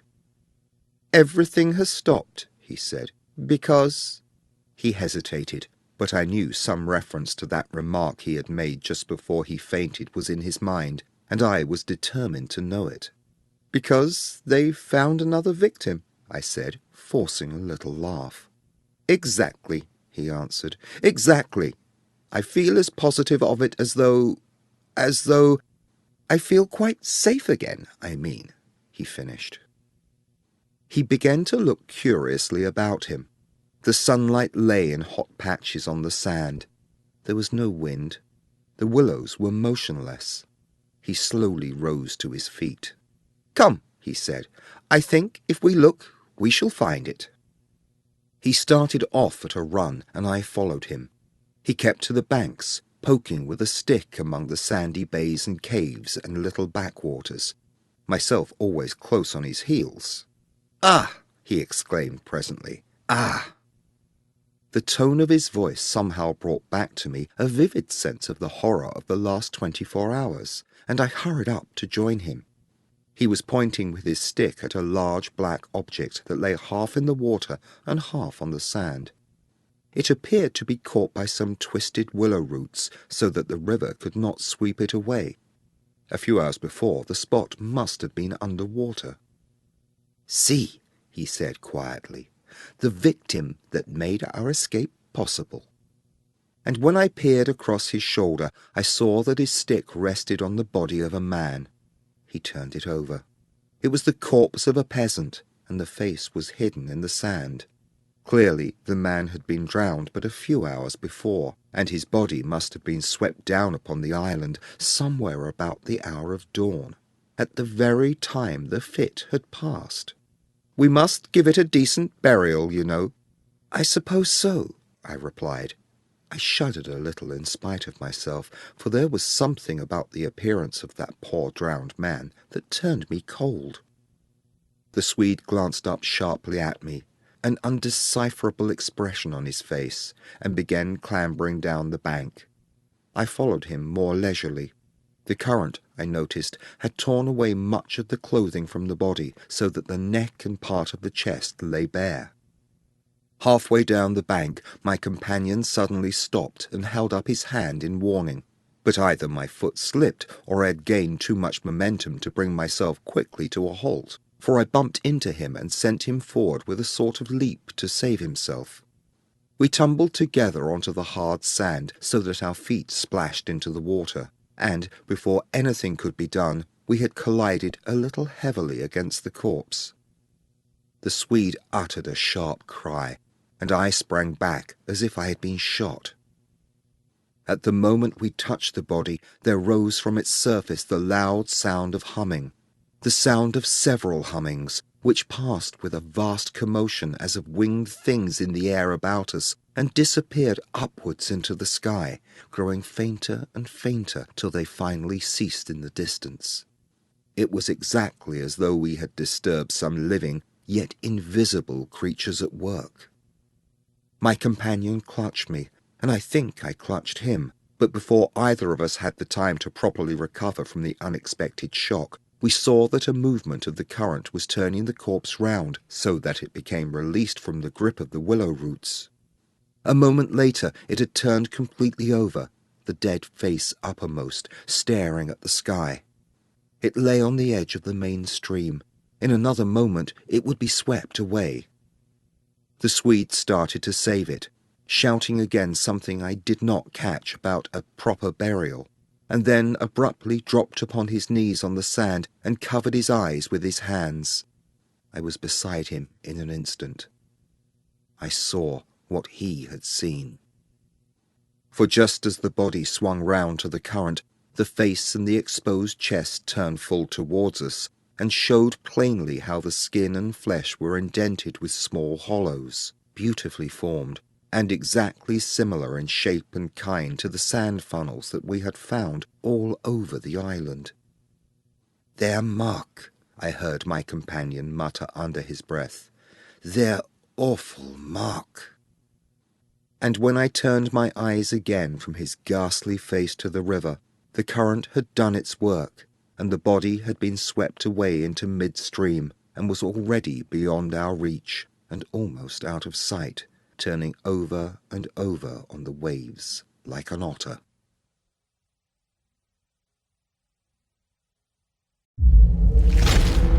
Chilling tales for dark nights.